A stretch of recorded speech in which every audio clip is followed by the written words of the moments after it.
Yes, say what you say. I can ground pound all day, especially laid with a pretty face, small waist. I'd rather stand here, share your space with you. Collar tie, Muay Thai, I wanna lie with you. I wouldn't lie to you. I'm the truth. Get my full mount, side mount, what do? I wanna take you, controlled by the wrist. We can go rounds 3, 4, 5, 6 in the clinch. Yeah, we in the clinch, baby. Best believe me, we in the clinch. You and I, we in the clinch, baby. Say what you say. Oops, up off that. Yeah, yes, up off.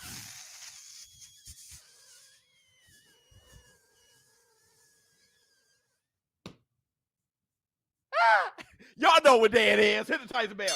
Y'all know what day it is. It's fight night, baby.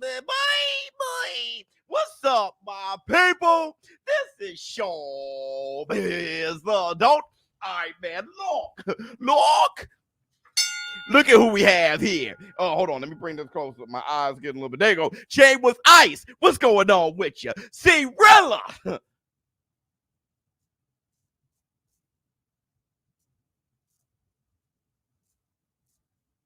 What's going on with you? Oops. All right, man. Oh, first, I want to say this. Hit the Tyson bell. It's fight night. Devin the Dream Haney versus JoJo Diaz. We got a lot to talk about before the actual fight itself. First and foremost, punch drunk boxing. Hit the Tyson bell. If you guys did not show up to my community, punch drunk boxing is out of ICU. Hit the Tyson bell. We love you, boy. He's out of ICU. All of your prayers, positivity, best wishes, all of your support, all of that is working. So he's conscious. He's not in a coma or anything like that. He's breathing on his own. He's out of ICU, according to Boxing Wave, who communicated with Punch Drunk's wife. So shout out to Punch Drunk. You are a fighter, brother. We love you, boy. Hit the Tyson bell. Oh my God. And everybody, if you can, let's give him the Michael Jackson. Now, listen, the entire time. yeah, everybody, you feeling me? Sweet, you feeling me? Hit the Tyson bell. Also, if you haven't already, hit the like. Hit the like, your fingers over here be like, there's nothing to hit the like, you know what you like. You got that right. Also, congratulations to Anthony Yard for that 4th round KO over Lyndon Arthur. My guy hit the Tyson bell. I ain't never seen a guy just decide to knock a man out. He just walked him into the ropes and decided to knock his ass out. Hit the Tyson bell. Much love to Anthony Yard. We'll talk about that in a minute. Oh yeah, the Vernell Hill of boxing. My bad. What took me so damn long? Let's hit. Under the cabbage patch, kiss a pretty lady, and then sign some autographs. The Vernell man can shaboing boing. Hit the Tyson bell. The Vernell man can shaboing boing. That's right, the Vernell Hill of boxing. ShowBizz. Don't. Also, we do have to talk about Teofimo Lopez. What we heard, the man almost died. The man could have died. Hit the Tyson bell. So I want to hear what you all got to say about that. I know there's going to be people on that side that doesn't believe in anything, right? So it didn't happen. I know I'm going to hear those people.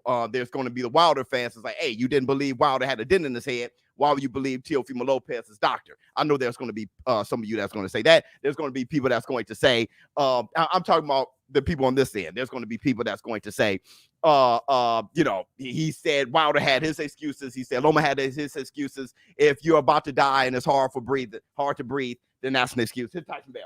I know there's going to be people on that side too.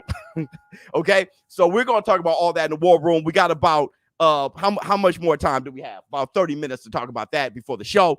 Let me see. New member, baby, man, Biz. I had London Arthur, or did you? Devin, Haney, Alabama, Montana Love, and the Warriors and Arthur got knocked out. He just gave up. Yeah, no. He got hit in the stomach. He got hit right in the middle, right in the stomach. It knocked the wind out of him. He tried to take a knee long enough to catch his breath, and it's just you know when it's done. That it was just a perfect shot. Caught him in the because he was hitting his guard, right? Yard was hitting around his guard and mixed it up, hit him right in the middle. Bam, perfect shot, and it made him bend over a little bit. Then he got beat down. Then he took the knee and he sat there, and he was just out of air. Let me see. He almost died in this fight, but why would he take that body punch from that monster of a man? Hit the Tyson Bell. What else do I have to say? Oh, the weigh-in, the push from Gervonta Tank Davis. Pushing Isaac Cruz. We got to talk about that. Okay, so let's first, we already talked. We just pretty much covered Anthony Yard. Let's talk about the push first. All right, Gervonta Tank Davis pushing Isaac Cruz. I think the Teofimo Lopez thing is going to be a heated discussion. And that may drag out. There's going to be new people coming in, not knowing that we covered it and going, hey, Teofimo Lopez, right? So let's wait a minute for that. Gervonta Tank Davis versus Isaac Cruz. That stare down was amazing. It really was. And I'm excited. Hold on.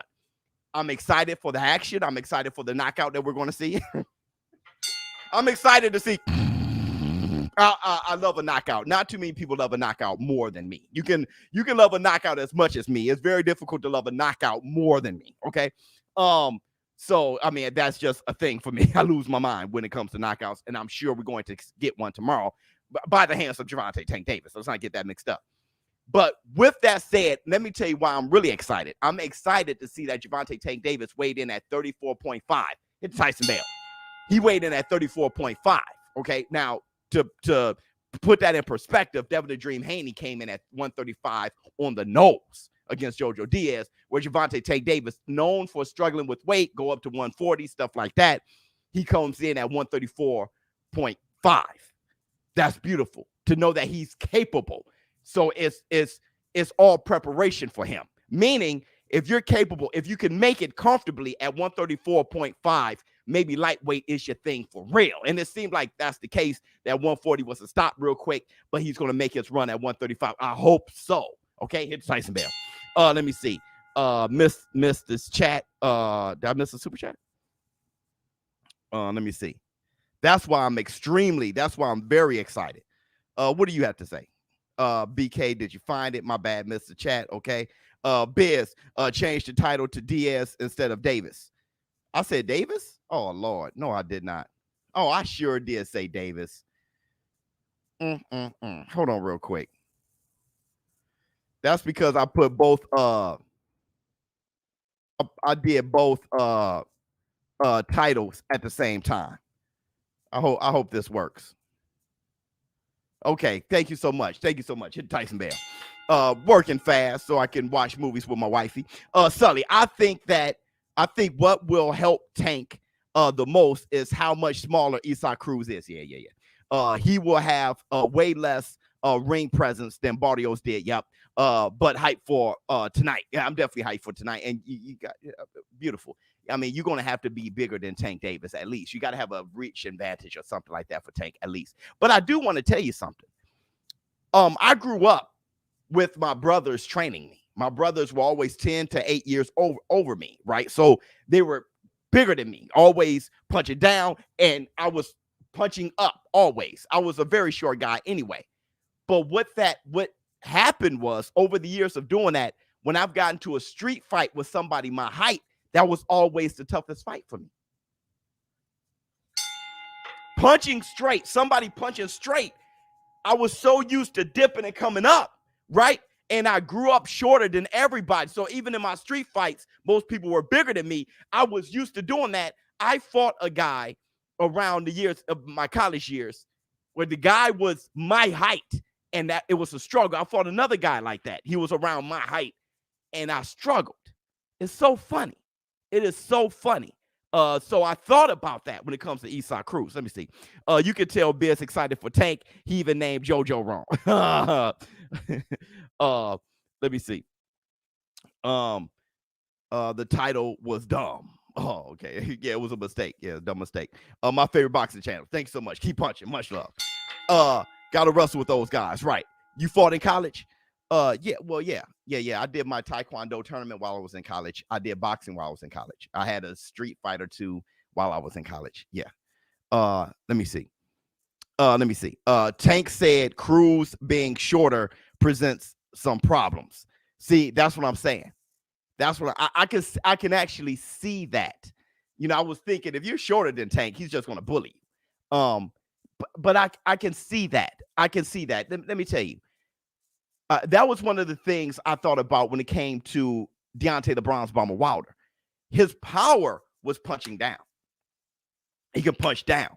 When it came to punching up against Tyson Fury, he couldn't time him well enough. Tyson Fury 6'9", right? Wilder 6'7". So when he was punching up, straighter to up, and see, like I said, when Tyson Fury, the first fight, when he was leaning down, right, bending down to duck the shots, that was still in Wilder's wheelhouse. But when Tyson Fury started leaning straight back, that second fight, Wilder couldn't really land like he wanted to, and Fury just beat the hell out of him, right? So, you know, I just think about that when it comes to muscle memory and you're used to punching up, punching down. You see Gervonta Tank Davis doing well against guys, you know, a little bit taller than him, bigger guys, welterweights and stuff like that. Mario Barrios was giving him hell. That's pretty big, you know, height wise and length wise, but still, Tank has always been a little guy as far as height. You know, Leo Santa Cruz just knocking him completely out. But when it comes to Eastside Cruz, I can see why he'll like that may pose some problems. I gotta see. Hit the Tyson bell. Let me see. Everybody, there's 800 people in here. Make sure you hit the like. Hit the like. Your fingers over there be like, there's nothing to hit the like. You know what you like. Which round is Tank KOing that boy in? As I think when he feels like it. I really do. I don't think. Let me try to come up with, you know, how long it's going to take Tank to KO him. I think it's when Tank decides to. I really do, unless it's just muscle memory and pop, and he just catch him, and it's just like, well, my bad. Oops, right? I just think it's when Tank decides to. That's how much respect I have for Tank as a fighter, but also how tailor-made Eastside Cruz is to me for Tank. I think he is, you know, but we'll see, right? I'm not the Oracle. Let me see. What else we got? Mad excited to see Haney fight tonight, but I really want to see the Montana Love guy again. Yeah, Love is slick and he's sharp. Let me see. Biz, that dude that was your height in college was sharp. Yeah, he had a chin. Right? His chin was tucked, and I was hitting him on the top of his head, the hard part of his head, and I wasn't used to, and where the punches were coming from, it was right there. I mean, I beat him, but I'm saying it was hard. It was hard as hell. I've always, when I looked up to a bigger guy, I'm like, man, wait till they get a load of me. But that guy was my height, and it's like, damn. Hit the Tyson bell. Let me see. Biz just ordered LeBron 19 Toon Squad. Whoa! I am so pumped. Go ahead, boy. Go ahead. Let me see. Diaz won't even hit Haney. I don't know, man. That's going to be a good fight. So let me run this by you guys, and we shall see. Yeah, absolutely. I know a lot of people are going for the underdog now too, especially after Kambosos. And speaking of Kambosos, that's a good segue into this conversation. Teofimo Lopez. There's reports. If you haven't seen it, there are reports from ESPN quoting his doctor, Dr. Linda Dahl. His doctor is saying, dude, this guy could have died. He had a condition, a breathing condition, air around his heart and around his neck, leading up to the fight. Definitely during the fight. She has no idea how this guy lasts 12 rounds. She said that it had to have felt like there were a vice grip around his neck and 300 pounds on his chest. Okay, hits Tyson there. Saying that it was hard to breathe, but Teofimo Lopez assumed it was his asthma. So he was complaining about it. He was talking about actually calling off the fight. He was thinking about it, but he knows how the fans are. He knows how we are. Oh, man, they delayed the fight again. I am done. Or he's running, or he's ducking, or he can't make weight, or whatever. You know how we do. Hit the Tyson bell, right? You know how we do. So he said, let me go through with it. Now you have this. The doctor say he almost died. And still, you know how we do. Oh, he's lying too. He's lying now.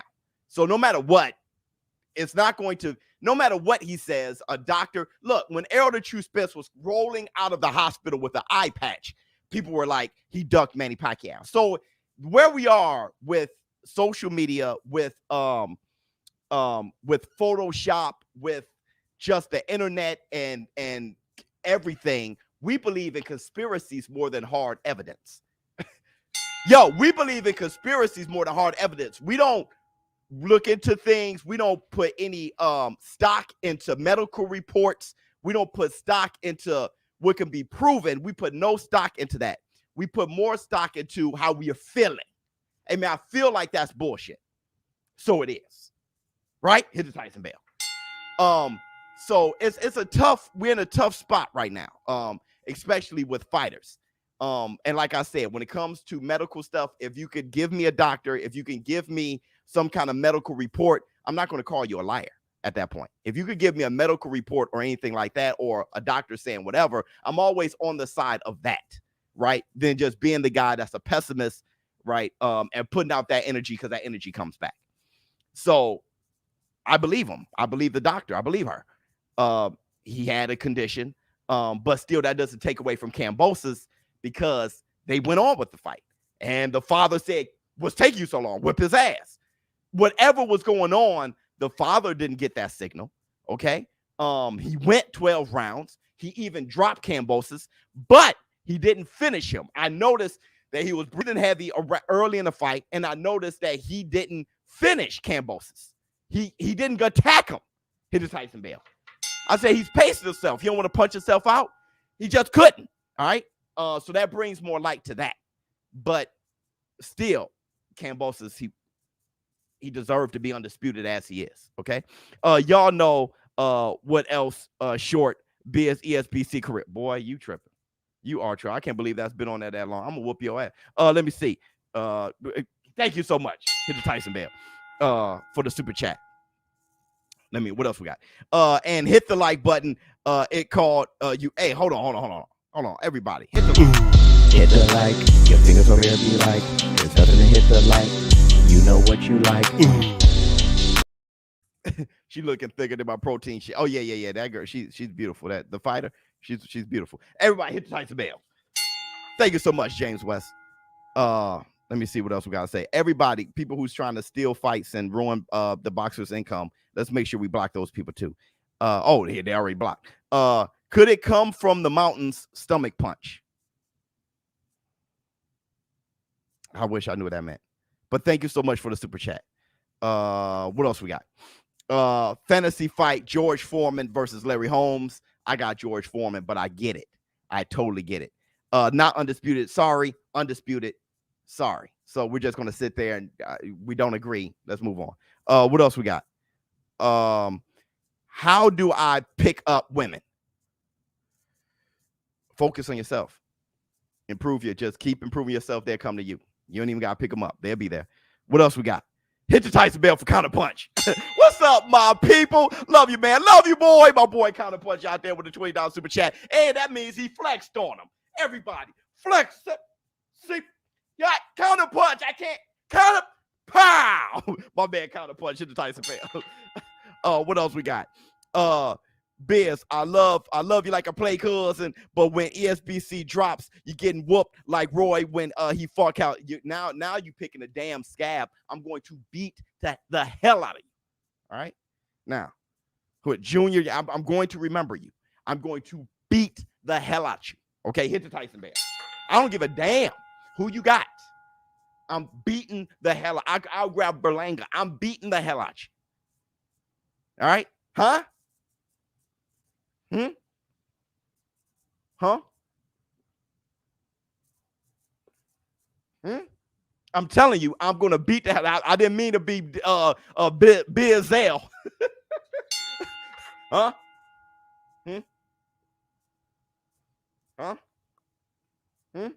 Oh, let me see what else we got. Don't have me be Bizzell on you. Let me see. Kurt showing love, much love to you. Shout out New Mexico, Berlanga. I'm telling you. So let me ask you guys, what do you guys think? Let me meet. Let's meet at the catch weight. What do you guys think? Teofimo Lopez. They said he could have died. My whole thing right now, best life. Shout out to you, my girl. My whole thing right now when it comes to Teofimo Lopez is this: moving damn forward, bro.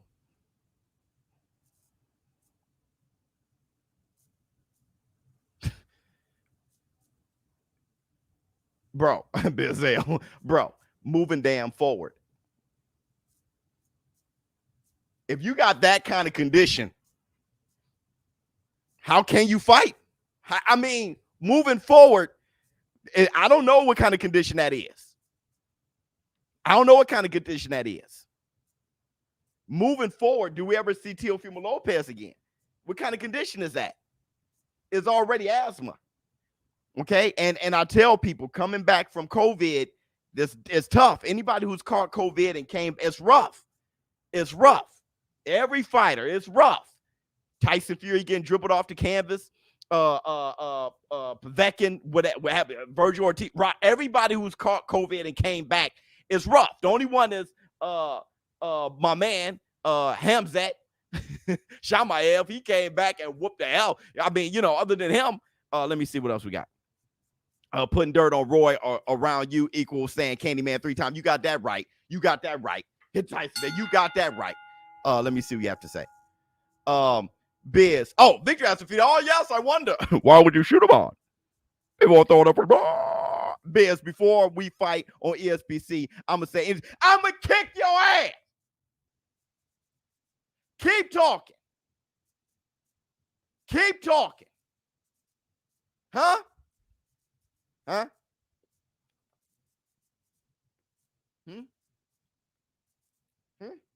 Let me see what else we got. Is the zone upset curse going to reign true once again tonight? It can.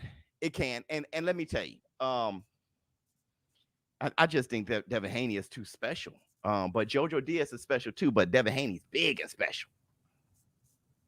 Devin Haney's, he's one of my favorite guys at lightweight. He's the guy that I've been saying he may be the best one, right? Gervonta Tank Davis.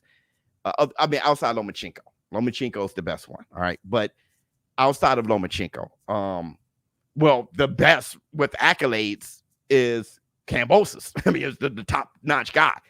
But skill-wise, Devin may be the best one, bro. ShowBizz, much love from Miami. You make fight night that much better. Hit the Tyson Bell, my man. Hey, hold on. Y'all know who this is. Y'all know who y'all dealing with. Y'all dealing with the Vernell Hill. Under the cabbage patch, she's a pretty lady, and then sign some autographs. The Burnell man can shaboing boing. Right? Look, hold on. I need to start queuing up. My DAZN here. 7:00. Okay, we almost there. Look, let me tell you. I think Devin the Dream Haney may have the best jab in the business. All right. You got, let's think of some great jabs right now. Jamal Charlo. We've mentioned him. Triple G. I still mention Kovalev until he retires. Shakur Stevenson. The very best jabs in the business. Devin the Dream Haney is right there. He changed your levels of jab. He could jab you in the waistline jab. That jab is going to be working JoJo Diaz all night. If JoJo can get on the inside and be scrappy, you never know. He could test that chin and see. Right? For me right now, Devin the Dream Haney, he got popped by Linares. Okay, fine. And there are people. It's just like Ryan Garcia. I don't know if Ryan Garcia doesn't have a chin. You keep your chin way up like that, and you get hit by a shot you didn't see, you're going to drop. All right. But how quickly he got up let me know that his chin is recoverable nice, and he end up stopping Luke Campbell. Devin the Dream Haney, it took him a while to recover. Okay, fine. But just like how I felt with Anthony A.J. Joshua, I wasn't sure if it. Now, when I saw him wobble against Usyk, it's like, okay, his chin is fragile. We'll see with Devin the Dream Haney. I think JoJo should test it. Hit him everywhere. Be scrappy. Throw a bunch of combinations. Get on the inside. Let's see. Okay? if Linares can give him Bambi legs for 3 damn rounds or 2 rounds, have him hugging Linares like he's his dearest love for an entire round, to where he probably should have got warned or a point deducted or something. If I was JoJo, that's what I would test, especially with Linares catching with that left hook time and time again, and JoJo Diaz being southpaw. I would try those things, right? I'm hooking up and down and down and down and back up. Okay, I'm working them, then throw a lead right. Flex on him. See, pow. Healthcare professional for 18 years. If T.O. had a tension, phenothorax. My bad.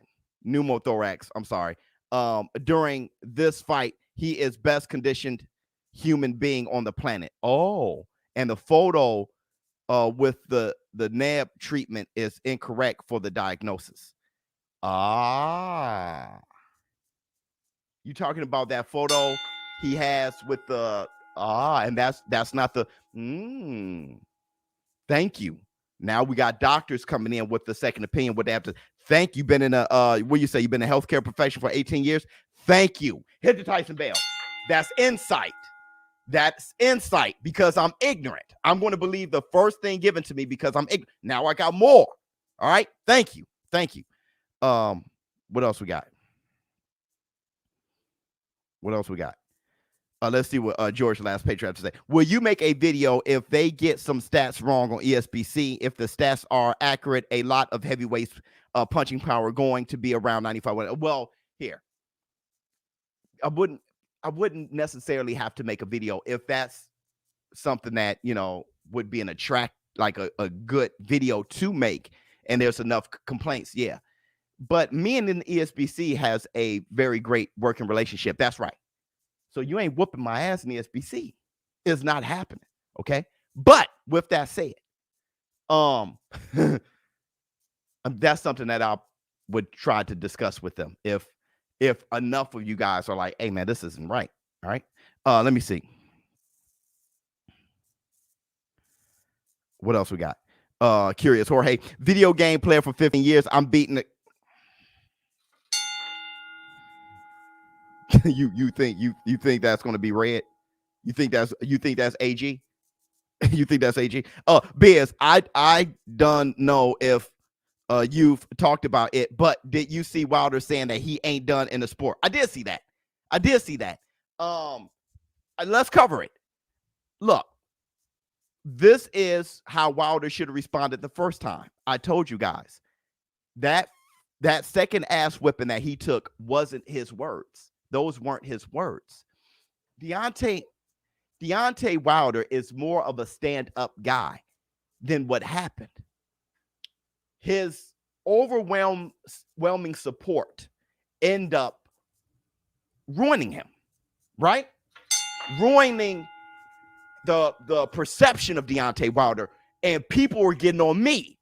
I was trying to save and preserve the perception of Deontay Wilder, and people didn't realize it. I was trying to talk directly to Deontay Wilder, all those things. Don't go this route, right? He went this route and fell flat on his face, literally and figuratively, because he ended up looking exactly the same as he did a second time. Now, the conspiracies have quieted. Why is that? There was never any proof in the first place. Tyson Fury said, okay, I have to fight you. The law says to fight you. Tyson Fury wasn't trying to fight him. But I'll fight you. The law says to fight you. Fine. Okay? Went on and fought him, beat his ass, over the course of 11 rounds. Nobody threw in the towel. None of those things. He was beat down. And what he has said is far better because it's coming from Wilder. See, his ego was bruised the first time. Now it's like, oh, I've tasted my own blood. I know what that tastes like, and I'm not afraid of it anymore. He was petrified of it the first time. So when everybody came up with excuses, he gravitated towards it. Now, as a warrior, I've tasted my own blood. I'm not afraid of it anymore. I'm going to get back on my feet. There's things I still want to do. I'm going to keep knocking people out, keep screaming bomb squad, and I'm going for undisputed Hit the Tyson bell. Bingo. Bingo, amigo.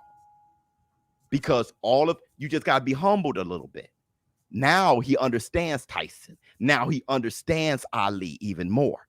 He understands Joe Frazier and George Foreman and Evander the Real Deal Holyfield even more. Lennox Lewis even more. When you look, oh, you lost. You ain't as great as me. You're not the knockout artist I am. You ain't the fighter I am. I don't have to work on my jab. I don't have to do jump rope. Now he can probably understand Mark Breland more. The ego, now forget the ego. Now I'm just a savage, a warrior savage, making him more dangerous. Less of a prima donna. So now that he has hit rock bottom and there's crickets now, nobody's giving him a diaper. Nobody gave him a bib. Nobody's giving him a bottle. He stands there like a man looking around. There's nothing but dark around him. Now he's baptized. He's born in the dark, right? I was born in it. He's reborn. Perfect. Perfect. Now, right, but it's coming late. He's like 36, 37 damn years old, okay? But it's better late than never. Now you see his character. It's just an opportunity for him to show his character. Now he sounds good. Great. I don't care if you lose. Life is about choices and learning from lessons. It's just developing him to be a better human being, better father, better man, better husband, better fighter, right? He can pass that down to the next fighter who's coming up. Deontay Wilder, can you let me know something? He'll come with a different energy, right? Maybe no more, I'm your king. No need. I'm a fighter, bro. I'm a fighter. I'm fighting. Let me see. Huge fan, Biz. I'm beating the mustache off. Huh?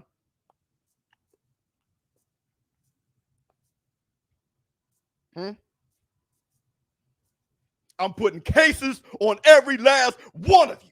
Huh? Shoe program. That's right. Pine oil. Let me see what you got to say. Somebody say ESPC. Shaboing boing. Don't duck me, son. There you go, Charles Baker. Hold on. Let me get another one. What should T.O. do at 140? And if it's T.O. versus Taylor, who wins? That was always a problem. Going straight to Taylor. That's a problem. Also, good luck to JoJo. I got money on him. Up off, man. Did you? Shut up. You went to Biz Adult on Twitter. Get into the bag. Good move. Let me see what you have to say. Hold on, real quick. It's 7 o'clock on the dot. I'm in my drop top, cruising the streets. Come on. My bad, y'all.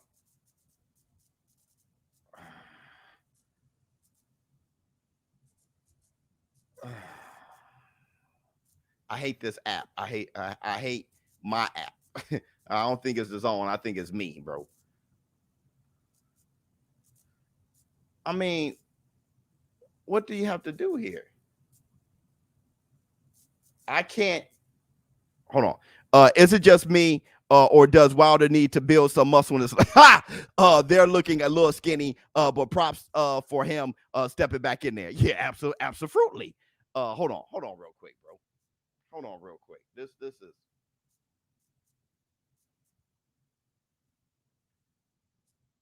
Thank you. God. No, cancel that. Starts at 7 o'clock. I'm in my drop top, cruising the streets. Okay, here we go. All right. Did Eddie plan for AJ to step aside? No. So I guess AJ versus Fury or Usyk in 2023-24, because we all know they will meet rematch or trilogy. No. There's no conspiracies here. It's cut and dry. It's just nothing to guess and try to pretend and none of that. Okay. I take what's given to me until something else is given to me. All right. Eddie Hearn, Eddie Hearn, they wanted that rematch. Forget Eddie Hearn. AJ wanted that rematch like nobody's business, but he doesn't have a game plan for Usyk yet. He doesn't really have his trainer, his whole camp figured out yet. So now with the offering of step aside, right? What did Bob Arum say? Overseas now, there's big offers for Usyk versus Fury. So now they're offering step aside to Anthony Joshua. And if it is a large amount of money, it makes good business sense for Anthony Joshua. He's going to really consider it. With that said, Anthony Joshua said he's going to weigh his legacy with that and see, okay, will I still keep my respect if I take the step aside? Let me see what y'all gonna say. Right? Hit the Tyson bell.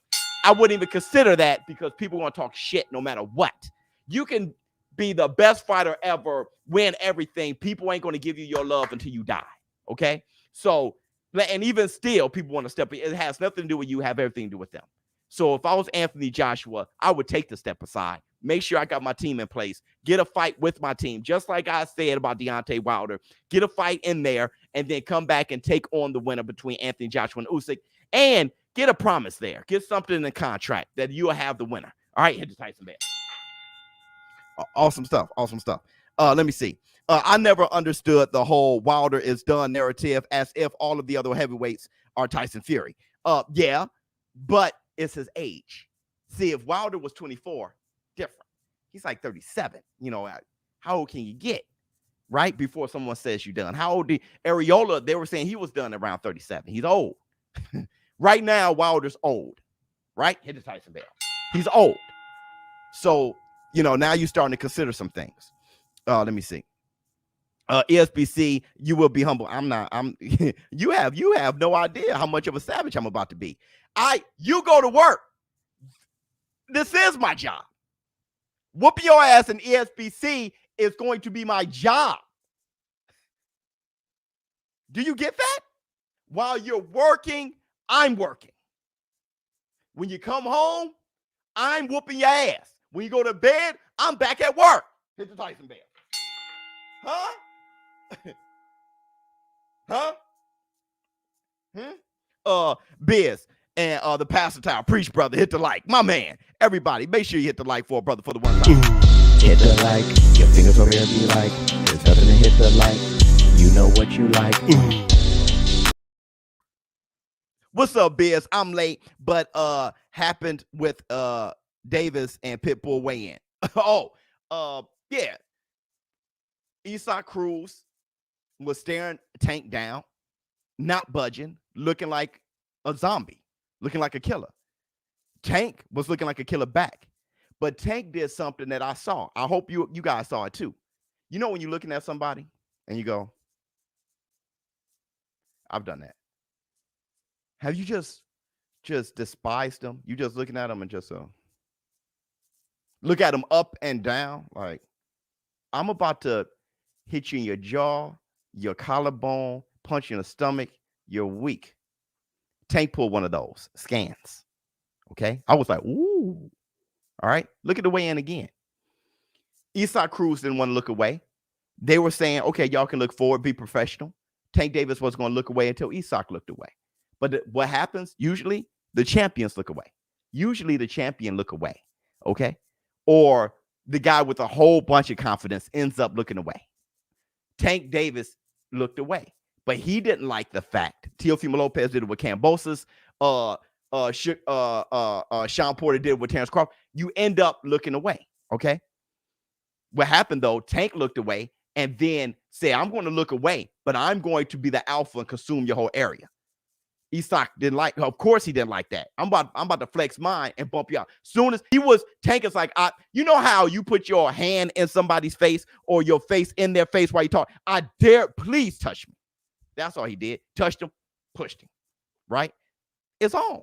Hit the Tyson bell. It's on because Isaac Cruz didn't back down. Tank Davis didn't like that. He didn't like that. I loved it. I told you, I love the BS. I'm all for the BS, bro. T.O. has problems with fast feet. Second half versus Loma. T.O. I was thinking Tank. Second half versus Loma. Kambosos knockoff Packless. He needs maybe extra eyes. So what you're saying is little Danny Garcia about him. Okay, yeah. Little Danny Garcia about him. Yeah. I see that. Danny Garcia was way more successful than Teofimo, except for Undisputed. Other than that, Danny Swift Garcia was his resume was dumb. I mean, Danny didn't look like somebody that you can beat, bruh. Until you saw, hey, if you don't sit there and fire off with Danny, stick and move with Danny, yeah, you got a shot. I remember when Lamont Peterson was moving around, I was like, hit the Tyson Bell. Well, I sound like Teofimo Lopez. Hey, you got a shot. Let me see. Thank you so much for the super chat. Let me see. Has ShowBizz the kid ever been into fights or not? Yeah, oh yeah, he won he's never lost a fight. He's not like his dad. I called him L Boogie before. He never lost a fight. But the thing about ShowBizz the kid is he internalizes. ShowBizz the kid has a very bad temper. I know that being around him. But he doesn't want to hurt people or get in trouble. So he internalizes, right? And if it was up to him, he'll walk away. But that kills him. All right. So he's gotten into fights, but when he does, his emotions come out. Thank goodness, like I said, I've been training that boy since he was a little boy. So when his emotions come out, he doesn't come out like this. He comes out nice, right? So he's beating kids bigger than him and stuff like that since he was a little guy. And it doesn't take much, right? So usually we all get in trouble. He's gotten into a fight at school. You know, they called me at work. I remember I snapped off one time at the dean, and I was just like, I'm at work, because I was having a hard day. You talk to me later. I'm at work. But anyway, he was like, oh, that's where he gets it from. But yeah, he's not fighting a lot. Usually somebody's trying to pick on him, and he's trying to walk away, and then it happens. But he hasn't gotten into a lot of fights. But the fights that he's gotten into, he's won. Yeah. Which you want your kid in as little altercations as possible. Let me see. Kell Brook gets this KO for your boy one time. Oh yeah, please. Come on, Kell. I mean, I know it's Amir Khan. You know what I mean? Let me see. I hear you, Charles Baker. Charles Baker been landing some good points. ShowBizz a subscriber. That's hilarious. Biz gonna duck me. And that's the cranberry juice. Room temperature. Boy. Let me see. My money's on Diaz. That's good money. That's good money. Look, okay, hold on. Let me get some of this Gatorade. I wish I knew what Cambosis was saying right now. So listen, okay. That's good money. James West, hear me out. Tiz, hear me out. Everybody hear me out. That's good money. Let me tell you why. JoJo Diaz, he should get his ass whipped. Okay? Hey, that's good money. Let me tell you why. He's going to get his ass whipped. No, what I'm saying is the odds. Okay? What are the odds? All right? Damn, what Sean Porter doing here? And there go my man Todd Grisham from ESBC. Hey, Todd. Where was I at? Oh, okay. The odds. JoJo Diaz, he got the experience. He's a good fighter. He's an Olympian. He's a fantastic fighter. So it's just like putting money on Showtime Sean Porter. Huh? Yeah, he's a good fighter. All right. And when you saw the odds and then you see a Showtime, okay, that's good money. I mean, man, for your sake, I hope you win. But I think the boxing world wants Devin. Honestly, I think the boxing world wants whoever wins to win. All right, whoever won to win. We're tired of the robberies and stuff like that, and that hasn't been going on, honestly. Boxing is messing around and getting it right. Let's keep up. Let's knock on wood, okay, that boxing keeps up with this, because, look, and I think this community may have something to do with it, okay? We don't care if our favorite fighter lose. Now, a loss, I want all these guys to lose at the end of the day. I want them to fight the best and push themselves, find their limit, get dribbled off the canvas, whatever it is, and grow to be a better warrior, right? I don't want them to never test themselves. If you ain't losing, you ain't trying. Hit the Tyson Bell. How about that? If you ain't losing, you ain't trying. Chat says ShowBizz a subscriber. Hashtag stands. Everybody, give it to Charles Baker, who's been on fire all morning. Hit the like, your fingers over here be like, there's nothing to hit the like, you know what you like. Porter and Crawford, friends, if one of us gets hurt, stop it. Rigged. That was the dumbest thing I ever heard in my life. That was hey, everybody. Let's give it to him right here. That comment was dumb. Just another one of those young conspiracy. Everything is. Don't watch boxing. Everything is fake. Why watch it, bro? Like, people hate boxing so much. Why watch it? If no matter what you question, why if you're irritated at the pit of your stomach, mad at every outcome, get the hell out of here. Get the hell out of here. Oh, let me see. You know what? Here, let's give it to him. If let's give it to him, bro. If everything is a conspiracy, fake, questionable, if everything and you ain't nowhere near the business and can't find what the truth is, no matter what, anyway, bro. Get your shit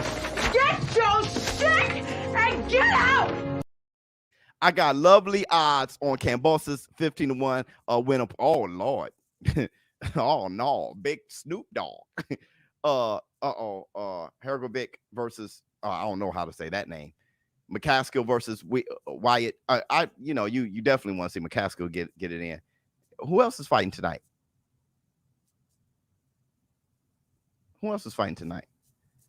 Oh yeah, Love. That's right. Okay, yeah, this is gonna be a nice night. You talking real spicy biz. You better not turn it to ShowBizz. The we'll see.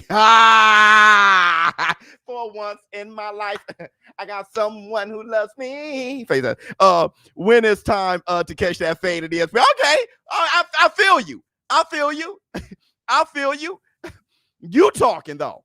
I feel you. I really feel you. I got a meeting Monday. I feel you. I feel you all day. Super, thank you so much. I feel you. Matter of fact, you know what I'm saying? Let me get some of this lamb, this bread. A feast fail.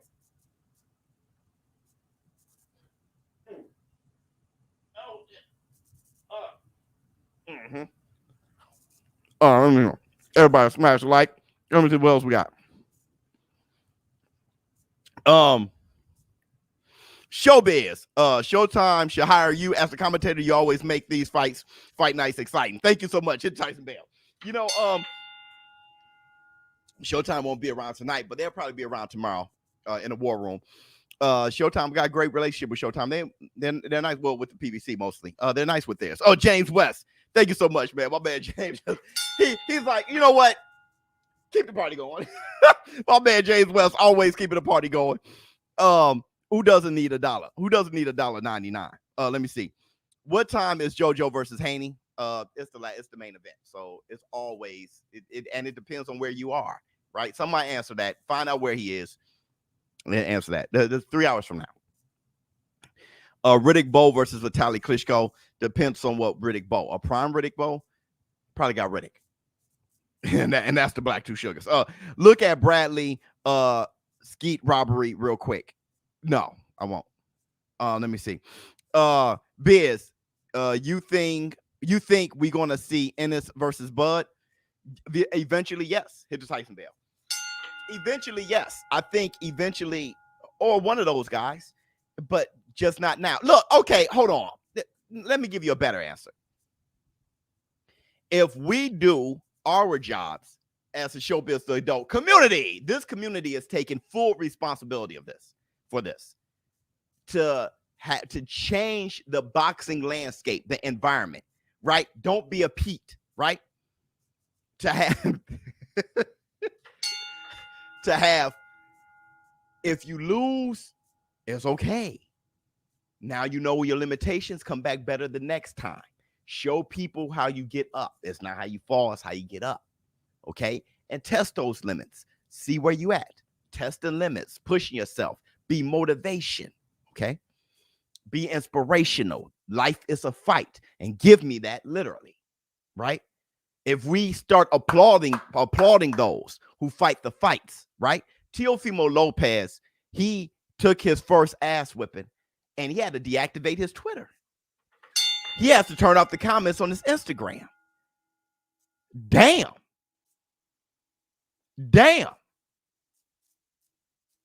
We have to change that. That's how sick we are. That's how sick we are. We see somebody down, we spit on them. That's how sick we are. right? Hit the Tyson bell. Okay? Because maybe he beat your favorite fighter and has some shit to say. All right? So you just flood. All right? But if we just say, hey, that's warriors being warriors. See, let me tell you the difference. Let me explain to you the difference, okay? Let me explain to you the difference. The difference is if you're about to get into a fight or you fought somebody, you are in every right to talk as greasy as you want to talk. Yeah. When you're about to fight a guy, you can talk however you want to talk. If we're sitting on our asses watching, ha, ha, we look soft. Ha, look at you now. Ha, and we are miles away, didn't participate whatsoever. See, I'm different. It's just like watching a street fight and everybody's around. You fight. I'll never forget. Somebody got their ass whipped. I'll never forget this. And the dude that got whipped, somebody was talking junk to him, and that dude who lost whipped his ass.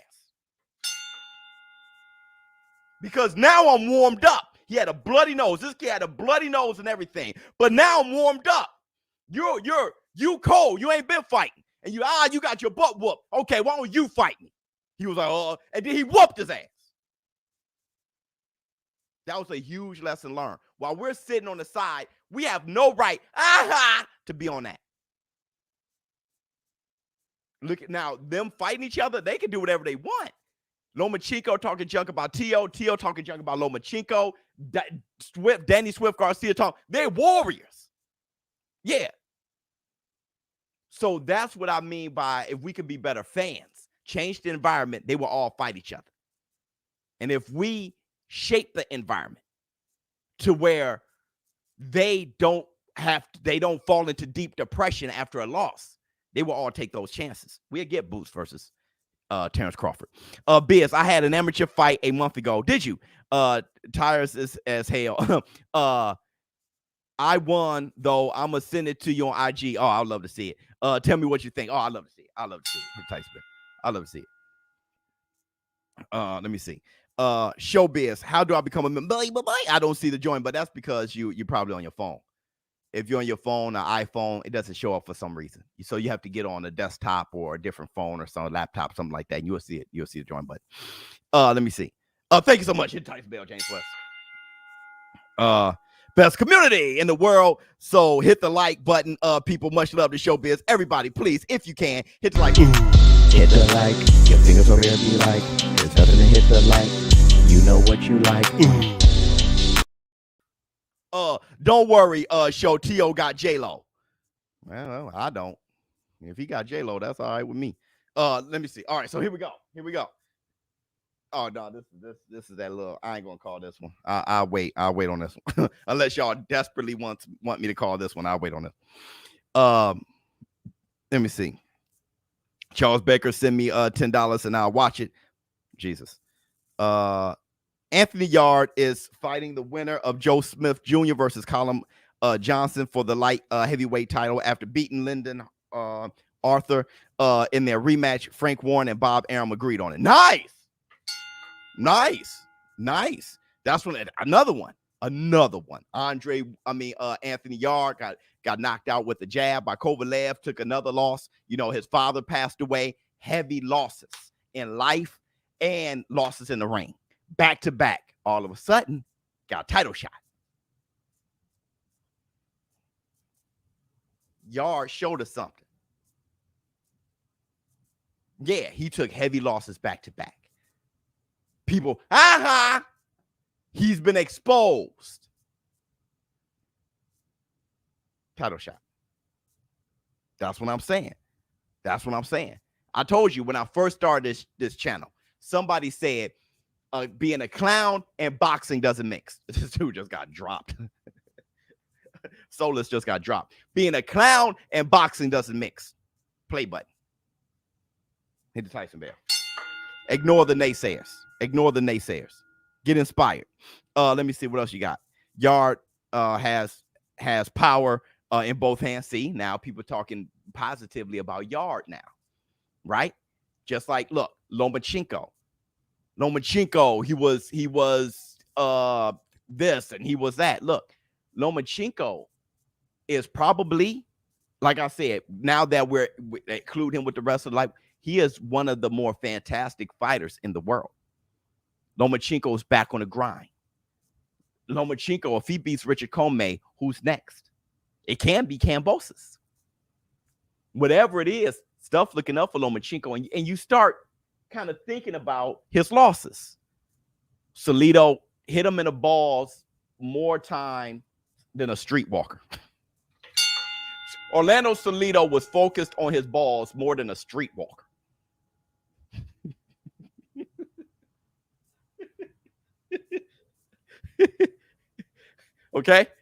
Okay? Huh? And with Teofimo Lopez, he wasn't that busy the first half, got busy the second half, shoulder injury. Y'all, you saw him get the surgery. Now he's looking as untouchable as ever.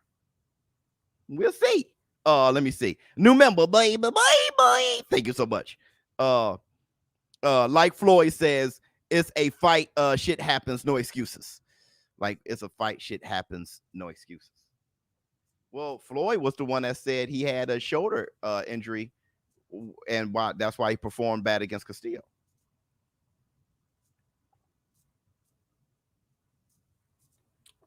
Let me tell you something.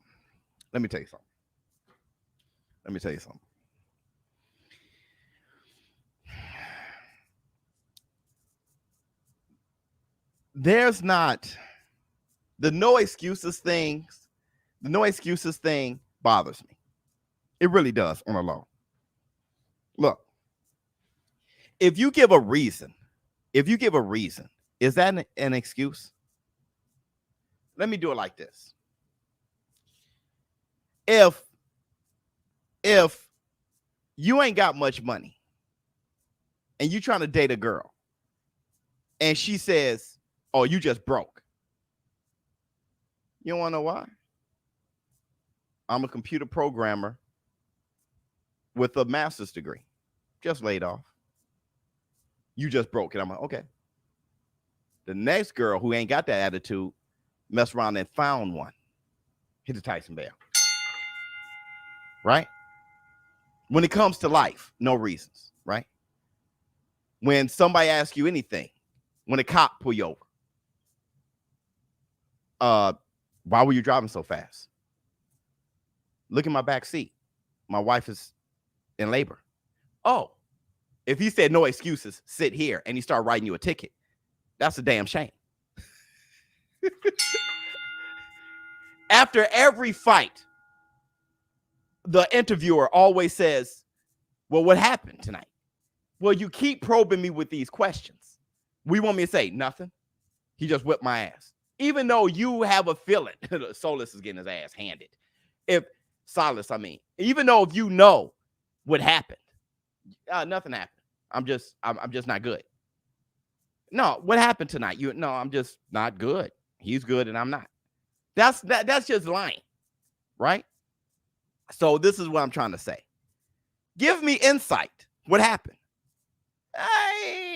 My shoulder. Oh, you do have a shoulder. Yeah, here's the picture with me. Oh, okay. Manny Pacquiao, what happened?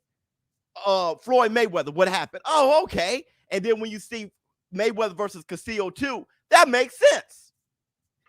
It's like what Stephen A. Smith said. When Stephen A. Smith said, "Hey, look, we don't care about the why." Well, you're only doing half the job then. I care about the why. Why? So I can have insight on what's going on the next time. Oh, okay. Ugas was losing at lightweight, right? Or junior lightweight. Was it lightweight? Somewhere around there. Ugas didn't have much. Moves up to welterweight, knocking people out. Oh, he was weight trained. Oh, that's why he wasn't. He had to get out there. He had to go up. He actually fighting better at welterweight. Oh, okay, there's a reason. That's excuses. Well, I mean, I'm educating myself. Oh, let me see. Hey, Biz, nearly 2K and 600 likes. Everybody get the like up. Everybody, if you can, hit the like. Hit the like. Your fingers over there be like. There's nothing to hit the like. You know what you like. ShowBizz speaking the truth out here. Yeah. People hate excuses or reasons until it comes to them. Until it's them. Right? And they get into some kind of trouble and nobody gives a damn, just lock them up. Hold on, bro. Hold on. You were breaking in the house. It was my damn house. I left my key inside. No excuses. You're in jail. Hold on, dog. People say no excuses by everybody else. They want their reasons to be evaluated. Just in with your divorce lawyer. Hey, man, I caught her cheating on me twice. I want a divorce. No excuses, bro. Here's the alimony. Hold on, dog.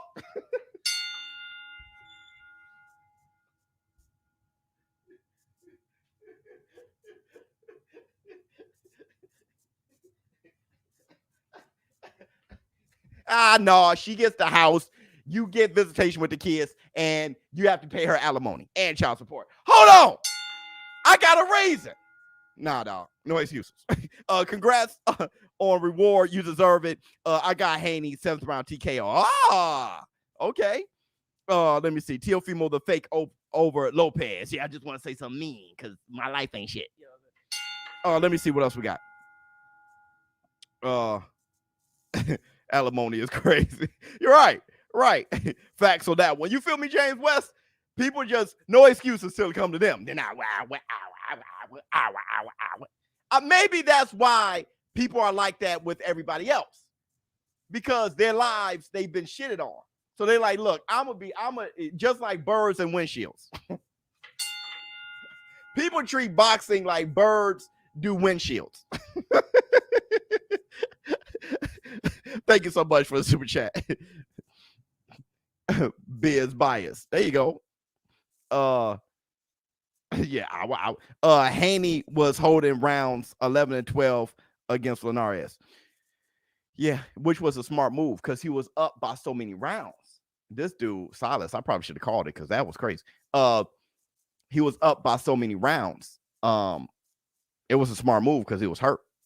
So he did his job. The ref should have done his. And he walked away.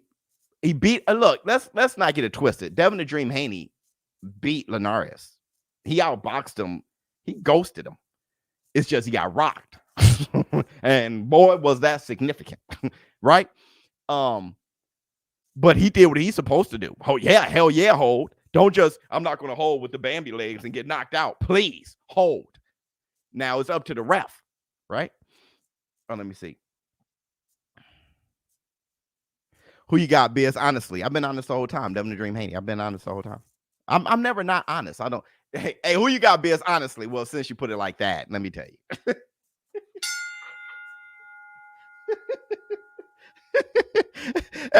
Everybody, hit with it.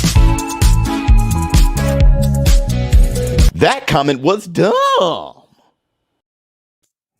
Who you think is a disgrace to boxing?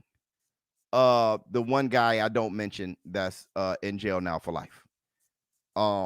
As far as a boxer, I mean, I don't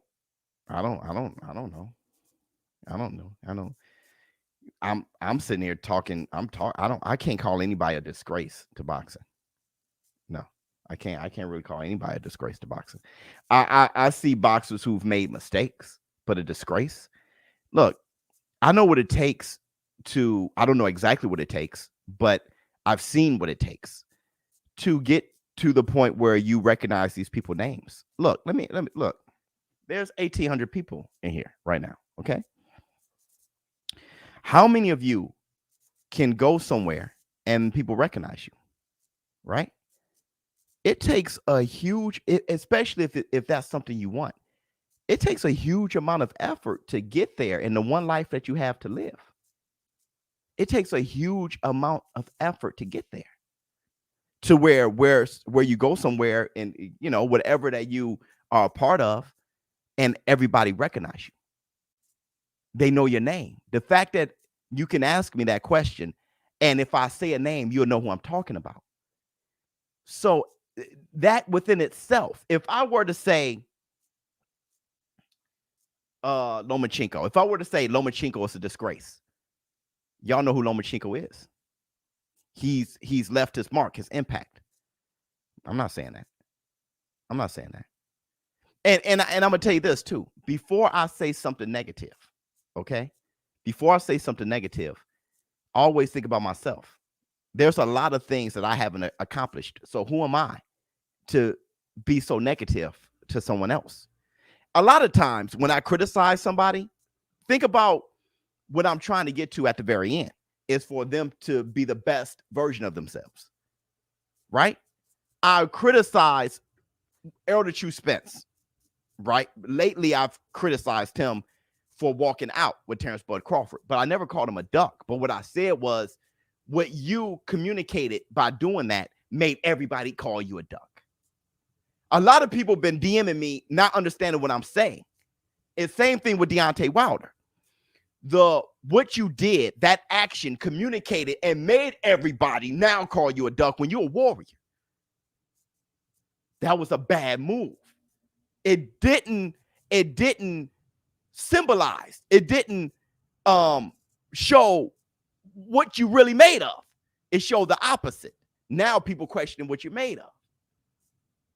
You know what I'm saying? So I'm saying, don't do that next time.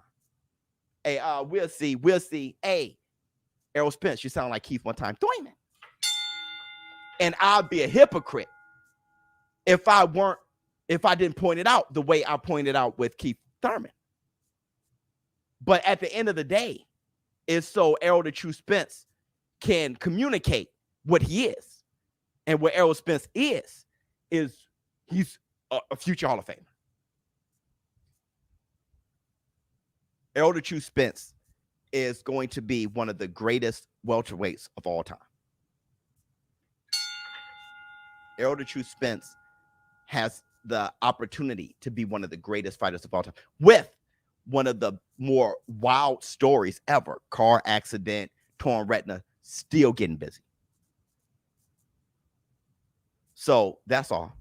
At the end of the day, when I give the energy that I give is to get to a certain place of greatness.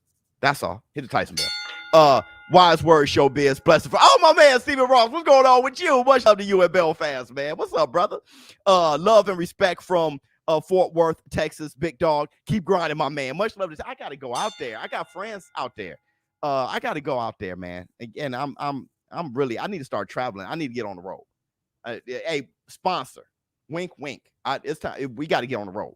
Holler at these people face to face. Recently, I have seen other channels and people like Eddie Hearn with your message of fans needing to relax. I know on the no losses and just enjoy. Cambosa just said it recently. These fighters fighting each other, so your message is alive. Absolutely, artists. And you know what? You noticed it, and I noticed it too. And it's like, yo, we're going to keep grinding. We're going to keep grinding. All right, and I don't care about who gets awarded with that or whoever wants, hey, ShowBizz changed it or whatever or anything like that. No. I just want to see my favorite sport be the number one sport in the world. Give a damn. We're all responsible. This whole community, everybody's responsible. I just need this sport to be the number one sport in the world again because it became a novice sport. People who love boxing for real, not casuals, but who really knows the in and outs of boxing, us, we're weirdos. Why would you know that much?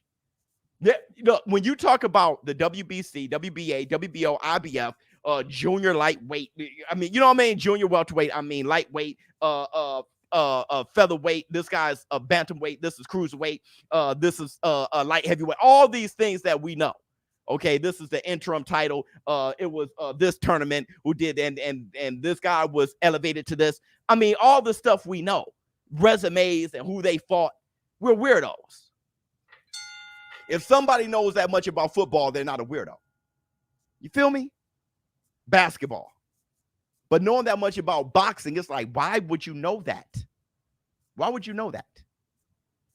Right? I've had people ask me, hey, yo, ShowBizz, who you think will win, bro? Honest opinion. Who you think will win? Sean Porter or Mike Tyson? And I'm like, because they got the same kind of fighting style, right? I just walked the hell off.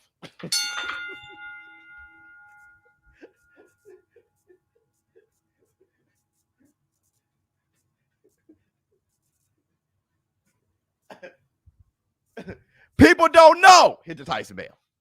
Right? People don't know. So we got to get this out there. We got to make sure boxing is number one sport in the world again. Long-winded answer, but thank you so much. I'm about to call this next fight, though, by the way. Let me see. I feel you, Biz, but Big Baby Miller getting suspended for testing positive. I thought about Big Baby. That was the first thing I thought about. Then testing positive again for the comeback fight upsets me. Yeah, I understand that. I thought about that. But when he did come back, it was once again those picograms. I saw the results. He sent it to me through somebody else. And I did a video. I almost said, damn, did I drop the ball, mess up here? Did I fumble? But I didn't, because I remember I did a video on it. And I showed you guys the actual how he failed. It was like a picogram over. So when he said it was due to penis peel,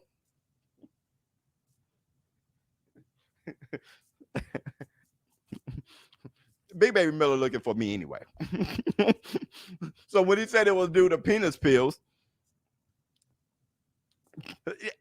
honestly, let's just move on. Come through the Charlo Castaño fight H-Town. I should. I'm talking about February. I should. And the funny thing is, Derrick James said he knew nothing about that. Hold on.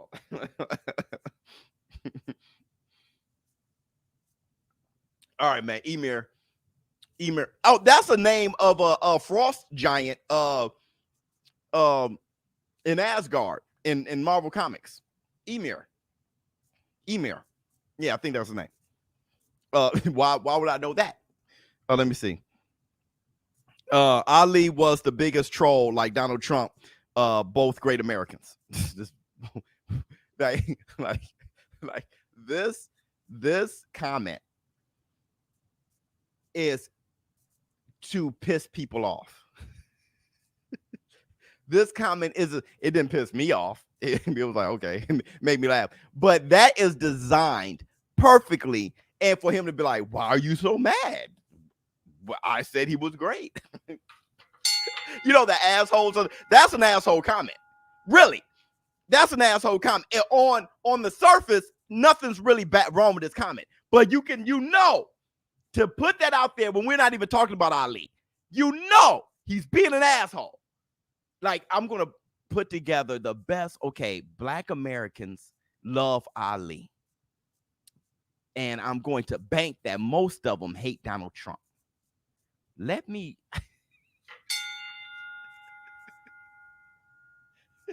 and for that, we can see through the weakness of that comment, of the transparency, how soft that comment was. We see right through it, and we go ahead and move. That comment was dumb. You know what I'm saying? It's not that the comment itself, we see right through you, Steve. We see right through you. All right, here we go. Higorich versus Emir. Emir just hit Higorich with his name, Higorich. Oh wait, I'm having a hard time. Higorich got hit with a straight right. Hold on, Jake. Hold on. Flex on him. Seep. Pow. I don't like Higorich. I don't like the way he throwing his punches, man. I like the way Emir is throwing it. Lee left hook just missed. Let me see. Wait, is a live fight commentary. Who's covering the mukbang? No problem. I got it. My man. 2 minutes, 15 seconds left in the first round. Hey, everybody, look at Steve. Look at it. What happened? What did I do? Okay. Let's go. Emir shooting a jab to the body of Hrgović. Hrgović got some decent feet. I just don't like the coordination of the punches he throws. His coordination is weird. Look, Emir he has more snap behind his punches. I mean, it just the punches. But foot. Oh, good right hand from Higorich. But footwork wise, Hrgović is good lead left hook from both of them. Actually, it was a check left hook from Hrgović, but that lead left hook from Emir was all right. Hrgović got the sloppiest, but they're heavy. His right hand looks. I mean, he needs the range of motion. He needs so much space to throw that right hand right. Bars. Oh, good right hand from Herkovich. As soon as I said that, he steps in with a right hand. Good right. Shit. That right hand just missed from Herkovich. Yeah, he my bad. But Herkovich is his hands are just heavy, dog. His hands are heavy. If he catches him right, Emir is just not elusive enough to where one of those bombs is going to mess around and land on Emir, man. Because Emir got the right punching mechanics, but Herkovich is just heavy-handed. Oh, shit! Good right hand from Herkovich. He hurt Emir with it. Oh, Emir is a strong brother. Go ahead, Emir. That's a strong brother right there. Emir, he took that and he chewed it. Dog. Herkovich is throwing that right hand. Just, as soon as Herkovich fights somebody that has a pulse, like a real good pulse, it's going to be one. Like a Jared Anderson's. Oh, good right hand from Herkovich again.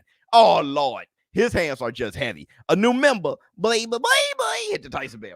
Yeah, the punches are going to land behind the head because Emir he got to keep his head up. He keeps ducking his head down, and the punching motion of Herkovich is like Wilder. Wilder had that motion, right? So when Tyson Fury bent down in the first fight, good right hand from Emir. Oh, good uppercut from Herkovich. That was good punch selection. Good 1-2 from Emir. Oh, my goodness.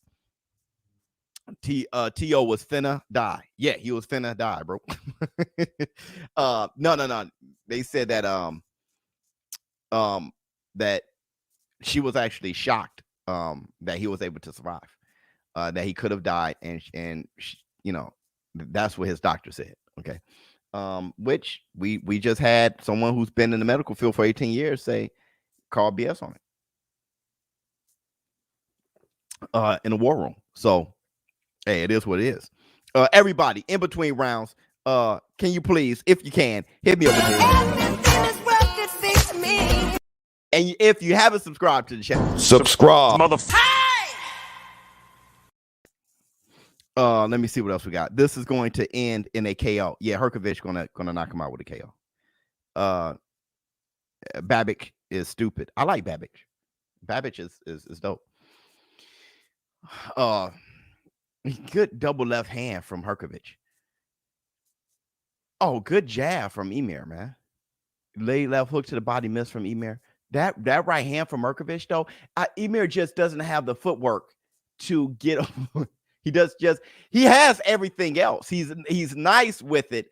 He just doesn't have the footwork for Herkovich, man. And that right hand is going to land. You know what I mean? But when you look at these heavyweights, though, these two guys, look at big swing and a miss. These two guys, this is the past. They don't look like the future. They look like the past. This is how the past was looking until Wilder, Tyson Fury. Oh, you see that right hand from Herkovich? God, he just punched down, turned his wrist, everything. It was perfect.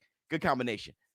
Even Zhang, fighters like Zhang or Zhang, Jean, fighters like Jean, that looks like the past. Good right hand from Herkovich. But when Anthony Joshua and Deontay Wilder and them, they both exchanged right hands. Good right hand again with Herkovich. And the pushing with the forearm and the weighing of the big arms and all that. That's perfect. Good check left hook from Herkovich.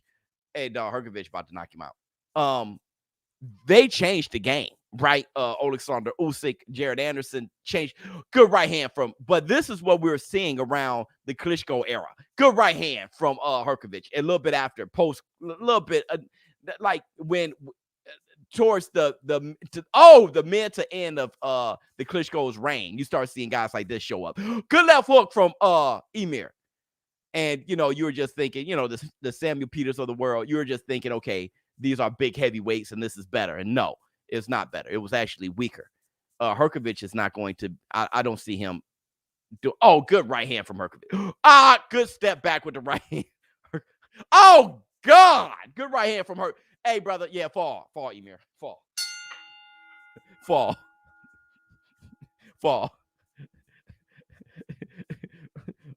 Fall, bro. But guys, yeah, absolutely. And for that comment, I give you love, dog. You give me hate, I give you love. I never hate on those who hate me. I got Pac on. 28 seconds left in the second round.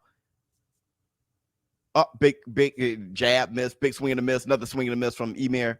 Herkovich is a good shoulder roll from Herkovich. She pulled a little, you see his little Floyd? You see his little Floyd? Got a little Floyd in him. Ouch. Good body shots for Herkovich. Oh, see, yeah, Emir just took a knee off of just getting pummeled. But look, that bending over in 90 degrees, that 90-degree bend over, pause, is putting the soft of the head, pause, in play.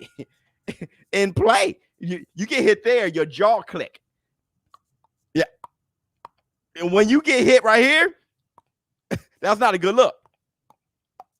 That's not a good look. Let me see. I love Biz, Fat Wallet. I bet Biz mop you across the floor for real, for real. I'm not an easy out though. Biz, ShowBizz, the bigger man. Oh yeah, absolutely. Absolutely. Hit the Tyson bell. In more ways than he know. In more ways than he know. Everybody. We're gonna live with a laugh and do the cabbage patch. Kiss a pretty lady and then sign some autographs. The burn down man can shaboing boing. Everybody, hit the like if you can. Hit the like for a brother. Hit the like, your fingers over there be like, there's nothing to hit the like, you know what you like. Hey man, this is the beginning of the third round right here. Oh, good check left from Herkovich. Yeah, Emir just he just stuck his butt through the middle rope and fought it. Somebody in the front row was like, brother, why did I sit on the other side? That dude stuck and then got back in there. Oh, good jab from Herkovich. Oh Lord, now the jab is heavy. Yeah, Emir is just at the end. He just at the end. He just at the end. He just failed. Yeah, that's it. No, Emir just quit. He just ducking and fell from his own body weight. I shouldn't have called a fight. That's a knockout in the third round. I shouldn't even call it. That dude got dribbled off the canvas without getting hit twice. 2 of those dribbles off the canvas, he didn't even get hit. He's a nice Klitschko. Oh man. Hey, my man said "In Living Color" was awesome. Why did you say that?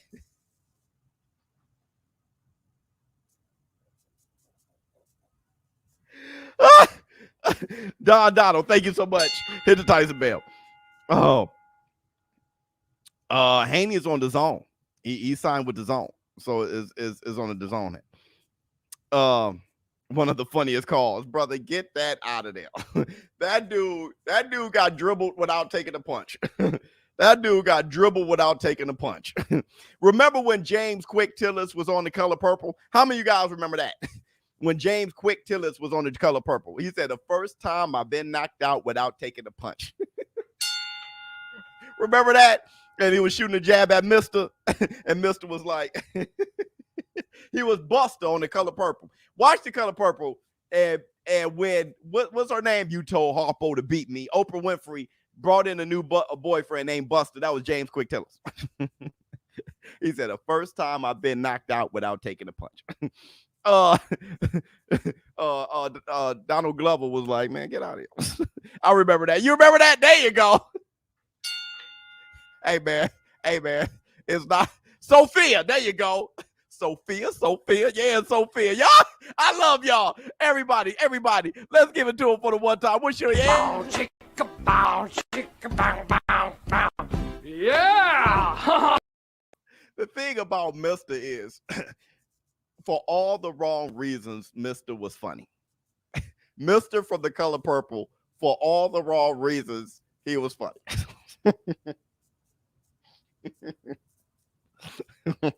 Mr. from The Color Purple was funny for all the wrong reasons. Even his father that was on the Soldier Story, his father was funny for all the wrong reasons. He was funny in a way.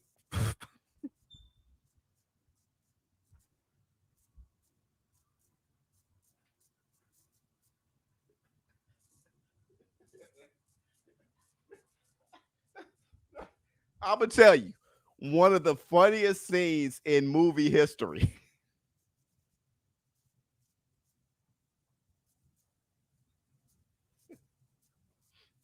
One of the funniest scenes in movie history was followed by one of the most upsetting scenes in movie history.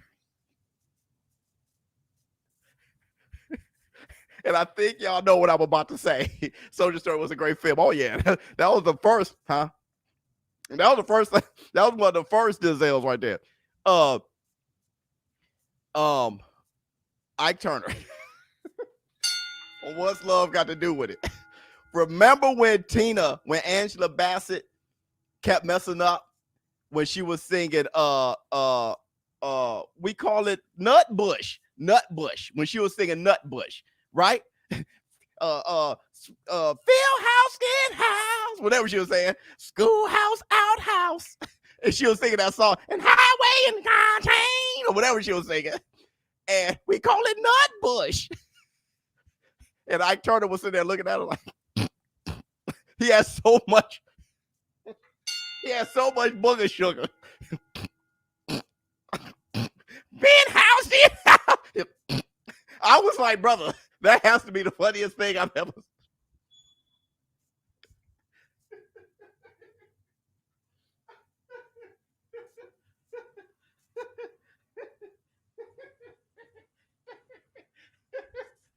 I said, that got to be the funniest thing. That got to be the funniest thing I've ever seen in my life. I done knocked out the... Forget it. Y'all get it. That got to be the funniest thing I've ever seen in my life, bro. But then following that was one of the worst, one of the more disturbing.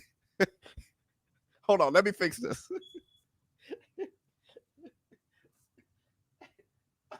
Oh, my goodness.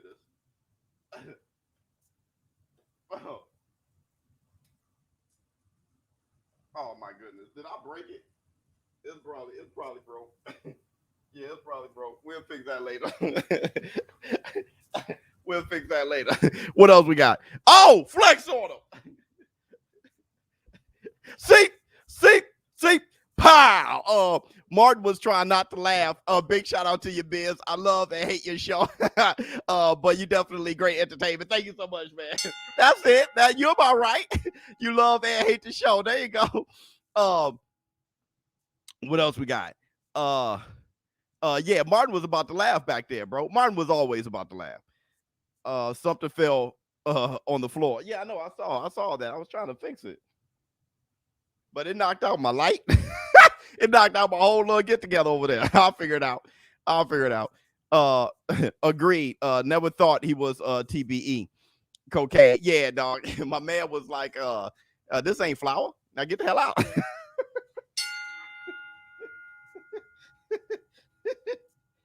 I mean, there are just scenes that are just funny, bro. and it shouldn't be funny. ShowBizz, the greatest entertainer on YouTube. Great content, bro. Thank you so much. Oh my God. Speaking of great content and movies, did you guys see Night House? Yeah, this ain't flour. Now get the hell out. Did y'all see look at Sean Porter. Looking good, brother.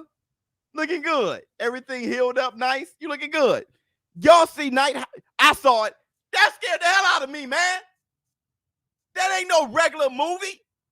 You know what? It probably wouldn't scare you if you're looking forward to a scary movie. Let me tell you what I did. I said, hey, baby, because my baby cooked, all right? My wifey, she cooked. And when you get a good meal, you like, you want to watch a movie? So I'm like, baby, I called my son downstairs. ShowBizz a kid, bring your ass downstairs. Now, y'all, my son's name is Kal-El, after Superman. Kal-El, bring your, dun, dun, dun, dun, dun, dun, however that music goes. He comes downstairs because he had played the video game until, you know what I mean? So he comes downstairs. He never seen a shirt he liked because, he getting his swole on a little bit. He comes down. I said, hey, man, get some dinner. And do you want to watch a movie? Fine. Ms. Biz is like, what movie you want to watch? I said, anything we can buy. Because one of y'all hit me with a cash app. I think it was Daryl hit me with like $100 cash app. I'm like, oh, well, I'll send you, because it's on her account. I'll send you $20. Let's get a movie we can buy. Right? So thanks to Daryl. Shout out to you. That's how the cash apps really help out. So she said, well, what do you want to see? I said, I don't know. You pick it. So I'm eating. She said, oh, yeah, I wanted to see this Night House. I like the actor on there. So I'm like, okay, let's do it. Who cares? It's just the food is banging.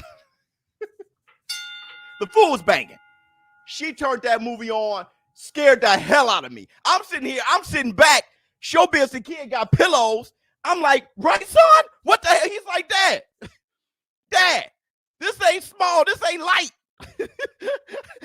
I'm like, hold on, man. The lights out. I'm like, hold on. I put the plate down. I'm scared.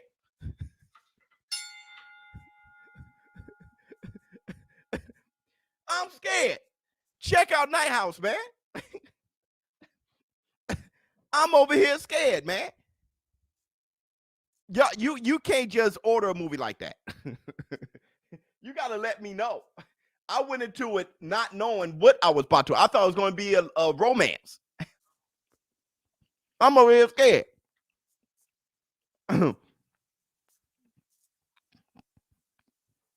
Ack has a great pro. Oh yeah, those brothers nice. Good movie though. Yeah, it's a good movie. You had me thinking.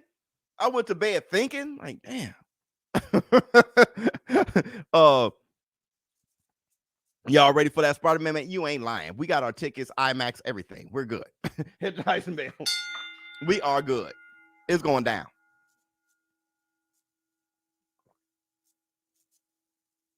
Check it out. Yeah. Check it out. And for you fellas out there, have you seen True Story? Not yet. I got that queued up. And for all you fellas out there, I know there's women that's like listening. For all you fellas out there. For all you fellas out there, slide that movie on with your girl on the low. Hopefully she never seen the trailer. Just have your girl real tight.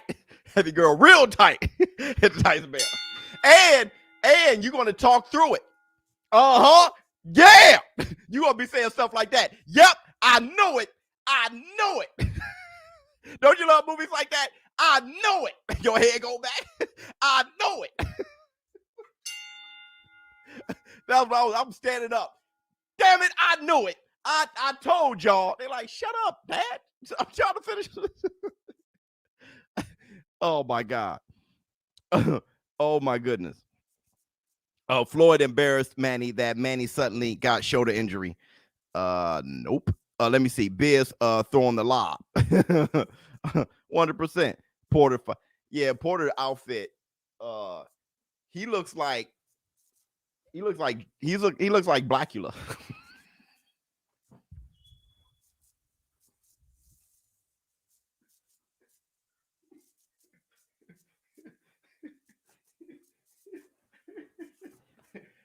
That boy got black and white and every color in the book. Have you ever seen how do you mix black and white with every color in the book? Have you ever seen The Wizard of Oz? Remember when when Dorothy was in Kansas and it was in black and white, and then she walked into Oz when she walked out the door of the house, and the tornado, they landed in Oz and Munchkin Land, and it was all in color. Well, he's the whole movie. He's Kansas and Oz. He's in. You know when she says we're not Toto, we're not in Kansas anymore. He's in Kansas anymore.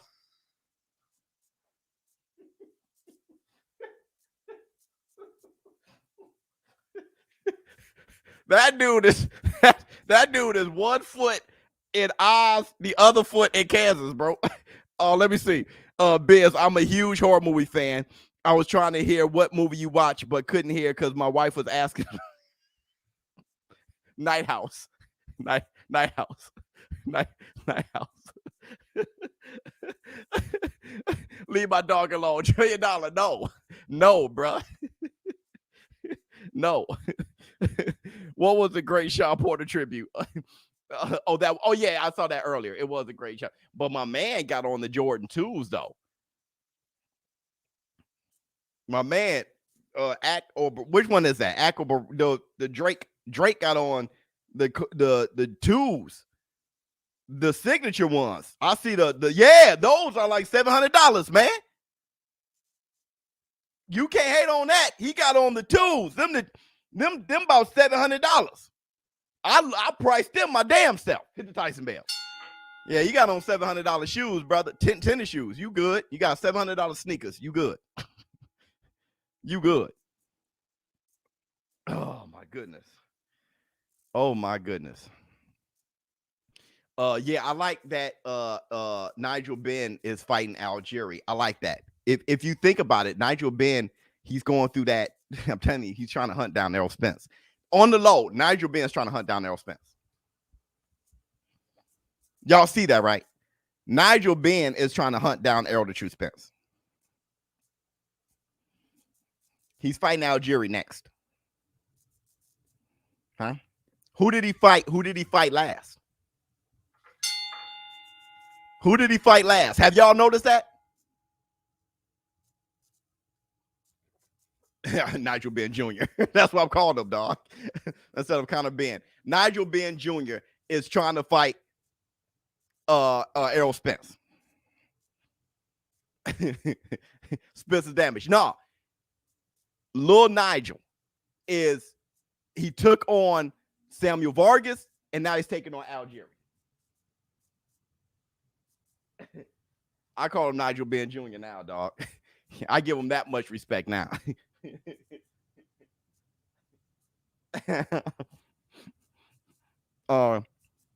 Yeah, no, Conor Benn. He's one of the first fighters on ESBC too. Let me see. Blackula. I'm telling you, Devin Haney is the best pound for pound.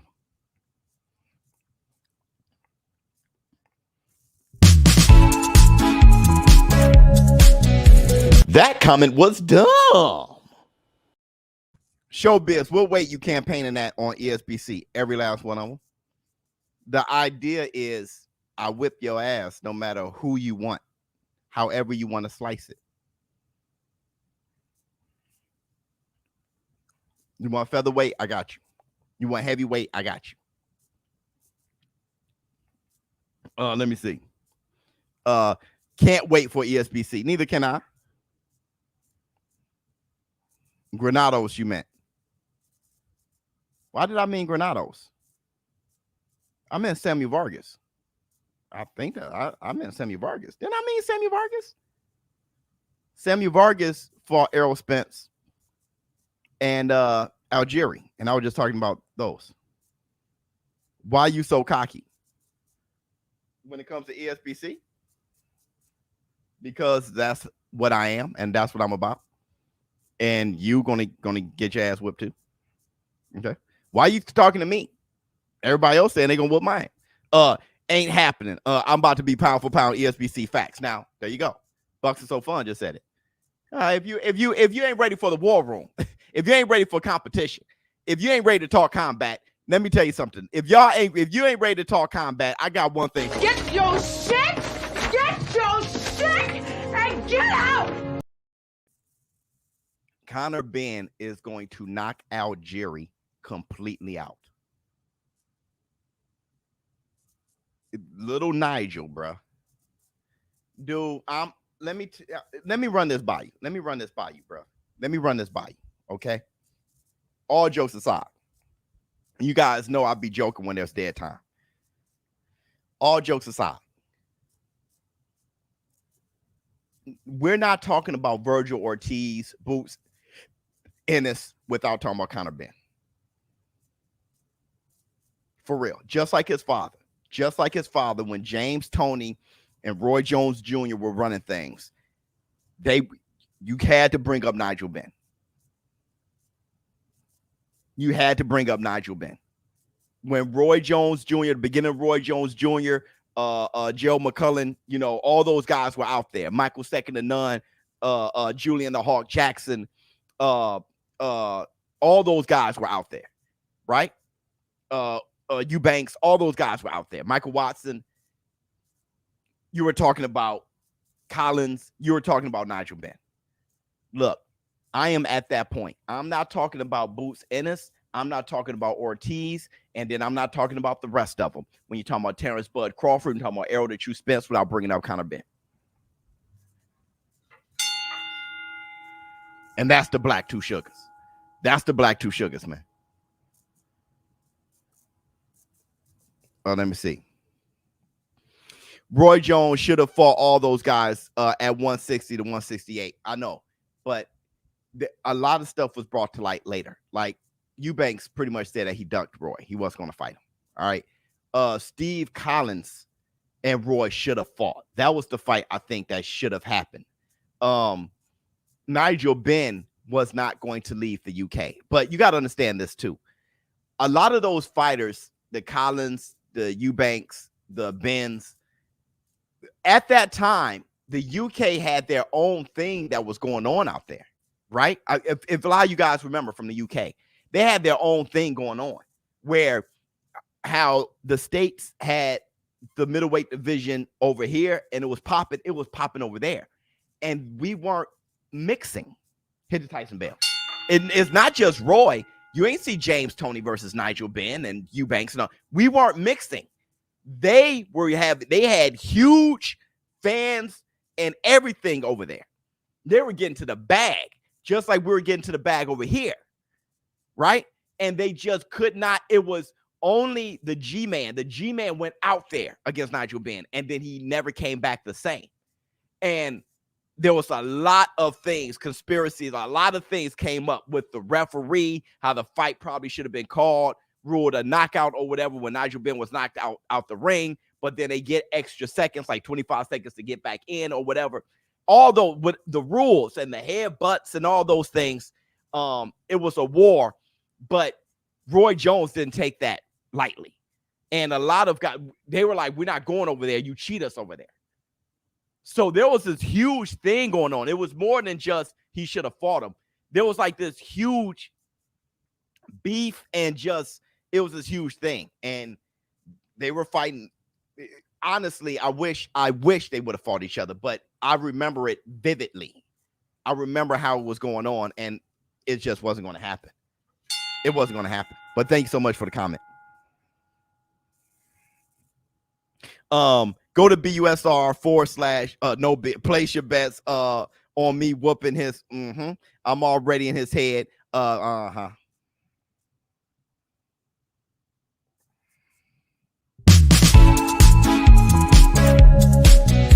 That comment was dumb. Wait, you think Conor is special? Oh, maybe I was too. Conor Benn is, yes, I think he's special. Yeah. Conor Benn is like his father, except for he can box better. Yeah, I said it. Nigel Benn did a lot of things wrong, except for he was such a damn savage. I got my haircut inspired by what Nigel Benn was. I was trying to have a lot of things inspired by fighters, what I was doing. But I like Nigel Benn. He was such a savage. But the thing about Nigel Benn, he did a lot of things wrong. Conor Benn, on the other hand, little Nigel, he has the savagery of his father, but his boxing ability is just, his coordination is better. It's better. I think he's special. What's your top 5 favorite welterweights of all time and why? Whew. How's everyone Saturday going? Oh my God. That's my top 5. Oh, favorite.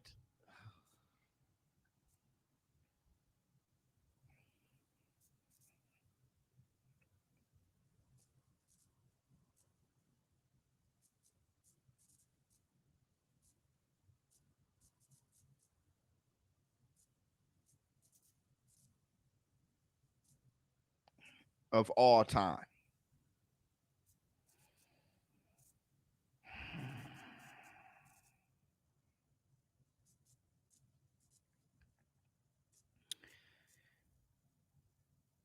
Sugar Ray Robinson, because he can do it all. He had crazy heart. He was untouchable at welterweight. Nobody could beat him. Power in both hands, height, speed, crazy chin, durability, boxing ability, knockout power. He's a boxer, fighter, savage. All the reasons. Great outside the ring, trailblazer, changed the game forever. Sugar Ray Robinson, Sugar Ray Leonard.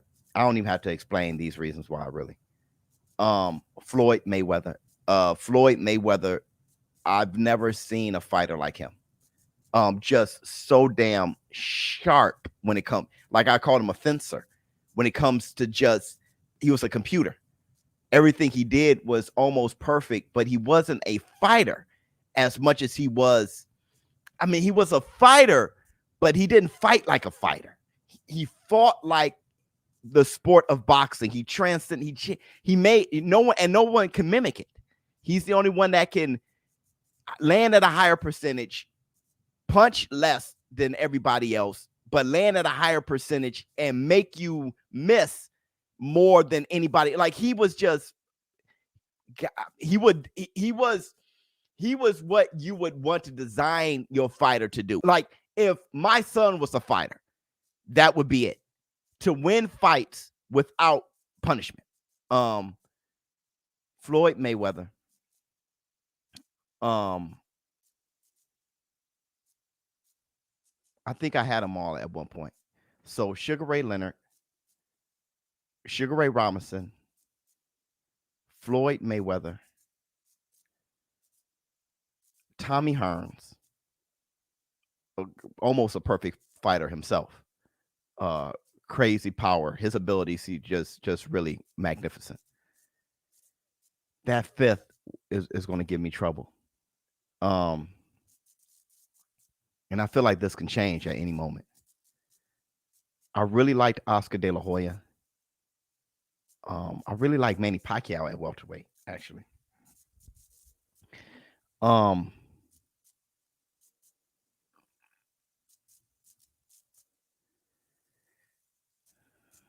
It's between Manny Pacquiao and Wilfred Benitez, I think. I like watching Henry Armstrong too, because I never seen him more irritating. He just on you like glue. But he moved around. You know, he wasn't just like a career welterweight. Neither was Pacquiao, really. Wilfred's defense was magnificent. I love watching him fight. He's just magnificent. It's between Wilfred and Manny Pacquiao. Let me see. What else we got? McCaskill's about to fight. I think maybe it's a little exaggerated till we see better competition. Okay, but that's what I'm saying. It kind of reminds me of Errol the True Spence when he was coming up, when he beat the hell out of Samuel Vargas too and knocked Algieri's head off practically with that hook that hit him against the rope. Yeah. I hear you. Yeah, I like Sweet Pea too. I really like Sweet Pea too. It's tough, but he said favorite. Great top 5 showbiz. Thank you so much, Tyson Bell. Parnell Whitaker was defensive master before Floyd took over. Well, he's still a defensive master. We love you, boy. Was the defensive master? I don't know, because Willie Pep, I don't know if he was the defensive master. Let me see. But he was still is a master. Let me see. Is he new age top? I haven't looked into it, dog. So he's not gonna stop. Best defensive fighter. Yeah, Loche. Yeah. That's what I'm saying. That's another one. Don't forget about the Mongoose, Archie Moore. Alexis Arguello. Can never forget Alexis Arguello, Aaron Pryor, and those guys. Had to do it. I know. Hit Tyson Bell. I love Tito. Yeah, Tito. That's another one, man. Because I had to break it up. If you're talking about favorite fighters that I lived through, that's a whole different question. Felix Trinidad is probably one of them. Welterweights that I lived through: Felix, Manny Pacquiao, Floyd Mayweather that I watched. Well, then Sugar Ray Leonard is still there. But I didn't watch him at welterweight though. So I got to drop that. But Oscar De La Hoya, there were guys that I lived through and watched as well. Sugar Shane Mosley, that I'm like, yo, those were my favorite guys. Julian and Hawk Jackson versus Big Charlo. Who wins, brother? Bro, you know that. That's, hey, I'm going to tell you, that's almost not a fight. That's almost not a fight. Julian the Hawk Jackson versus Jamal Charlo, that's almost not a fight. That's almost not a fight. And that's the Black Two Sugars. That's almost McCaskill about to fight right now. What am I hearing? Anyway, that's almost, y'all know that. You think Jamal Charlo? You smoking crack. I got Julian Hawk Jackson. The question is that if that's almost not a fight. I don't think Charlo gets started. I don't think he has to set up. He has to shoot the jab and he has to dictate. I don't know if he gets that opportunity. I don't know if he gets that because Julian's big too. And Julian could jab too. But his coming from the shoulder is more fluent than him. And his speed. See, his power is one thing, but a lot came from how fast his punches came. The question is that a fight? Too hard, too skilled? That's the question. That's the question. Everybody, make sure you follow me on Twitter. Y'all got to follow me on Twitter. Now, I've had 1,300 followers on Twitter for the past 2 months now. It's time to get 400 followers on Twitter. Y'all got to show up on Twitter because we get to the bag there. Hit the Tyson bell. Hey, McCaskill about to fight, though. We got to call this fight. I mean, that's Chicago. That's Chicago home right there. Jokes aside, I like Algieri this fight. Do you? Maybe his age beats him, but if he ain't busy. If he can survive, experience, make it, but he's not busy. Give him a shot on points. He got good footwork. He's here to be lunch. He's here to be lunch. Lunch is just a good name. Like you said, some experience, some work for Conor Ben. Please tell me what you think about Prime Rigodeau. Oh, yeah. That guy was almost a perfect fighter, man. Prime Rigodeau, he was almost a perfect fighter. Guillermo Rigodeau, he was almost a perfect fighter. Yeah, one of the greatest amateurs you ever see. Oh, yeah. Oh, yeah. Oh, yeah. God, there ain't much else to tell you. He was almost a perfect fighter, man. That background, that amateur background. I think JoJo wins, but I'm a Haney fan. Really? If you're a Haney fan, I can't even see how you would think JoJo wins. Hit the Tyson bell. It's hard to give JoJo much of a chance. And if you're a Haney fan, that's strange to me. Let me see. Let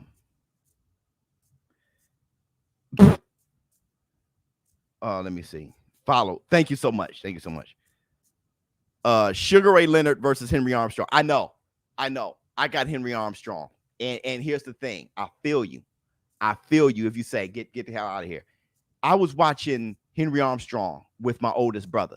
I love you, boy. I was watching with my oldest brother one day. I was at his house. And we're just looking at Henry Armstrong over and over again. We've done it before, but on this particular moment, we were watching him.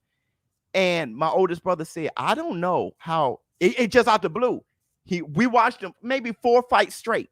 And my oldest brother said, I don't know how Sugar Ray Leonard will be able to get this man off of him, man. And I'm like, we start watching him with that eye. How would Sugar Ray Leonard do against Henry Armstrong? Then we start watching Sugar Ray Leonard. I don't think Henry Armstrong was fighting at a 10 pace like Porter for 15 rounds. But the thing is, he's on you like glue with way better skills. Like, I don't think Sugar Ray Leonard can get him off of him. I think he mauls him. I think Henry Armstrong mauls him. I think it goes 12. I think it goes to distance. But I think if you think Duran was on that ass, I think Henry Armstrong mauls him, man. Hit the Tyson bell. I don't think Sugar Ray Leonard. Henry Armstrong footwork and stand on you like glue. I know Sugar Ray Leonard got crazy footwork, but I just don't think he gets him off of him. Shout out to everyone in the war room except Pete. Ha! All right, here we go. Y'all, McCaskill is on. Oh, good. Nice way to land those punches. Oh, my God. McCaskill getting caught by Wyatt a little bit, though. McCaskill jumped on her and getting caught a little bit. Wyatt is shooting a jab. Oh, they both landed right. Oh, God. McCaskill hurt her. And she's throwing punches back. Oh, good left hook from Wyatt. Wyatt got her chin out on the island. Yeah. This is for McCaskill to clean her up. But McCaskill could get caught. She could get caught. Right hand just missed from Wyatt. She could get caught. She's trying to make a splash, make a big splash. She could get caught because Wyatt is taking a good step back and she got a lot of weight on her. She's soft around the mid. See, good left hook from Wyatt. Good left hook again for Wyatt. Good uppercut from McCaskill. Oh, good right hand, Jessica. 1 minute. Oh, good right hand again. Oh, good combination from see, left hook from Wyatt. Yeah, see, she could mess around and tire out. 1 minute left for the first round. And Wyatt could catch her coming in. She could see this is a Teofimo Lopez deal. If McCaskill, good right hand from McCaskill. See, Wyatt is good right hand. Oh, yeah, that hurt. Oh, shit. That's it. That's good left from Wyatt. Dog, her legs, Wyatt legs went, and then she got herself back together. That's a good chin. Oh, good left hook. No, McCaskill's hitting her too clean. She's hitting her too clean. Chi-Town represent. Chi-Town stand up. Right hand right hand again from McCaskill. Oh, good left hook from McCaskill. I don't know why Wyatt ain't letting her right go. She's not letting her right go. Now she's shell shocked. She got bullied. She got bullied out there. Or maybe she's too dazed to throw her hands properly. Good left hook from McCaskill, ripping to the body smartly. No, she took a deep breath. Jessica took a deep breath. That's what I'm saying. Oh, good right hand again from. Oh, good uppercut from Jessica. Oh yeah. Wyatt doesn't look good, but McCaskill's taking deep breaths. Let me see. That's the Black Two Sugars OG ShowBizz tonight. My man, Anthony Yard smash. Oh boy, thoughts here. That right up the middle, knocked the wind out of him. Beautiful work. I mean, like I said, I never seen a man just turn on the switch the way he did. Yard just said, "Okay, I'm about to knock you out." I just start punching at his guard until that guard was going high and he was ducking down, and then bam. I mean, Yard did a beautiful job. Fantasy fight, Burt Cooper or Derek Chisora. Derek Chisora, that's a big kid. That's a big kid. Burt Cooper. I love you, boy. Man, you want to probably Coop. I'm gonna put my money on Coop, but Chisora's a big kid, man. Chisora's a big kid. Oh, when I'm saying about big kid, for how Burt Cooper fights, that's a good fight on the low. Here, look. McCaskill come jumping down the second round. Got caught with the left. If McCaskill's not careful, good right hand from McCaskill. Good right to the body. God, she's just vicious, coming out viciously. Because McCaskill hasn't fought in a while. If she's not careful, she could get tired on the chin of Wyatt if she's not careful. I just don't like the way she's coming out. Here in this fight. But I get why. Make a splash. Yes, I get it. Make a splash. Have a knockout. Because this woman Wyatt is not in McCaskill's class. But at the same time, what class is she? Right now, I know y'all about to say she beat Breakis, right? Oh my God, Cecilia Breakis. But my thing is, maybe Cecilia was just done. Not what she used to be, and I know she beat her twice. But maybe she just got her number. So, I mean, yeah, good right hand from Jessica. Good left from Wyatt. But if Wyatt survives this, we'll see what happens in the seventh. Good left hook to the body from McCaskill. Good right hand from Wyatt. You feel what I'm saying? Good combination from McCaskill. Good hooks to the body. Dang. The uppercuts to the body from McCaskill is nice. Good combination from Wyatt. Good left from McCaskill. Knocked Wyatt off the 25 seconds left in the second round. Good 1-2 from Wyatt. Wyatt's taking deep breaths. Good left hook to the body from McCaskill. She knows I gotta go to her body and start taking a little bit off. Hit the soft spot. Because look at her body. Her body's too soft. Wyatt's body, really.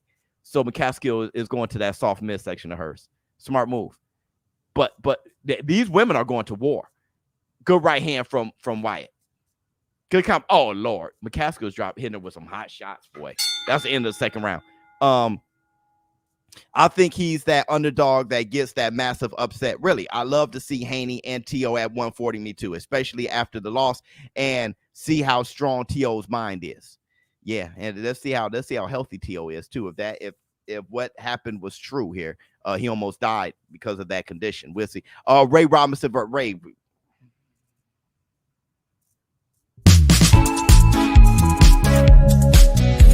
That comment was dumb. Roy Jones Jr. versus Michael Moore at 175. Who you got? Tough fight. I don't know. I don't know. But you gotta understand, I have a huge amount of respect for Michael Moore. I don't know, man. I don't know if Roy can beat him. I don't know if I got Roy because Roy was just Superman. But I'm not. I would be scared as hell if that fight ever happened. But Roy would shock you the way he did with Virgil Hill. You're like, what? Hold on. Good jabs from Wyatt. This is the beginning of the third round. 1 minute 52 seconds. Good combination from good left hook from Wyatt. You see what I'm saying? Wyatt is shooting that jab too. Right. Oh, good left to the body from McCaskill keeps going to the body beautifully. She keep going to the body wonderfully. Overhand right just missed.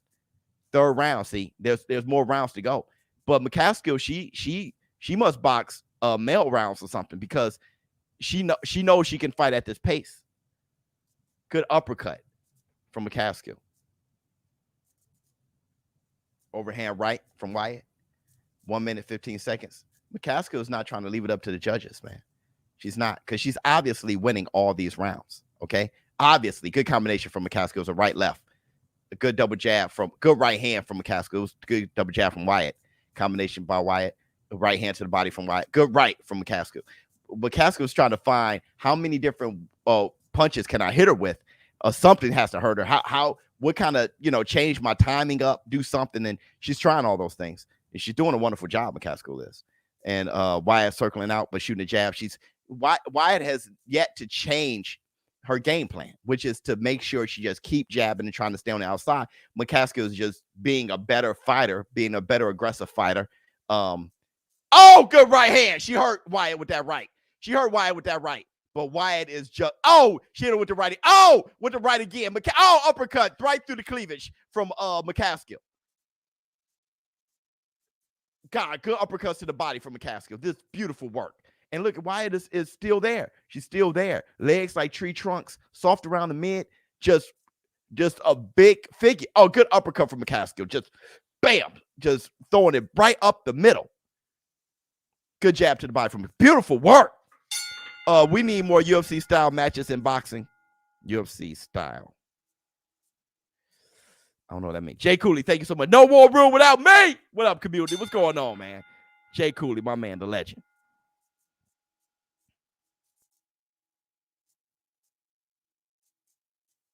Boots versus.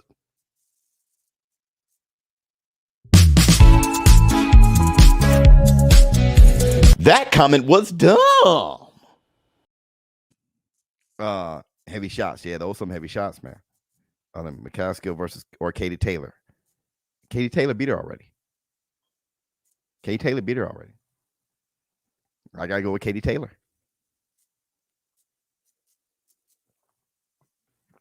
I was referring to the matchmaking. Oh, yeah, absolutely.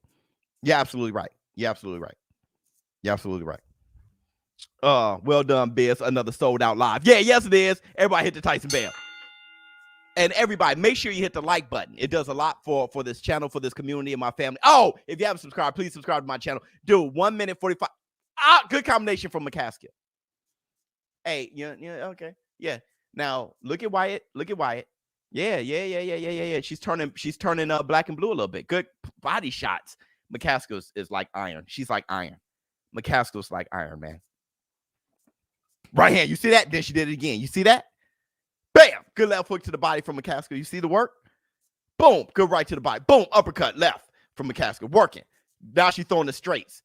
God, and she's turning her. You see how she's pivoting her feet perfectly, making her feet and her hands work together? McCaskill's working, man. She's working. That's a big woman that she's fighting, though, man. That's why she's absorbing these shots. Oh, God, they both landed on each other. Wyatt threw a left hook just out of muscle memory and landed right on McCaskill while McCaskill was throwing her left hook. Dog, look at the blood on Wyatt's face. Wyatt is getting pummeled, and it looks like she loves it. Good right hand from McCaskill. But, she's bleeding like a faucet. I mean, the blood is running down her nose. Oh, good up, brother. That uppercut just splitting the cleavage and the guard. Hit her right in the nose. Blood is dripping, bruh. Blood is just pouring. Good uppercuts to the body from McCaskill. Oh, she hit her right in the private. Lord have mercy. When you hit a woman in a private, that's low. Good right hand from McCaskill. Look at Wyatt. Just still throwing her hands like Pursoon. Pearson. Well, how you say her name? 15 seconds left in the fourth round. Good right hooks to the good right hook upstairs. That's the thing about McCaskill. She'll throw right hook, right hook, right hook, right hook. People really don't do that. Like good right hand from McCaskill. But I mean, Wyatt is there. So she's hitting her like a punching bag. It's like a punching bag. It's like a moving punching bag. How many of you guys move your heavy bag and punch it while it's moving? I know I do. You sway that thing comes back. Bam! You hit it on this way back. You swing it, it comes back towards you. Bam! Look at Love. Love getting some love. He's petting the dog and getting his next stretch.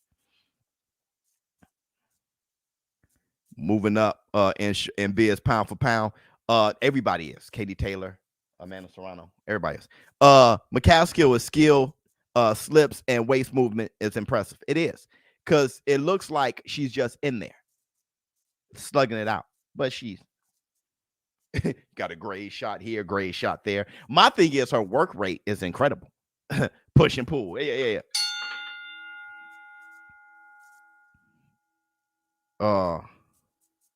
Loves doggy. Cute little doggy. Ain't it best life? Where McCann? Yeah, Chicago, baby. Chi-Town. All right, here we go. Good McCaskill throwing her uppercuts to the body in the fifth round. Just digging uppercuts to the body, bro. Yeah, her waist movement is extremely impressive. I was looking at her shoulders a lot, but you're right. Her waist movement is extremely impressive. Yeah, it's extremely impressive. Extremely. It's James Toney-esque, actually. Good eye. I was so busy looking at her feet and her shoulders. Look at it. She's just throwing her hands, man. Lefts and rights. She's trying to stop it. She's trying to. Good uppercut. And then McCaskill looked at her like, double right hand uppercut. Bruh, hold on, though. You right about. Look at the weight. Oh, my God. The waist. That's James Toney. Look how she's ducking those punches. Very James Toney. Good double jab from Wyatt. See, Wyatt is leaning everywhere. She's bone tired. Wyatt is bone tired. Hey, bruh. Good right hand from McCaskill. A good uppercut again. McCaskill's throwing these uppercuts to the body, and then she brings it all the way up. All right. It's hard to see. It's hard to see because the waist movement. My man is absolute genius with the analysis. I don't know why I was looking at it. I was so busy looking at her feet and her shoulders. Good 1-2 from McCaskill. I'm actually embarrassed that I didn't bring it up. That's why I keep mentioning it. It's like, why didn't? Good left uppercut to the body from McCaskill. 5 in the fifth round, 25 seconds left in the fifth. Good combination from Wyatt off the ropes. But McCaskill in the middle of the round, she's just a torture. In the middle of the ring, McCaskill is just a torture. And that uppercut to the body, straight left, just beautiful work. She could throw them straight too. But when she's throwing those uppercuts and hooks and where she's throwing them from, like James Toney. Oh, look, yay! Lean back, duck down. Golly, the flexors in her hips. Good uppercut, good right hand from McCaskill. Yo, ShowBizz Academy, bruh. She's fighting phenomenally. My man got his barber. Love got his barber, and he's groomed. This guy here is a showman. This is funny as hell. He got his barber back there. He's petting the dog in his next stretch. This guy's all right. Biz, I just realized I found Teofimo Sr. annoying for his trash talk and root against Tio, but Bomac talks just as much, and I don't feel the same way. Am I hating? Hit the Tyson bell. Nah, what that is it's what we all go through. Is relatability, right? So somebody else can trash talk, and this person can trash talk, but you can relate the way. Have you ever played a game of spades and you playing spades and y'all all talking mess, but you can talk mess and laugh? The sound of their voice, the chemistry, the words they select, it's a background you're from and you can identify with it, right? You can relate to it. That's all that is, right? It's the reason why you tend to like fighters that you can relate to. But my only problem, that's not a problem. My only problem, like you said, is when you take credit. You can dislike, good uppercut from McCaskill. You can dislike another person, but take credit from them is when you're hating. That's when you hate, when you take credit from them. Because they're not like you. Good right hand from McCaskill. Dog, she's throwing her. She throwing her punches beautiful. Oh, good left hook from Wyatt. Dude, her hips is not just her ducking, but how she could come back up. She works out wonderfully. McCaskill works out wonderfully. Good, right? That uppercut, I love that. That Mike Tyson uppercut. I love all of it. Hey, all right. Hey, ref, it's time to start watching. It's time to start looking. See, and then made her miss. Swam without getting wet. She 1-2, swam without getting wet. All of her punches are starting to land. The ref got to start taking notice. 50 seconds left in the 6th round. The ref is taking notice. He's looking. Like I said, sometimes you got to save the fighters from themselves. Good right hand again from McCaskill. McCaskill looks like she hasn't even been in a fight. The reflexes of the way McCaskill fights on the inside is totally hey, okay, bruh, that she has gotten better throughout the fight. I'm sorry. She stepped back, move her chin, and came with a counter uppercut. I know Wyatt can't breathe shit. She ain't breathing shit. There's no H, there's no 2 O's. She ain't getting the H and an O. She ain't getting no water. Oh, good right hand. And she ain't getting no oxygen. She ain't getting no water. There's no form of oxygen going through the blood of Wyatt right now. She can't breathe it in. She can't keep it down. She's sweating it all out. Let me see. This woman here is gonna be dry as a bone. You gotta start looking at her. Fantasy fight, Ann Wolf versus Clarissa Shields. That's a tough fight, bro.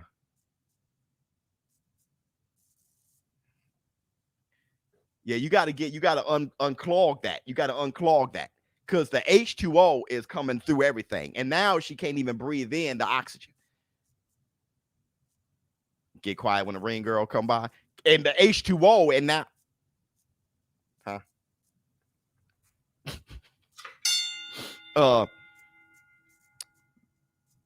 that fight's awful. That fight's awful. Everybody, please hit him with it. That comment was dumb. You're probably right. Wolf probably will win. But that's a good fight to me. Good right hand from McCaskill. You got to start looking. I think Wyatt is just throwing them, but just not stop it. There you go. Yeah, the oxygen. All right, she's dried out. The H, the 2, the O, and she can't breathe in the O. It's just, yo, bruh. Yo, hit the Tyson bell.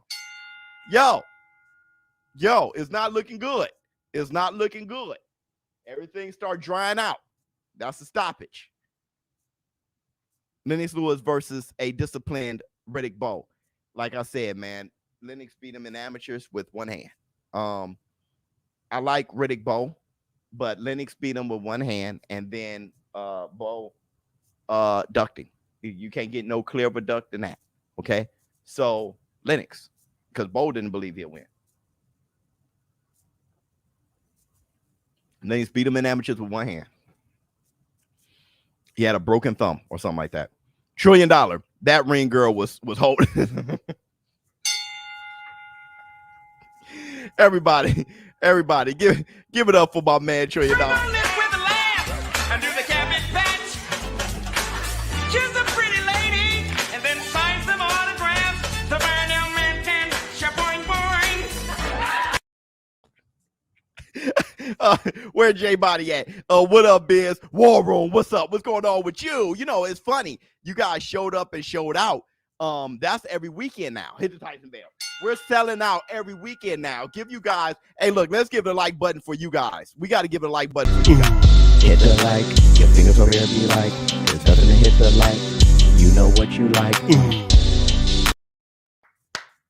Floyd Mayweather versus Paul Williams. I have to ask Derek Lincoln. That's a good question. I always, because Floyd isn't going to knock him out or anything like that. Paul Williams at welterweight was just his. He can give a damn. All right. You weren't hurting him at welterweight. You had to hurt him at middle, and plus Floyd wasn't hurting much at welterweight himself. no matter how much he was capping. When he was talking about how his power was transcending, he talked about Gervonta Tank Davis' power going up with him, and he was like, just like me, and everybody was like, but anyway, look at Undisputed over here, Jessica McCaskill.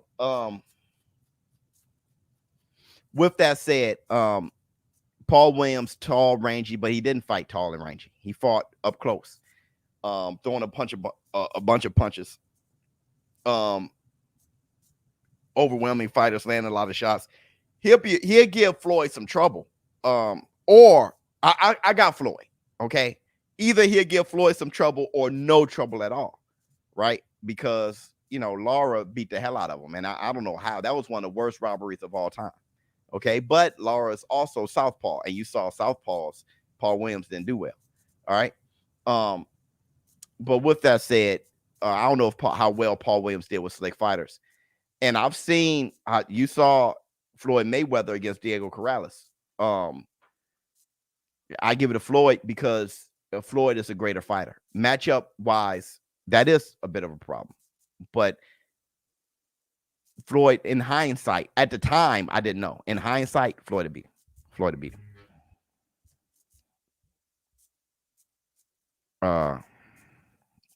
Damn, she even got the IBO. She's undisputed. Oh, she even got the IBO. Oh, she got the IBO. My bad. Sugar Ray Robinson versus Hagler. Can't call it because now you're in middleweight territory. And though Sugar Ray Robinson may be the greatest middleweight of all time, there are middleweights in the history of middleweights that I think would give Sugar Ray Robinson some issues. Right, Roy Jones Jr. would give him some issues, but I got Sugar Ray Robinson beating him. Hagler would give him some issues. Monzon, that's a weird matchup for. Look, let's do it like this: best out of 3, I got Sugar Ray Robinson, but Sugar Ray Robinson is not coming out of a Hagler fight. We love you, boys. Without a good chance of him losing. Just he's a natural middle who, if you look at Sugar Ray Robinson versus Jake LaMotta was so much bigger than him came when fight night. Sugar Ray Robinson didn't hydrate well at all. I think Jake LaMotta was almost 30 pounds heavier than him come the night of the fight. So, but Sugar Ray Robinson was so special.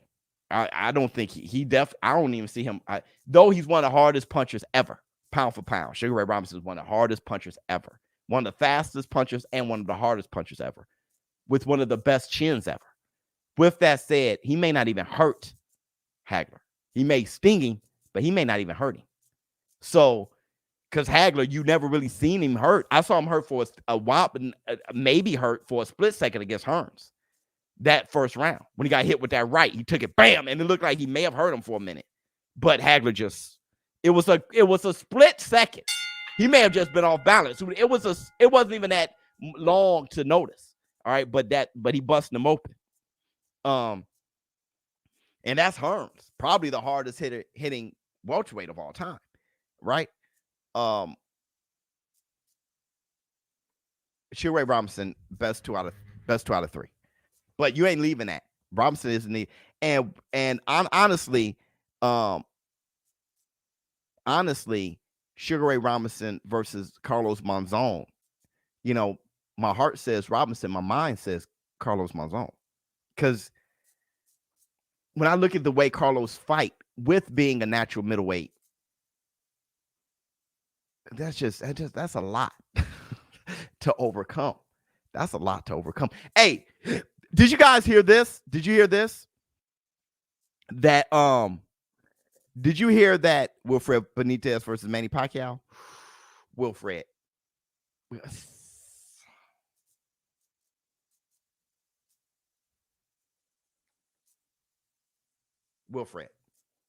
Just think about that Duran fight. Wilfred. That's a tough, but Wilfred. That's a tough fight. Did you guys hear Caleb Plant say that he's willing to fight Charlo or Benavidez next? You hear that? Caleb Plant said that he's looking to fight Charlo or David Benavidez next. Who y'all got? Think about Plant. Now after Canelo, now he's been in the ring with Canelo. I don't know. I don't know, y'all. I don't know. I don't know. I don't know. I didn't know who would win, Plant or David Benavidez before Canelo. Now I really don't know. If I look at who Benavidez been fighting and look at Caleb Plant now that he got that Canelo work in, I don't know. He's fresh off Canelo. He's hungry now. He lost his belt. He been in there with Canelo for 10, 11 rounds. He's like, let's get that work. See, you need an ass whipping. You need an ass whipping. Now he's been in the dark, and he's like, let's get that work. Who did McCaskill just call out? Now he's been in the dark. He's like, let's get that work. Now let's see if everybody's going to be like, right? Hit the Tyson bell.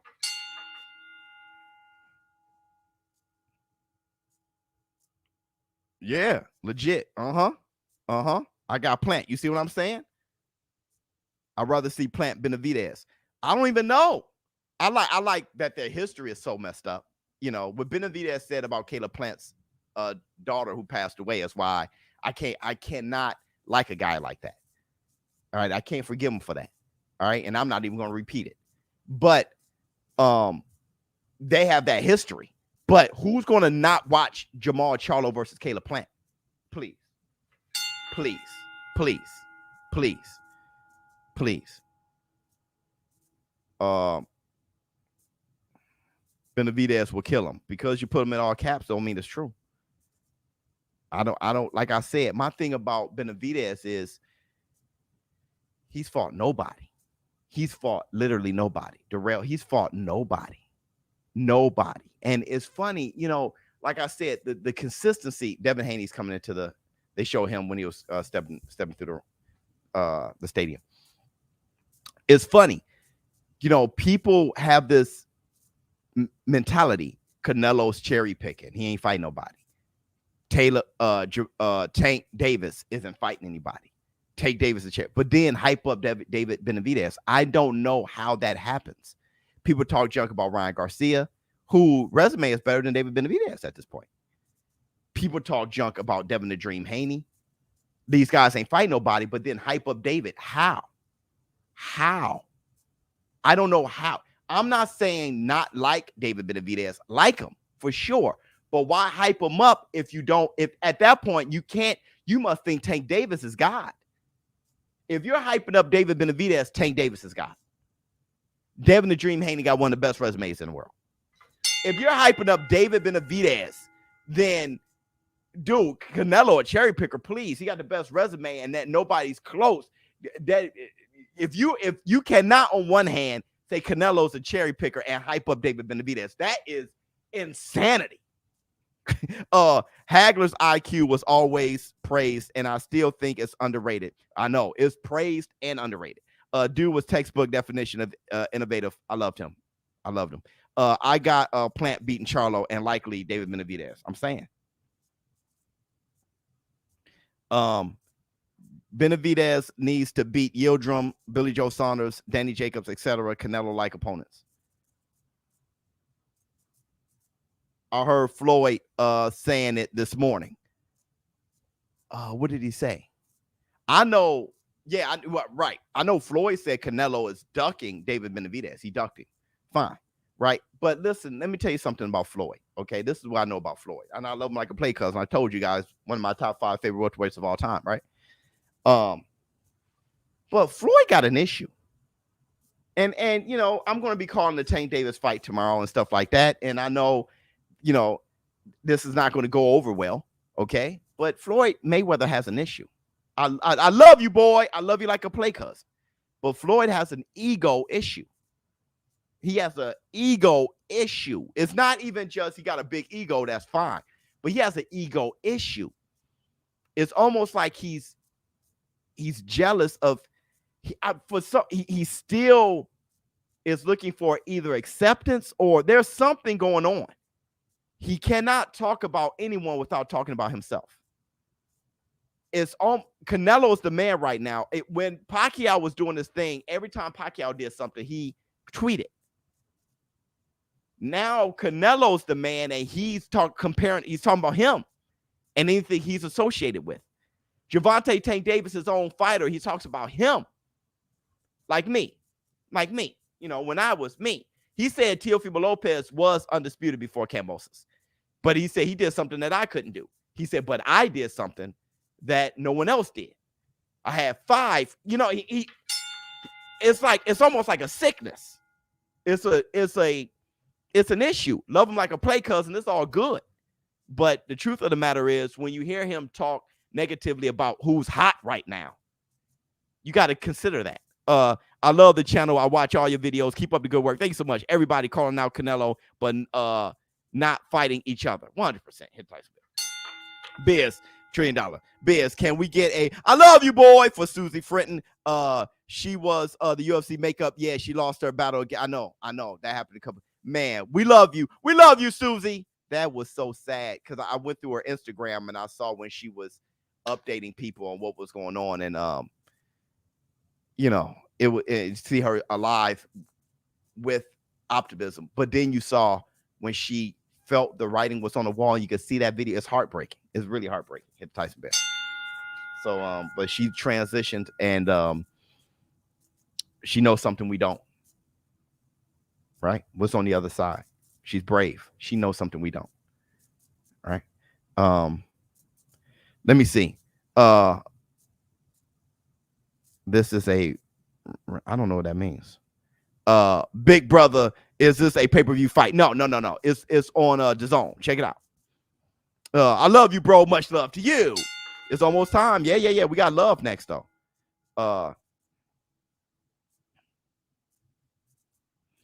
Biz, realistically, do you think Haney or a Lopez rematch would be next? I think Haney. Well, Lopez isn't rematching. He's going up to 140. So they've said that continuously. So if it's Haney or Lopez, it's definitely Haney. The question is it Haney or Lomachenko? That's the question. Because they're talking about how big that fight would be in Australia, because Devin Haney name doesn't travel well when it comes to outside the states. His name doesn't travel well.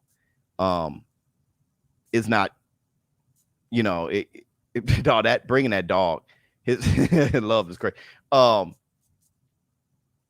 Lomachenko name would travel better than Devin Haney. So you got Lou DiBella on the Boxing Voice saying that, you know, Kambosos is a prize fighter now, and the prize is money, and he was just talking this talk, and I'm pretty sure that he's running that by Kambosos.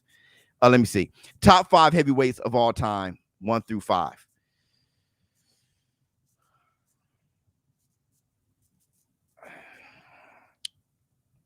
I think I've done this already, but I think it changes.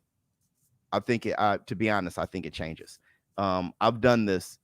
I have a video where I go through every one of them. And did I put it in my description? I said, if anybody asks me my top whatever rankings, this video, I did everything from featherweight to heavyweight of all time. And I think I did current, and I did pound for pound and pound for pound women. Like, I did everything. But I give it a shot again. Because it's hard to do. But number 1, Muhammad Ali. Number 2, Joe Louis. My opinion, right? Number 3, George Foreman. Now it's getting funny. Number 4, I'm not sure what I said before in that video, but what comes up right now for me, like I said, it can change, is Jack Johnson. Greatness. Number 5.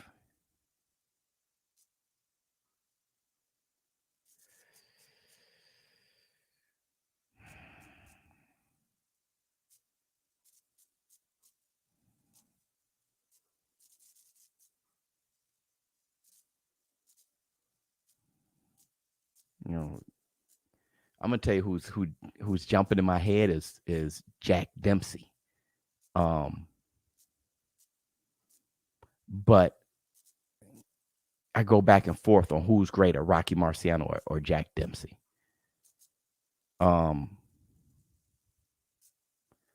Who's jumping in my head right now is Jack Dempsey. I don't know who I had at 5. Man, there's some guys though. There's Larry Holmes, not Evander Holyfield, not Mike Tyson, not Lennox Lewis, not Sonny Liston.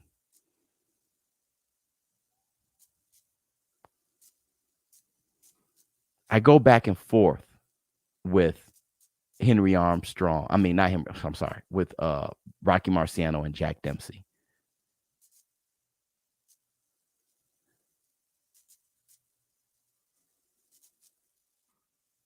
I'll say Rocky Marciano. That's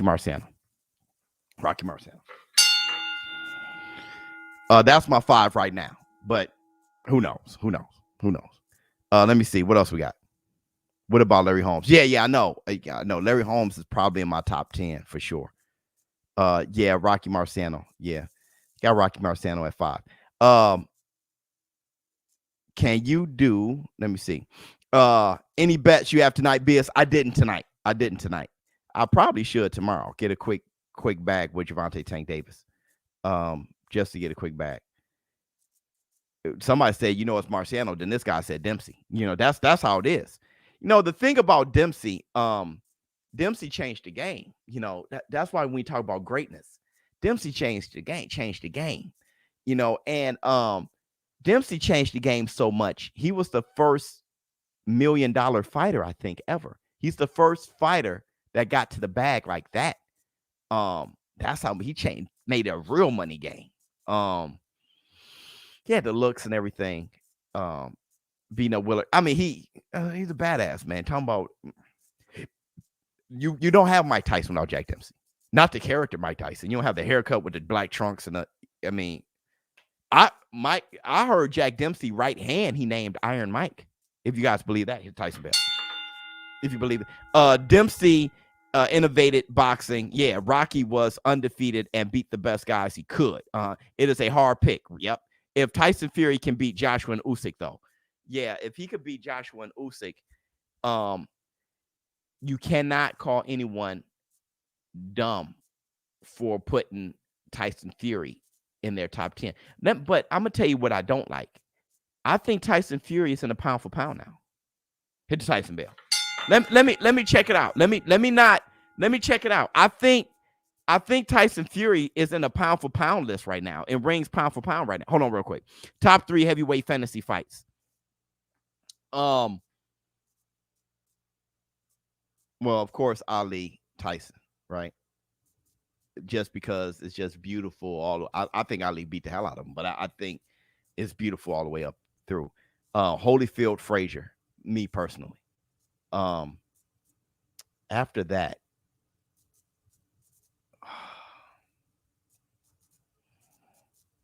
now I'm thinking of a ton of fights now, bro.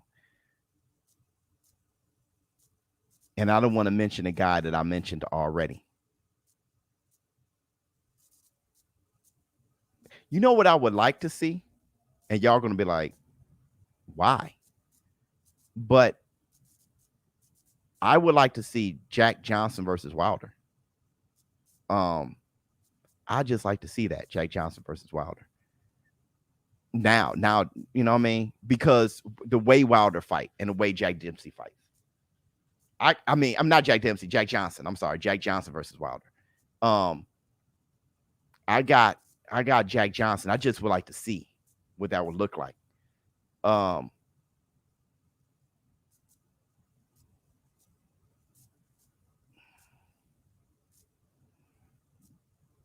There's a lot of fights I would like to top 3 matchups of all time. Holyfield versus Frazier. Ali versus Tyson.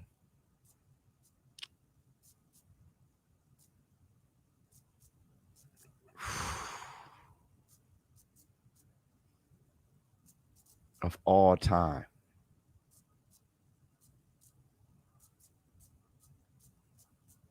It may be another Holyfield fight, man. Because I would like to see Holyfield versus Joe Louis. I definitely don't want to see George Foreman versus Joe Louis. I think George Foreman would knock Joe Louis's head off. I think that's a bad matchup. God, I like to see Joe Louis versus Mike Tyson too. They have some good fights, man. Hit Tyson bell. Some good fights. Let me see.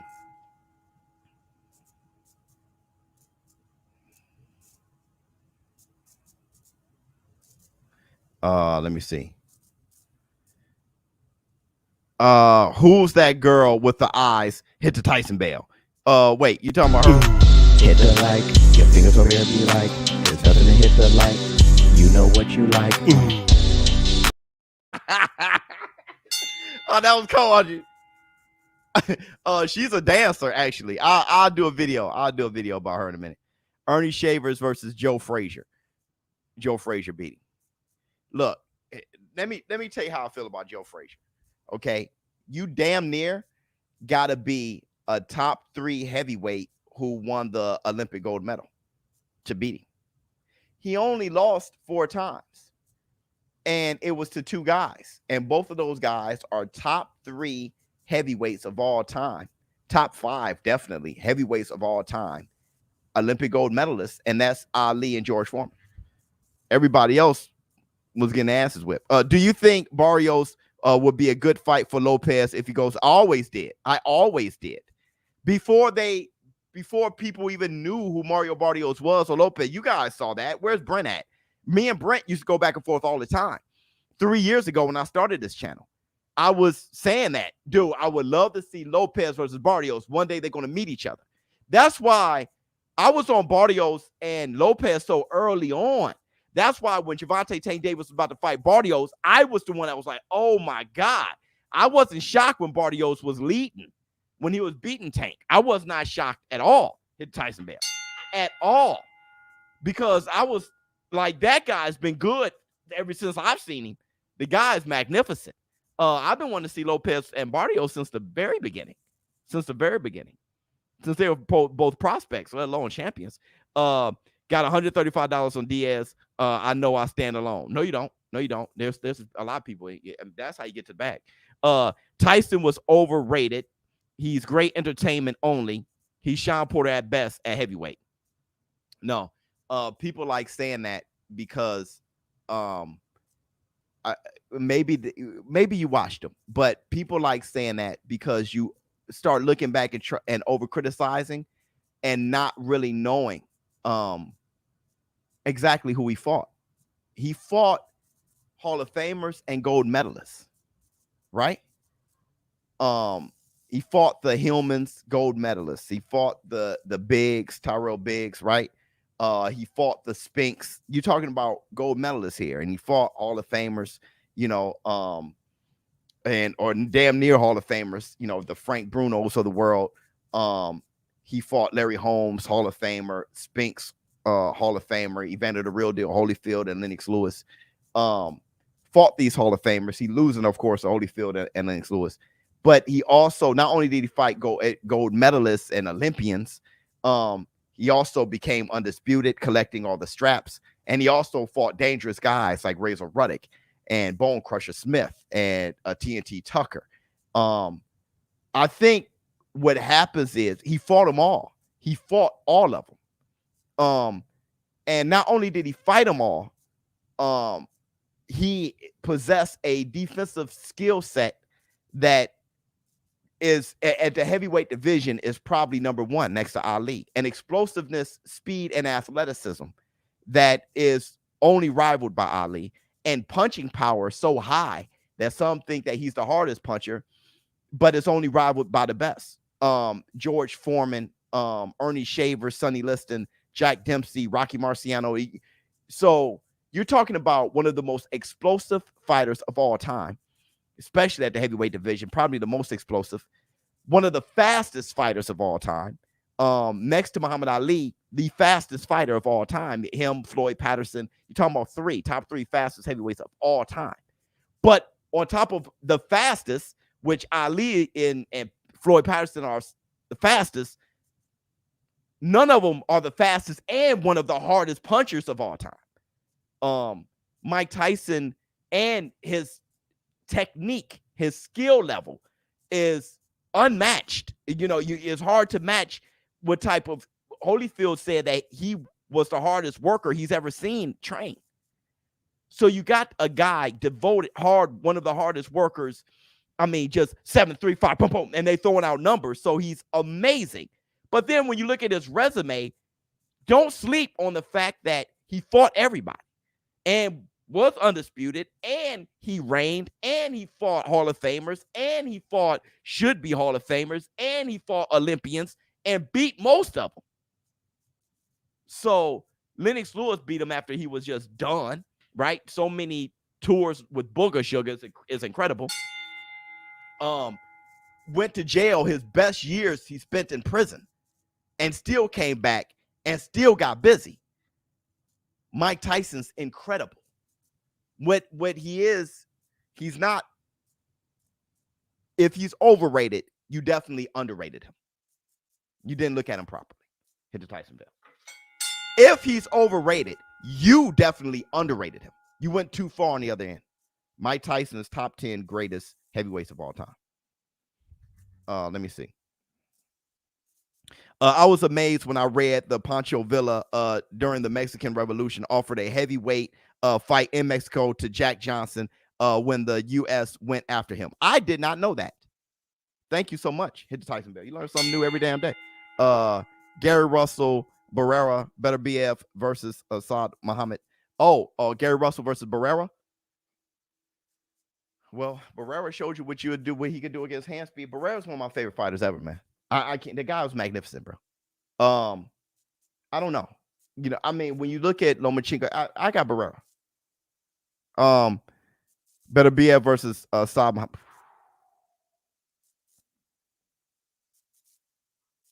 Better BF. But man, I don't know. Let me see. Out of curiosity, I would like to see lightweight Cotto versus Loma. Just to see how it would go. Beautiful. That's amazing. I got Loma. Too wet behind the ears, Cotto. But that's amazing. Yeah, I like that. Aaron Pryor versus Sugar Shane at 135. Inoue versus Roman Gonzalez. Woo! Inoue may be that special. I was gonna say Roman Gonzalez. Inoue may be that special. Aaron Pryor versus Sugar at 135. Hey man, I'm almost saying Sugar Shane versus Duran at 135. I don't know if it was the steroids. Good night. All I know is that guy couldn't be touched. He was knocking everybody out. I mean, that guy couldn't be touched. Sugar Shane at 135. Boy, please. I almost called you the N-word. Boy, please. Boy, please. Yo, Biz, love the channel. Are you a boxer or martial artist? I actually did more martial arts than boxing, but I love boxing more. Next time you catch yourself in Minnesota, swing by next level combat in Minnesota. Much love. It's funny. I've practiced more martial arts than boxing in like a gym. Yeah, I practiced more. My entire life, though, I was baptized in boxing. Let me see. Love you, Brometheus. Salute to Punch. Cherish life. You got that right, Smitty Low. Prometheus. Tyson prime was short, but in his prime, he was one of the greatest heavyweights ever, bar none. And then out of it, he was such a powerhouse. He had some good fights out of his prime. He was such a powerhouse. I mean, beautiful work. Hold on one second.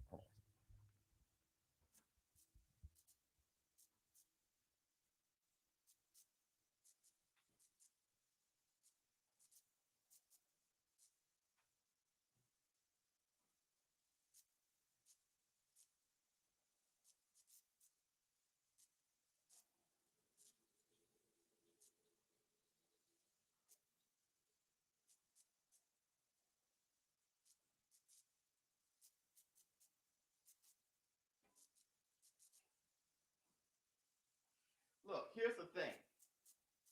Here's the thing. Here's the thing about Mike Tyson. Here's the thing about Mike Tyson that's super strange. Hit Tyson Bear. And I want y'all to circle this in your heads, okay? When my man said, short prime or whatever. Okay, here's the thing. Mike Tyson is an icon, one of the greatest fighters of all time. You can't bring up boxing without thinking about Mike Tyson. Mike Tyson came back after 15 years and sold out and fought Roy Jones Jr. Okay. One of the biggest fights of what's that last year or last year? But nevertheless, Mike Tyson is an icon, one of the greatest fighters of all time, right? Icon, boxing icon. There's very few boxing icons. And he underachieved. He is a boxing icon, one of the greatest fighters of all time, and underachieved grossly. Think about that. If let's say Mike Tyson had the work ethic of Floyd Mayweather for his entire career. My God. Mike Tyson is an icon and underachieved grossly.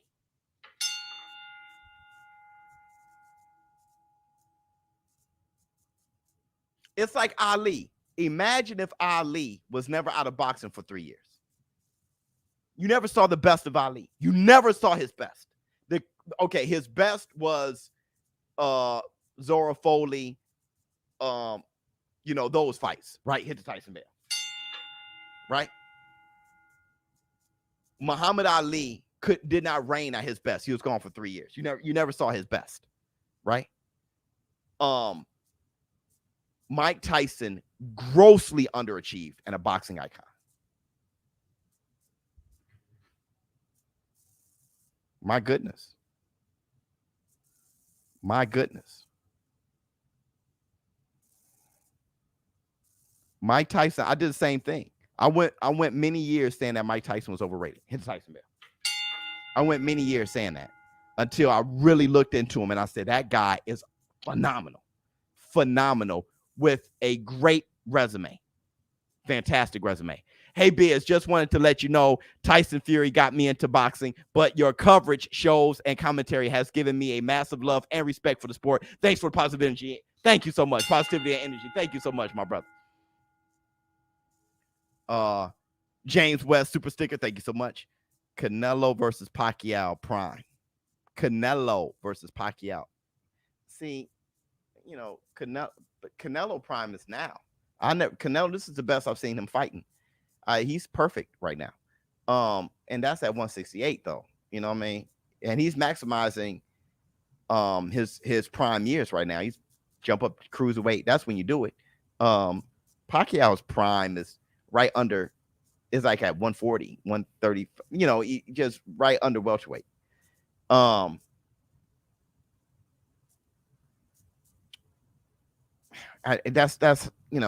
hard. That's hard. Pac-Man all day. I don't. That's hard. At both of them at 154. Canelo. Just too big for Pacquiao at 154 because just too big. Pacquiao, when he fought Margarito, he said, I ain't never doing that again. Pacquiao's a little guy. Floyd's bigger than Floyd was a little guy, but Pacquiao was doing magnificent things. Magnificent. He shouldn't have been doing what he was doing, let alone beat Canelo at 154. I just don't see it. Look, Floyd Mayweather didn't even fight Canelo at 154, right? Flex on him. See, pow. Love you, boy. Happy holidays. Much love to you. Happy holidays, brother. BS in the war room. Stay safe, everyone. Thank you so much for that. Let me see what he has. Daryl Smith, $2 for top 5 best left hooks. Man, this is tough, man. This is tough. I need to get the book. But I like Floyd Patterson's left hook. I'm just gonna say some left hooks I like. Floyd Patterson left hook, Joe Frazier left hook, Oscar De La Hoya's left hook.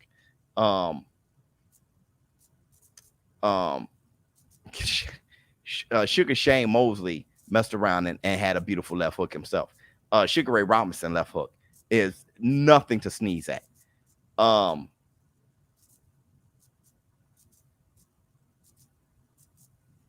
know I'm messing up. That's hard to put on somebody in front of everybody. Like, I know I'm messing up though. Let me think a little bit harder.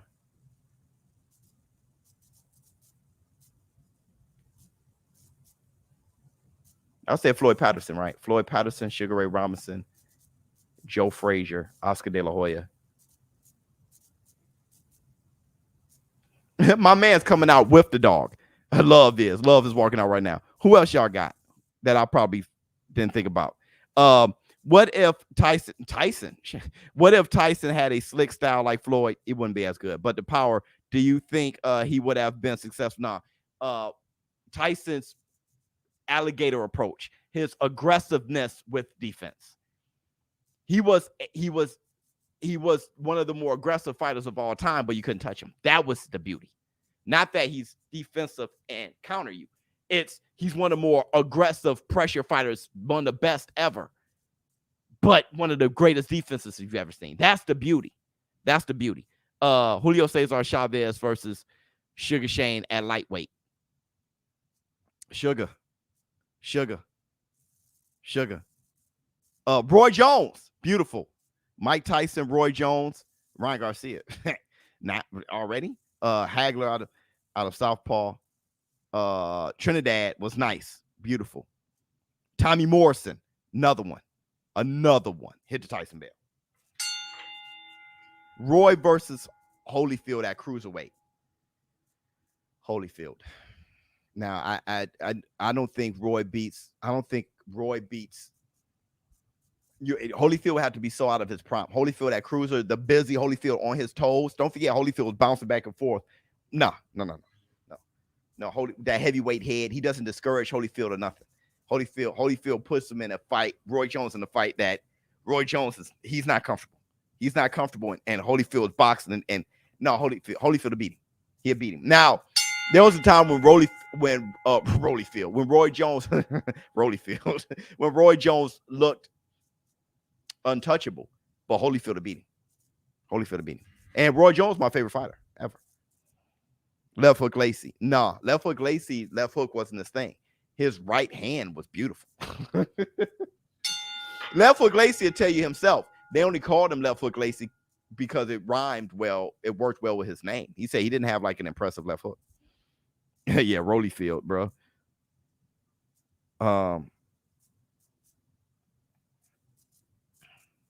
Steve Urkel, what's up? What's going on with you, Playboy? Everybody, for my man calling me Steve Urkel. Bring on this with a laugh and do the cabbage patch. Kiss a pretty lady and then sign some autographs. The burn young man can shaboing boing. Huh? It's nice bell. Chavez versus Duran.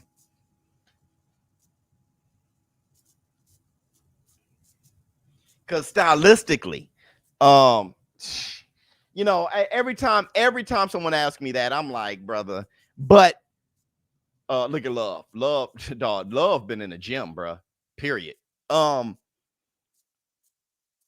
going with Duran, but every time I picture that fight and be like, they both gonna be where they want to be, where they wanna be.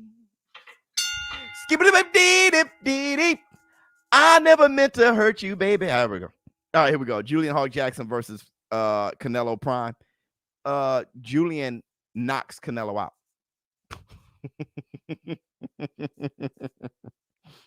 Winky versus and Winky beats Canelo. Winky beats Canelo.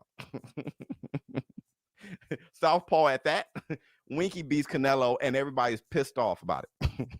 And Winky just winking at the camera, having a blast. Winky beats him, and everybody. No, actually, hold on.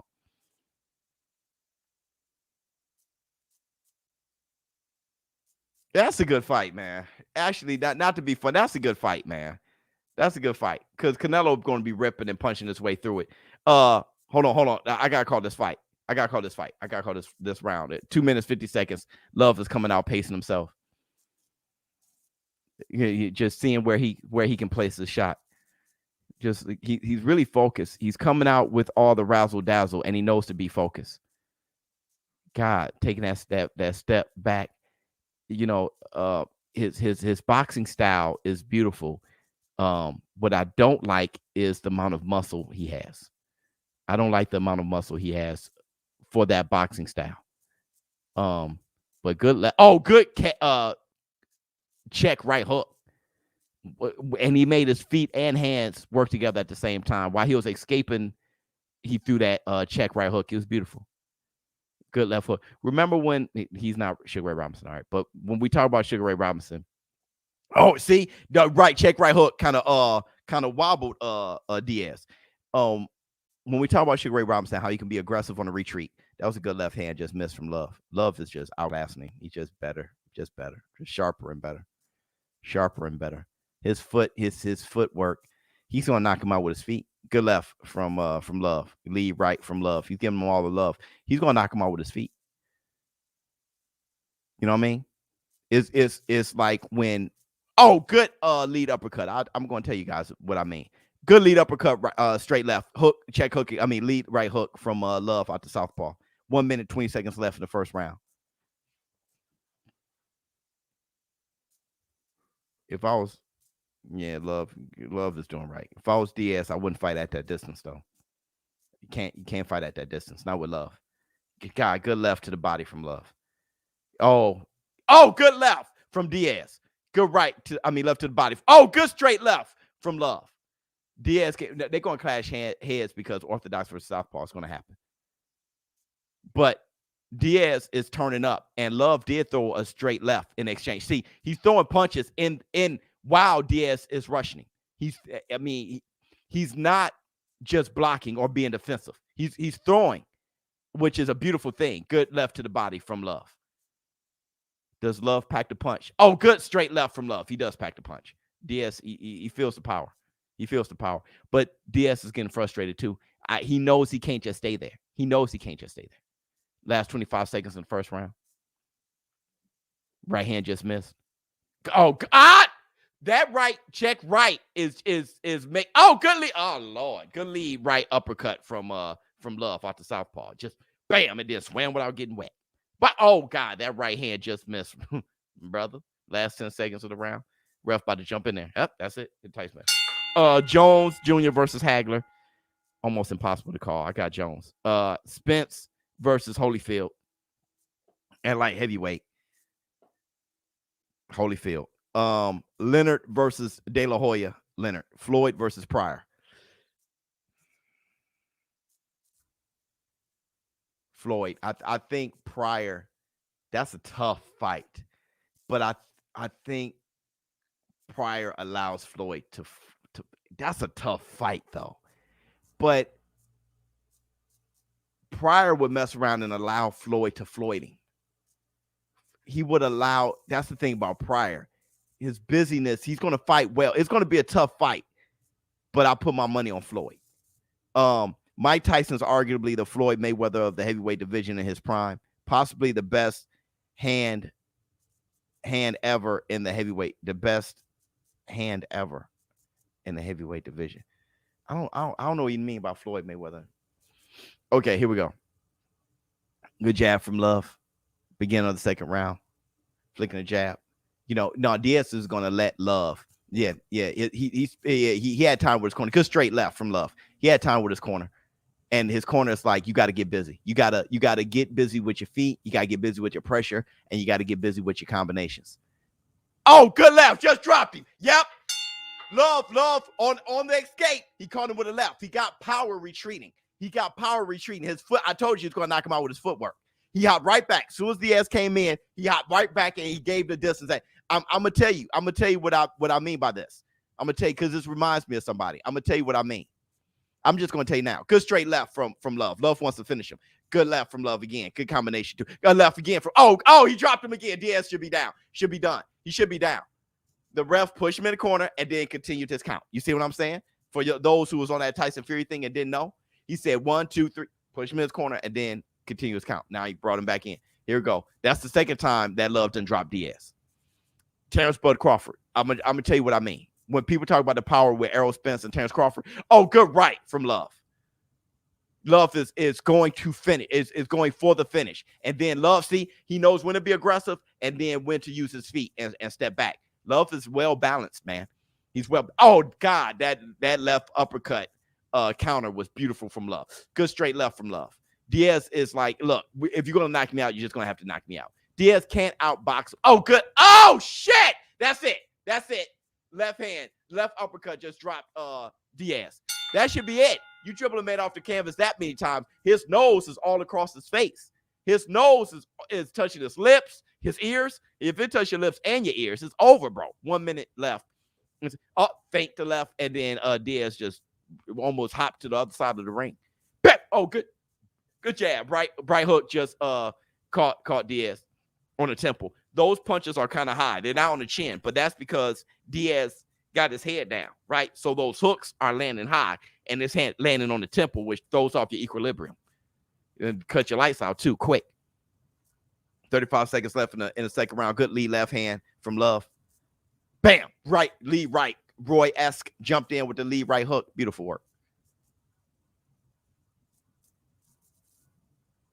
Last 20 seconds left in the second round. Good jab from Diaz. Good jab from Diaz. The next fight is Devin the Dream Haney versus JoJo Diaz, by the way. And this was a fast. Oh, good straight. This was a short night for us. I think we just had so much fun talking all night that. Oh, good 1-2. Good body work from Diaz. With his head down, face looking at the canvas. That's it for that round. Wow. Look, this is what I mean. When somebody was talking about, Kell Brook said that Errol the True Spence punch harder than Terrence Bud Crawford, but Showtime Sean Porter said Terrence Bud Crawford punch harder than Spence, right? But he said that he was more hurt when he was rocked against Spence, but he said punch after punch, Terrence Bud Crawford punch harder than Spence. Well, let me tell you how both can be true. Kell Brook said Spence punch harder than Terrence Bud Crawford. But how can Sean Porter say Terrence Bud Crawford punch harder? Because when Errol Spence and Porter fought, Porter was able to put the pressure on Errol Spence, and Errol Spence allowed it by trying to put pressure back, which smothered his shots, smothering his power. Terrence Crawford used his feet. So when using his feet, he was able to hit Porter with an extended punch with more power shots that can affect Porter. So Porter couldn't gauge Errol Spence's power outside of when he dropped him. He can't gauge him because his punches were smothered. It wasn't Errol Spence at the leverage that Errol Spence was hitting Algieri with, hitting Kell Brook with. You see what I'm saying? So that's why Crawford's feet is better. So when you look at Love is hurting him with his feet. With the distance, he's able to throw his punches at the distance where he has beautiful power. 1-2 from Love. Beautiful power extension, beautiful extension on his punches. 1 minute, 20 seconds left in the third round. He's getting beautiful leverage on his shots because he just swam without getting wet. Bam, 1-2 on Diaz. Punching through the guard of Diaz because the next punch is either going to come an uppercut or it's going to be a body shot. He's throwing those 1-2s to keep the guard high. So he may try to hurt him with a body shot, right? That's the only reason why he's doing the 1-2s. And Diaz is very frustrated, banging his gloves together. It's 1 minute, 55 seconds left in the third round. And Love is just pawing and pawing and pawing. I'm telling you, Love is hurting him with his feet, man. Hit the Tyson Bell. Good 1-2. Oh, he punched through the guard and hurt him. And then they're going to right to the body, left to the body. He stopped the fight. He stopped the fight. Yeah, he should stop the fight. He should stop the fight. Why? For what? What was going to happen? Just an ass whipping? Good work. Crawford was hitting him with shots he ain't see. Well, according to Sean Porter, he said he saw them. He said he saw them. You like Tommy the Duke hook? Yeah, he said he saw him. He said he saw the punches. Well, he said it to Akin Barak on the zone. But it was just he had more leverage on the shots. So what's that like? A 10-2 round? Yeah. The first 10-0 round, good stoppage. Yeah, so here we go. Next fight, Devin the Dream Haney versus JoJo Diaz, the fight y'all came for. Everybody, make sure you hit the like button. Let everybody know that we are here. Okay, that the main event is now. Hit the like, your fingers over there be like, there's nothing to hit the like. You know what you like. If you can, close the chat, hit the like button. It only takes a second. Close the chat, hit the like. Okay. Now you guys are watching the show. There's 2,600 of you in here. You are enjoying yourselves. All you need to do is hit the like to show some appreciation, right? So we should have over 2,000 likes here, right? Just show a little appreciation. I'm talking for 3 hours already. I've already talked for 3 hours nonstop. If you can show some appreciation just by giving a millisecond, just hit the close out the chat and hit the like. That's all you have to do. Hit the Tyson bell. I talked for 3 hours. All you got to do is close the chat, hit the like. That's it. That's it. Show some appreciation. Goes a long way for this channel. Goes a long way for my family, right? Let me see. We love you, boy. Much love to you. Good stoppage. Yeah, that was a good stoppage. Support Biz and hit the like. Yeah, everybody, please hit the like. And if you haven't Subscribe.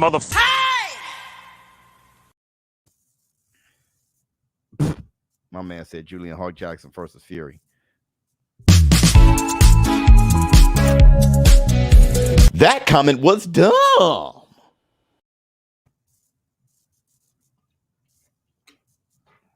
It's been a party tonight. Sully, y'all liked it? Y'all liked it so far? Everybody. And show some appreciation for the Varnell Hill. Bring on this with a laugh and do the cabbage patch. Kiss a pretty lady and then sign some autographs. The Varnell man can shaboing boing. Hit the Tyson bell. Oh my goodness. That dude came out with his dog again. That's funny as hell. That is funny as hell. Rolly Romero, underrated.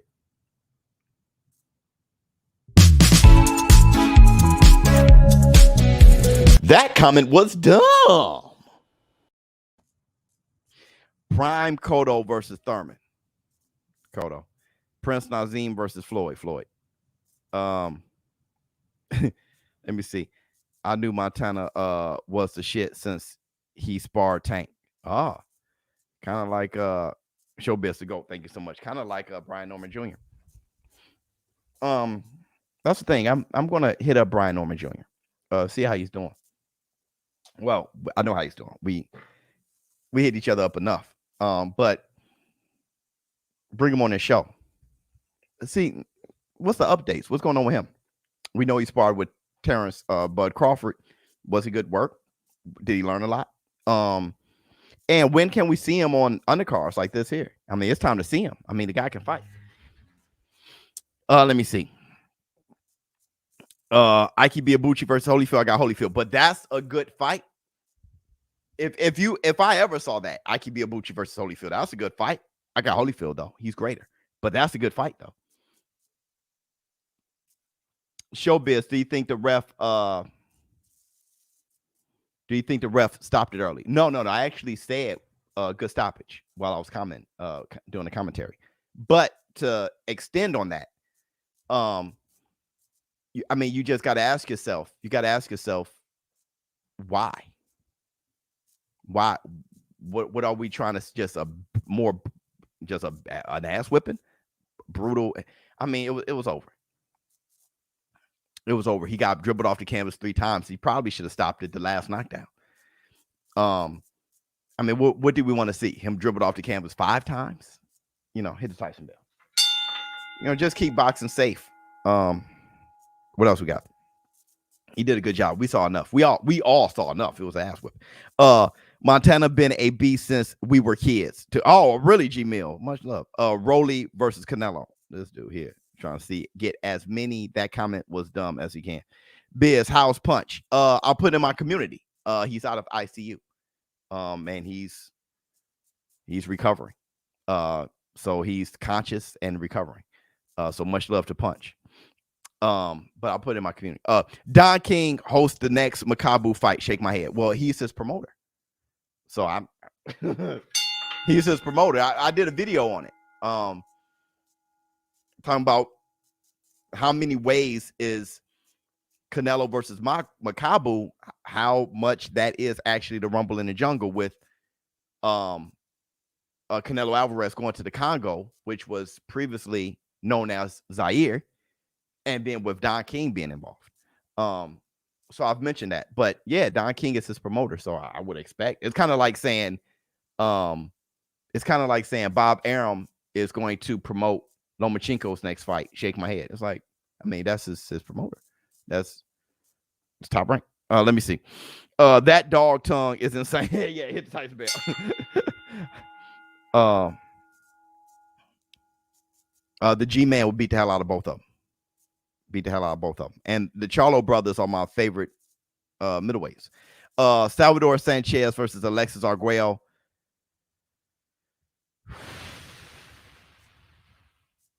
Just Alexis, the size of Alexis. If Sanchez, Crawford versus Hearns. It's so strange that that's actually a good fight. That is so strange. I got Hearns, but that is so strange that that's actually a good fight now. That's how good Crawford is. Because I don't have to think Hearns versus Errol Spence. Hearns. I don't have to think about that. I don't have to think about that. Hearns versus Crawford is worth the thought.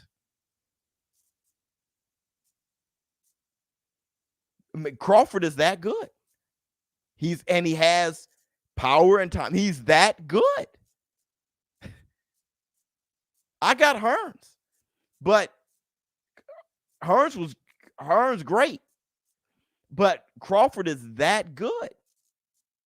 I mean, I saw Hearns beat Wilfred Benitez, so I got Hearns. I saw him knock out Pepino Cuevas like Pepino Cuevas was nothing. I saw him knock out Duran like Duran was nothing. So I got Hearns, but it's Canelo versus Hagler. Now that's I got Hagler. Hagler gonna work that ass. Pause. Let me see. ShowBizz has clenbuterol in his controller. Yes, I will. I will be failing all VADA testing. Y'all gonna be complaining I'm failing all VADA testing. Everybody, make sure you hit the like button. When it comes to SBC, I am failing all VADA testing. Hit the like, your fingers over there be like, there's nothing to hit the like, you know what you like.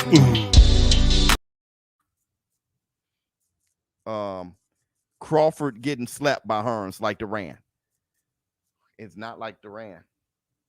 That matchup was different. I mean, I think Hearns and Crawford probably go like Wilfred and Hearns did. Wilfred is one of the best defensive fighters of all time. One of the greatest welterweights of all time. The youngest champion of all time, and nobody would ever beat it. Also, one of Customado's fighters. Hearns, how he boxed. I don't, the power Crawford would have to watch out for, but the feet of Hearns, the jab. Don't forget, Hearns was out boxing Sugar Ray Leonard, and Angelo Dundee was like, "You're blowing it, son. You're blowing it. Hit the Tyson bell." Okay, so that Hearns is on that. But Crawford ain't as great as Sugar Ray Leonard. How Sugar Ray Leonard could turn it on and slug him and end up knocking Hearns through the bottom rope. Crawford ain't Sugar. So Hearns will beat him. But the thing is, Crawford is that talented and skillful to where I had to hesitate. Because I'm thinking of how his footwork, switching from southpaw to orthodox, his sharp punches. But, you have to think about how Jose Benavidez, how his jab was doing well, how Kell Brook's jab was doing well before he got caught with one. Kell Brook I think he was winning the first 2 rounds or something like that. Kell Brook jab was doing, when you think of a longer, bigger welterweight with a good jab, you're going to do well. But when you have the right hand of God, okay, with crazy accuracy and stuff like that, Hearns are probably sleeping. You saw Gamboa rocking. You saw the Mean Machine dropping. Hearns are probably sleeping. But what I'm saying is I did pause. I ain't pausing with Errol Spence. I know Hearns would beat Errol Spence. Errol Spence versus Crawford, I'm leaning towards Errol Spence. The best Errol Spence versus the best Crawford, I've always leaned towards Errol Spence. So, I mean, it's just funny. Let me see. Show is the biz. Much love. Keep up the good. Thank you so much from UK. My man hit the Tyson bell. Show is the biz. Much love. I get you. Let me see. More dumb comments, please. Love that dog. Funny. Rolly versus there you go. That comment was dumb. James Toney beats Canelo from pillar to post. The more I think about it, Canelo would probably beat Winky, dog. He'll probably beat Winky, dog. Winky Dinky dog. He'll probably beat Winky. Probably. I just think Winky was a very hard fight to beat. It's just Canelo got this way of punching through your guard and dig into the body, but nobody punches through Winky's guard. And Winky's jab, I don't know, man. That's a hard fight because Caleb Plant was running away the first couple of rounds, and Winky is way greater than Caleb right now. Right now, Winky's way greater than Caleb. So in the southpaw, and man, that's a hard fight, man. I don't know. I can't call it. That's a hard fight. Did I miss the guy from the future? What'd he say?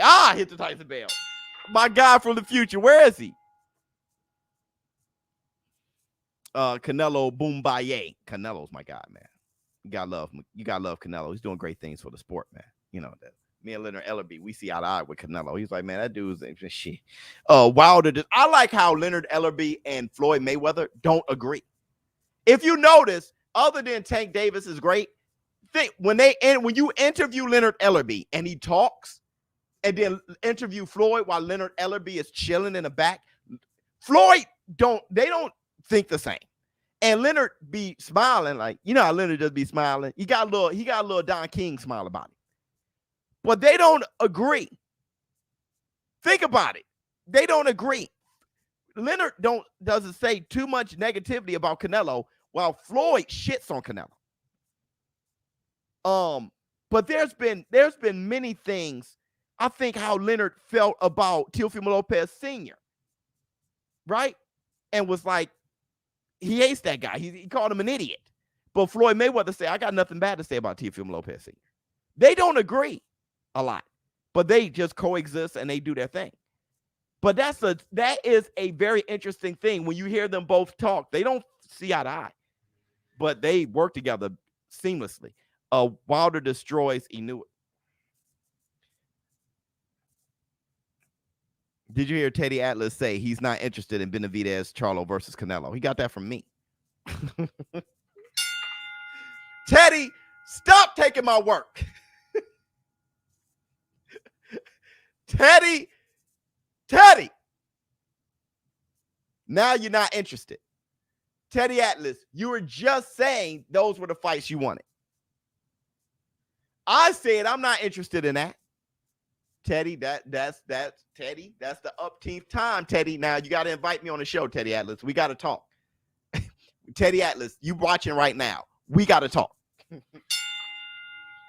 Give me a call, Teddy. Give me a call, or I'll say you're ducking. I'll start your ducking campaign. Now you done took too much of my work. You gotta love Teddy Atlas, though. You gotta love Teddy Atlas. I done bought a few of his books and everything. So who am I? You know what I'm saying? I done learned a lot from Teddy. Because I witnessed the first two Marquez versus Pac fights. I feel like a lot of fights nowadays get stopped prematurely. Yeah, because we had a lot of deaths in a row, and it could have ended boxing. So we had like maybe 4 to 5 deaths all in a row, and that's not cool. Okay, hit the Tyson bell. So with that, you know, it's kind of like Junior Seau shot himself in the chest so he can leave his brain to be examined because of his years with football.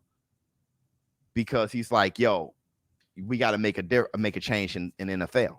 So they've changed the rules. And when you look at the rules now, old school guy like me, it's like, hey, yo, that's not the football I grew up with. At the same time, the football I grew up with had crucial headaches going on that's lifelong, and Junior Seau committing suicide. and so it and leaving and not shooting himself in the head so his brain could be examined. So there changes has to be made. Hit the Tyson bell. So when I look at that, it's just like I get it, because I personally watched like 3 deaths, and the lump in my throat was amazing. One of them is still on the live. I was screaming at the top of my lungs. When Mad Max Dadashev was, I was screaming at the top of my lungs like something's wrong. But no one thought, because I even think I made a joke too, but because I'm always joking, but no one thought that he was going to pass away, because it wasn't like that. Just, he finished the fight. He walked out the ring on his own, and then he passed out in the back. I watched in a day when they died. I watched 3 deaths. We love you, boys. Let me see. How would David Tua match up against today's heavyweights? Today's heavyweights, he'll probably be a champion. No probably to it. He'll be holding a belt. Today's heavyweights, he'll be holding a strap. Put it like this. If he'll beat Usyk. Now, Tua beat Usyk. He'll probably knock Usyk out. He'll beat Usyk. Think about the Derek Chisora Usyk fight. He'll beat Usyk. So he'll probably be unified. He'll probably be the only guy. He'll probably beat AJ. David Tua, he'll have a problem with Tyson Fury because of his mobility and Tyson Fury's insane heart and everything. I got him beating Wilder too. I got him crushing Wilder too. I think he'll knock out AJ. I think he'll crush Wilder. What I mean by crush, I think he'll be digging in Wilder's. Wilder got a thin waist. I think he'll be digging into it. Wilder has a chance though, because how David Tua ducks down with that head and how Wilder punches down. Wilder has a chance, but I got David Tua. And I think he beat Usyk too. Hey man, quiet as kept. David Tua mess around and be unified. Hit the Tyson bell. He'll mess around and be unified, bro. That's the Black 2 Sugars. He'll mess around and be unified. Biz, plug BR. Let's get to the back. I can't.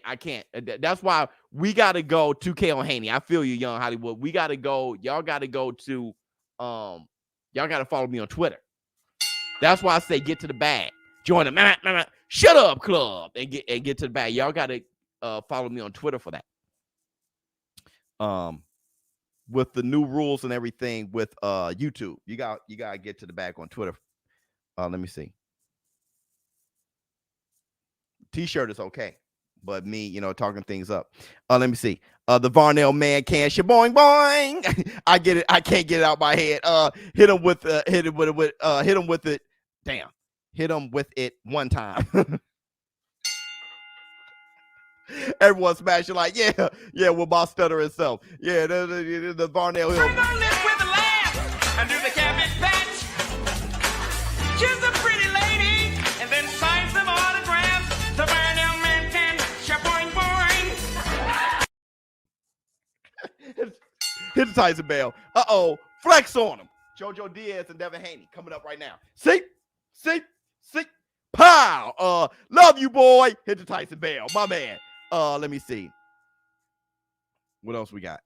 I think I got a Cash App. Hold on real quick. What in the TD Jakes is going on with Porter's gear? I told you got one foot in Kansas and the other foot in Oz. That dude got a black and white everything with color everything else. I don't know what the hell. I told you. His father taught him how to fight, but he ain't teach him how to dress. I'll tell you that. Sent me $10. Thank you so much, Aaliyah Davis. Thank you so much. Beautiful. Thank you so much. Hold on. Roy Jones Jr. and Mike Tyson originally agreed to fight 2022. I know. for 50 million, 25 apiece. Yep. The fight was guaranteed for 17 million. And RJJ turned it down. That's right.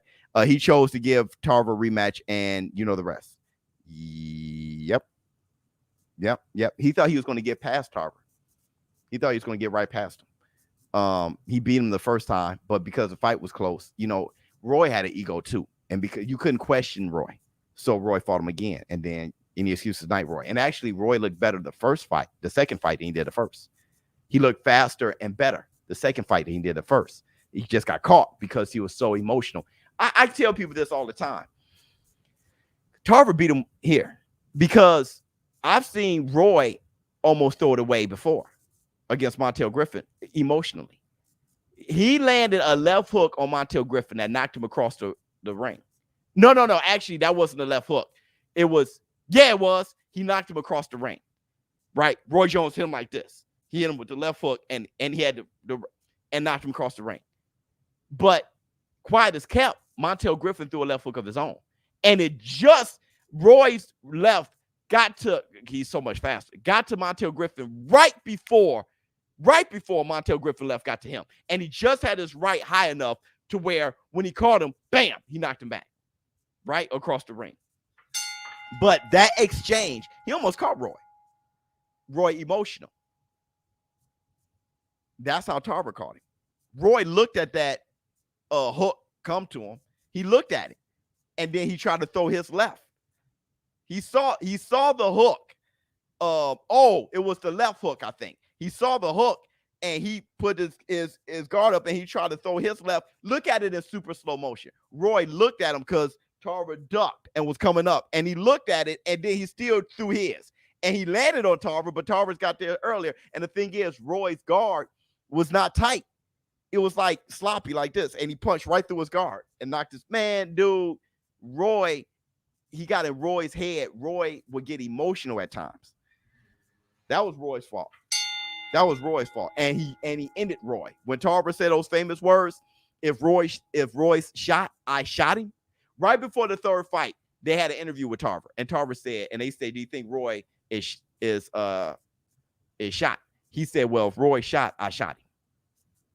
I was like, dang, he was right. He had that Mildred Taylor effect. Rose versus Clarissa Shields. Yeah, you know, I'm gonna tell you. Marshall is the one who beats Clarissa, in my opinion. They're praying. The Haneys are praying right now. Man, look at that father son. That's beautiful, man. They both in just together with the religion and everything. That's beautiful. Hit the Tyson bell. Let me see. Thank you so much. JoJo got to fight like Manny to win, Biz, but that's impossible. I have no idea, bro. I have no idea on that one. Agree. Yeah, hit the Tyson bell. Where's Black Sun? You know where he is. Black Sun on Saturdays is hard to catch Black. Virgil Ortiz versus Jaron Ennis.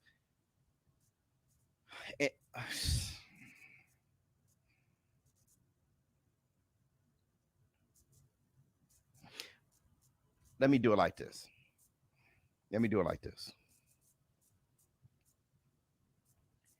Ennis can probably beat them all.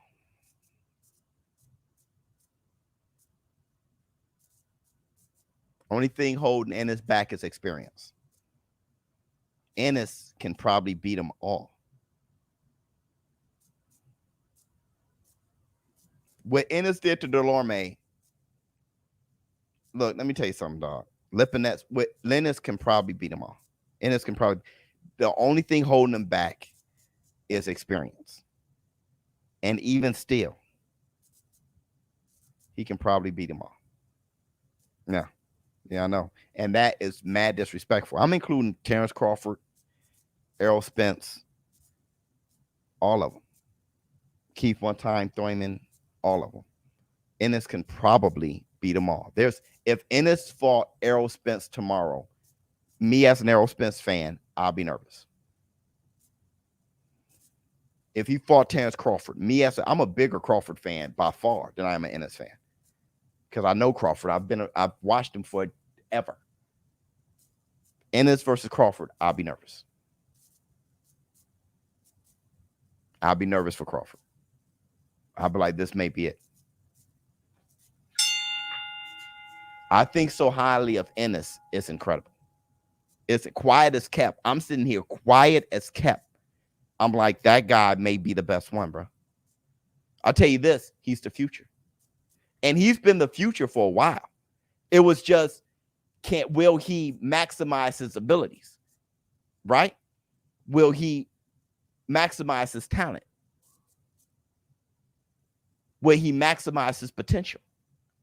Devin Haney and JoJo Diaz about to step out now.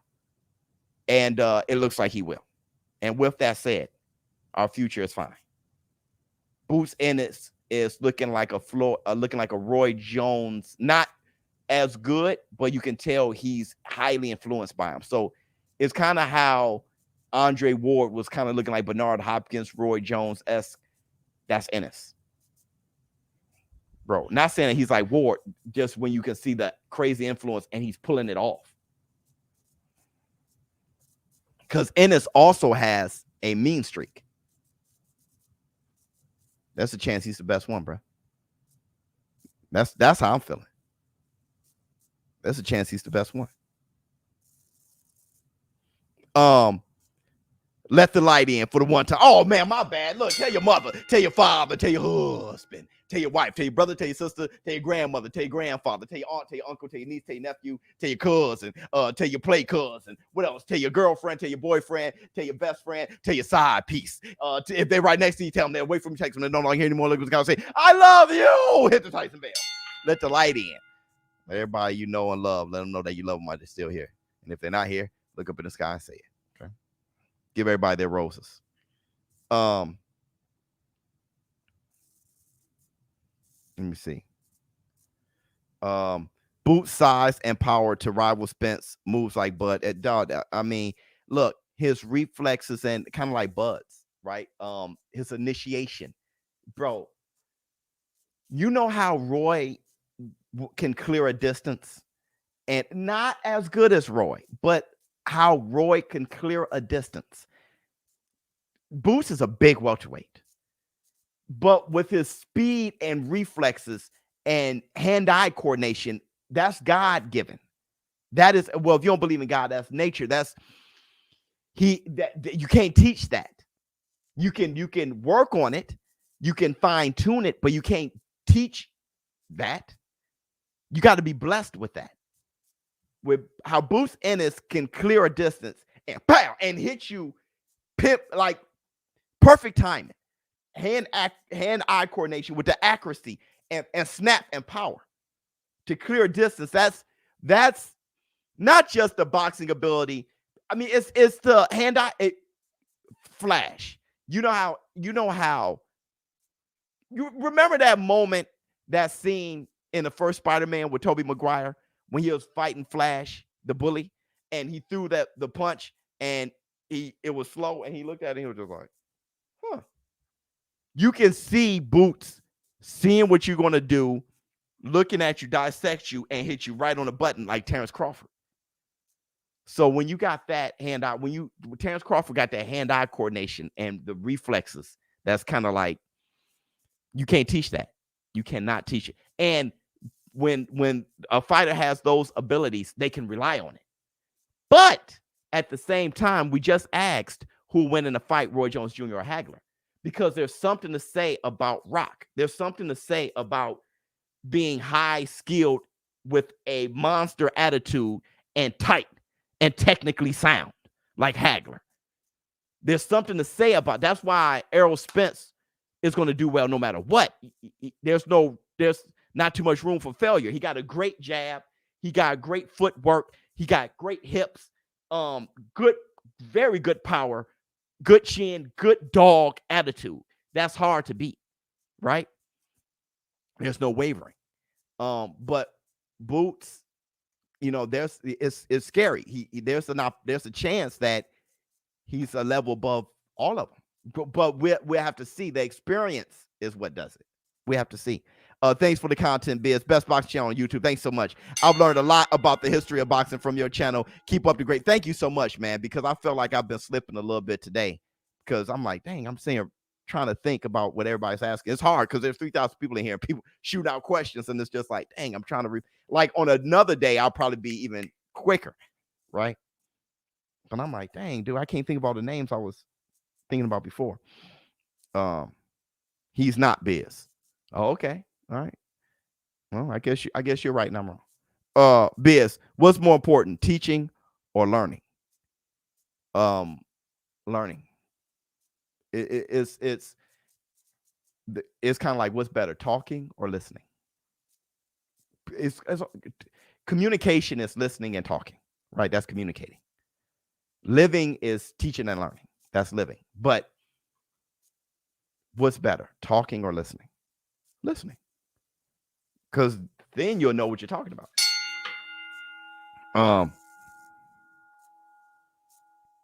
Let me see. I think Boots has real GOAT potential. I do too. Oh, you flexed on him, King. What the hell? See, what's wrong? See, pow. You know what's funny? I was in the gym, right? And I don't do bench press anymore. I do the dumbbell press. And I do one arm at a time. I'm at that age now, right? Where I hurt my shoulders doing the bench press because the bar it's so rigid. And now, you know, with years of lifting so much, I start hurting my rotator cuff. I already got it torn. It's already torn. Look at that. I already got a torn rotator cuff. Look at my face. I look sick. I hate seeing it. But they're tightening up Devin Haney's gloves right now. So I'm doing, you know, dumbbell press, but one dumbbell at a time, 70, 80 pounds. But it's funny with all of the flex on them. My right, dude, my left, I'm like, what the hell? It's all the flex. I gotta switch arms. The flex on them, dog. I gotta switch. Y'all paying me so much. Man, my arm about to be cocked. He's like, what you doing with that right, brother?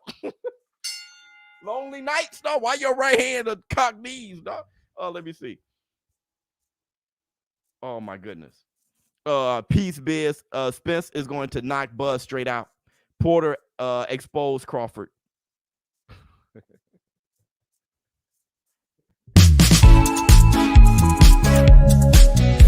That comment was dumb. Porter was up on the cards, if you ask me. Okay. And I mean, I thought it was closer. And Crawford showed he can't handle that pressure on the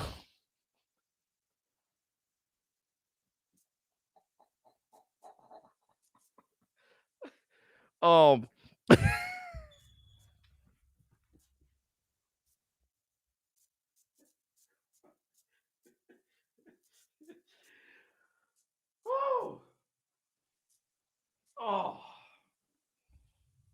That's not what happened in the fight, dog. That's not what happened in the fight. Terrence Crawford handled the pressure so well that he was actually comfortable, even in the rounds he was losing. And the pressure wasn't even like that. Sean Porter admits it himself because Sean Porter Crawford didn't allow him with the footwork. It didn't allow Sean Porter to make Crawford uncomfortable. The pressure wasn't what it was because Sean Porter's why am I explaining? Everybody in the war room. What the Porter and Crawford fight did was make you think Crawford would probably beat Spence. It wasn't the other way. It made you think Crawford would probably beat him. It made you think Crawford probably beat him more so than the other way around.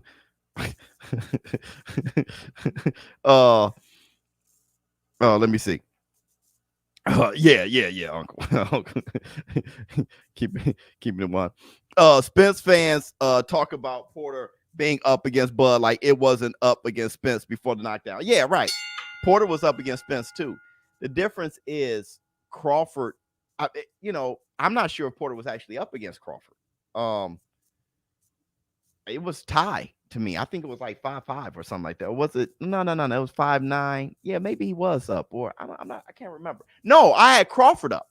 because Crawford finally won 2 rounds back to back. I had a Crawford up, but whoever has Porter up, it's fine. Or a tie, whatever y'all got, it's fine. But the point is, ShowBizz versus Mildred Taylor. You had a sense that though, if Porter was winning the battle, Crawford was winning the war. Crawford was just missing with uppercuts. You knew it was coming. Like he was in a better spot all the time. So it really, him being up momentarily and then humping the canvas twice and having the fight stopped. I don't. I do think Porter is a Hall of Famer though. That Ali doc on PBS is dope. If there's a new doc, I haven't seen it. If there's a new one or the one, I don't know if it's the one I saw or if there's a new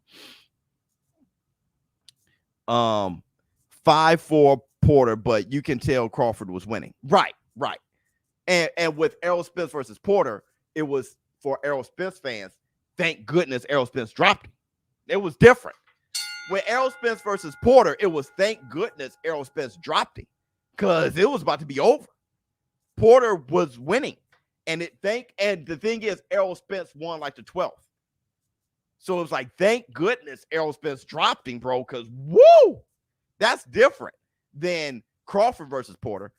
It was like, I'm getting a good sense that Porter's about to knock him out. That was totally different. Totally different. And Porter would tell you. Why are we telling you? Porter would tell you. Everybody, make sure you hit the like button. Hit the like button. Hit the like, your fingers over there be like, there's nothing to hit the like, you know what you like. Hit the Tyson bell. We watch it. It wasn't close. I rewatched them all. So we just all think differently. Fine. We all think differently. Especially if you're an Errol Spence fan, you think Errol Spence never been touched, right? But the truth of the matter is, Crawford's victory was less comfortable for Porter. Porter would tell you. So we can't listen. I know you guys think your shit don't stink, but don't think that you know better than Porter when Porter was in it with both of them. Right? Don't come with an analysis that tops Porter about Porter versus Errol Spence and Porter versus Crawford. Just listen. When we just said what's better, talking or listening, just listen to Porter. Everything I'm saying is just repeating Porter pretty much. Porter told us. So that's the truth. If who was a more uncomfortable fight for Porter? Crawford. Who punches affected Porter more? Ask Porter. Crawford. So there's no analysis we gotta listen to him. Listen. Let me see. The official scorecard is 5-4 Bud, 5-4 Bud, 6-3 Bud. Not sure what these guys are talking about. Well, either way, it doesn't even matter about these guys. It doesn't matter about what these guys it doesn't matter what these guys think. Right? It doesn't even matter what I think. Dude, if I'm telling you guys about ShowBizz, y'all can't tell everybody else something different about ShowBizz. I'm telling, hey, what does ShowBizz think about this fruit punch? I think A, B, and C. You can't tell other people, well, it's actually D, E, and F. How? ShowBizz just said.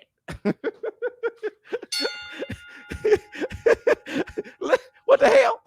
Are they singing the national anthem now? I wish I can hear it. Shout out to everybody who served. Without you guys, I wouldn't be able to speak, have the freedom of speech, and everybody in this war room. So shout out to you guys, to Tyson Bell. I wish I can hear it. Let me see. It's not. It's blue. You feel what I'm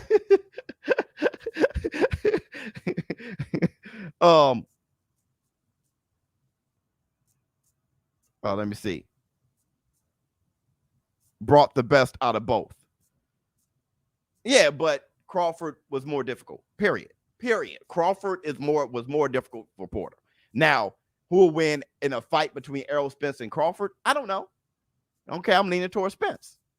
All right, but when you talk about the Porter fight, I know what happened. Porter just told us.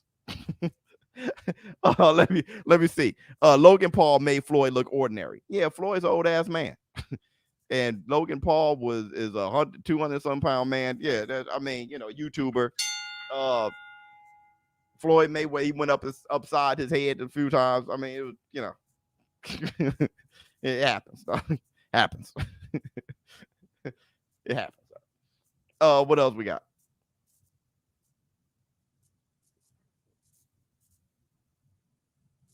Is that Ben Davison? Let me see. Excuses. I don't know what excuses. I didn't know Haney is replacing Ryan Garcia for the fight. RG talking about his hand hurt. He had hand surgery. He didn't say his hand hurt. He had hand surgery. So I didn't know Haney. Yeah, you did. Yeah, you didn't know. So you can't just say he's talking about his hand hurt. He had hand surgery. It's everywhere. Just look it up. That it happens. That's life. See, that's the thing. We all got to make sure that we don't just act like we love boxing, but shit on all the boxers. All right. Let's not be so toxic. And you know, that could get these fighters in trouble. You know, you got Devin Haney taking time out. I mean, not Devin Haney, but Ryan Garcia taking time out, talking about mental health issues. You had Mike Tyson saying that he could contemplated suicide due to a loss. You got Teofimo Lopez and the issue that he has with breathing and everything. And he said, hey, I didn't want to push out the fight anymore because people are going to say I'm ducking and all that stuff. And now he has to turn off his comments on Instagram and delete his Twitter. I mean, wow. Right? John Boxing, pound for pound, the best. Let me see. Biz, what do you think of Montana Love? Is he the real deal? You know what?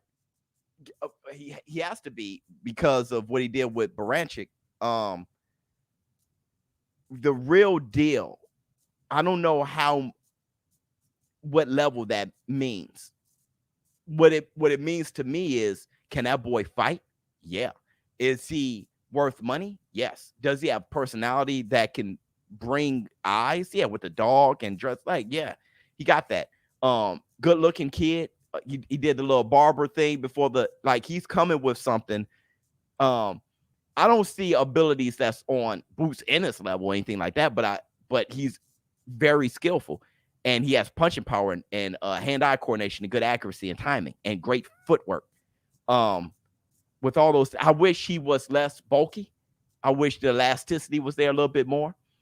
But I mean, we'll see. I mean, right now he's fighting the level he should be, kind of like Conor Benn.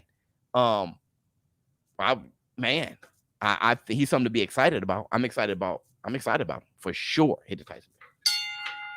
He's fun to watch. Every time Love fight, I'm going to be interested. Oh yeah.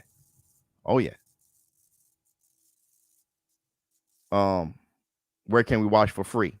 Your ass. Okay. How about this? Watch it for free. Get your shit, and get out. Here comes JoJo Diaz right now. Everybody. It's time. Hit the Tyson bell. It's time. Right now, JoJo Diaz walking to the ring right now.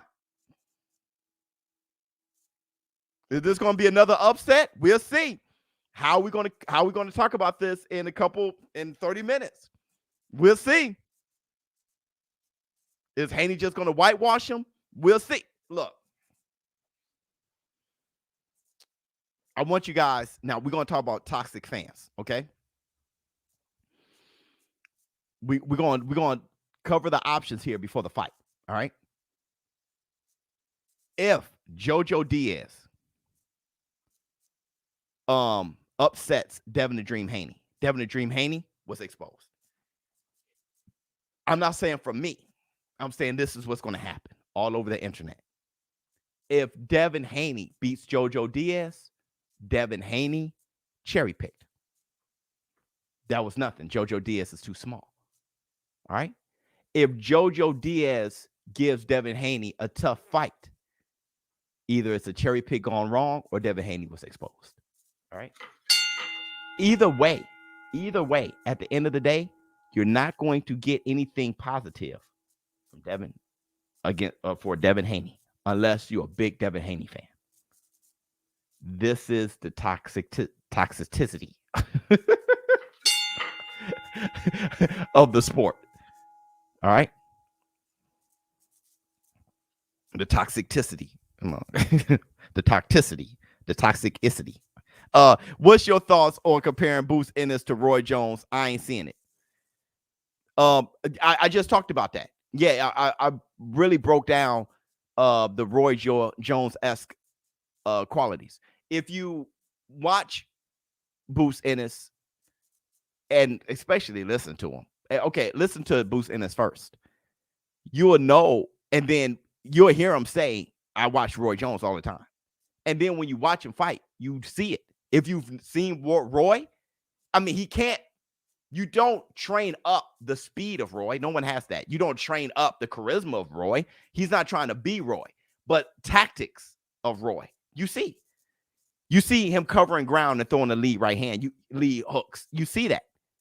You see how he retreats and how he closes gaps is Roy-esque. Some of the feints and some of the athleticism, how the posturing. You see the Roy, you could tell he studied Roy his whole life. But he's still a different human being and he's still trained by a different person. So other elements going to get involved, but you see it. Like I saw DeAndre Ward, though he didn't fight like Roy. You saw it though. You saw why Roy was like his favorite fighter. Was pretty much his hero. Toxicity. Toxicity. Toxicity. For sure. Wondering. Toxicity. Okay. It's kind of like when you say horror. One time I was saying horror and I was like horror. It was just killing me.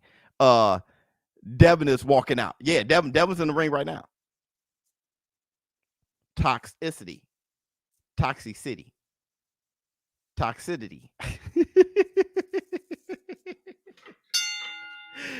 right, man. All right, here we go.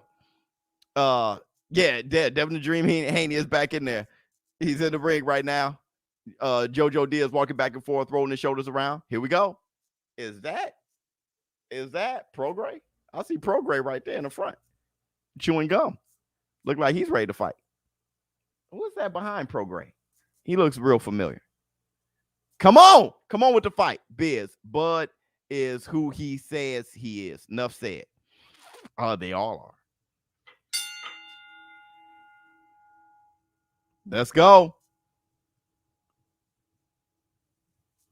That is Ben Davis. Yeah. I put $50 on Diaz. The odds were just too good. I know. That's why I said that was the way to get to the bag. That was the way to get to the bag for sure. Toxic City. Cambosa's at the fight. Oh yeah, Cambosa's was just talking to Akin Barak. Let me see. Plant versus Floyd. Come on, man. Chris Hunnigan. Super. Thank you so much, Tyson. I smell an upset. Let's get to the fight. It's time. No more fantasy fights right now. I'm close. Russell Mora been getting more and more main events, hasn't he? Because of the great job he did with that trilogy with Fury and Wilder. Russell Moore with, just beautiful reffing. Russell Moore I've been seeing him for the past 3 main events. I've been seeing Russell Moore real good. Devin Haney looks ready. He looks ready. Let's go. It's go time. Yeah. It's go time. Let's go. Everybody, let's hit him with it.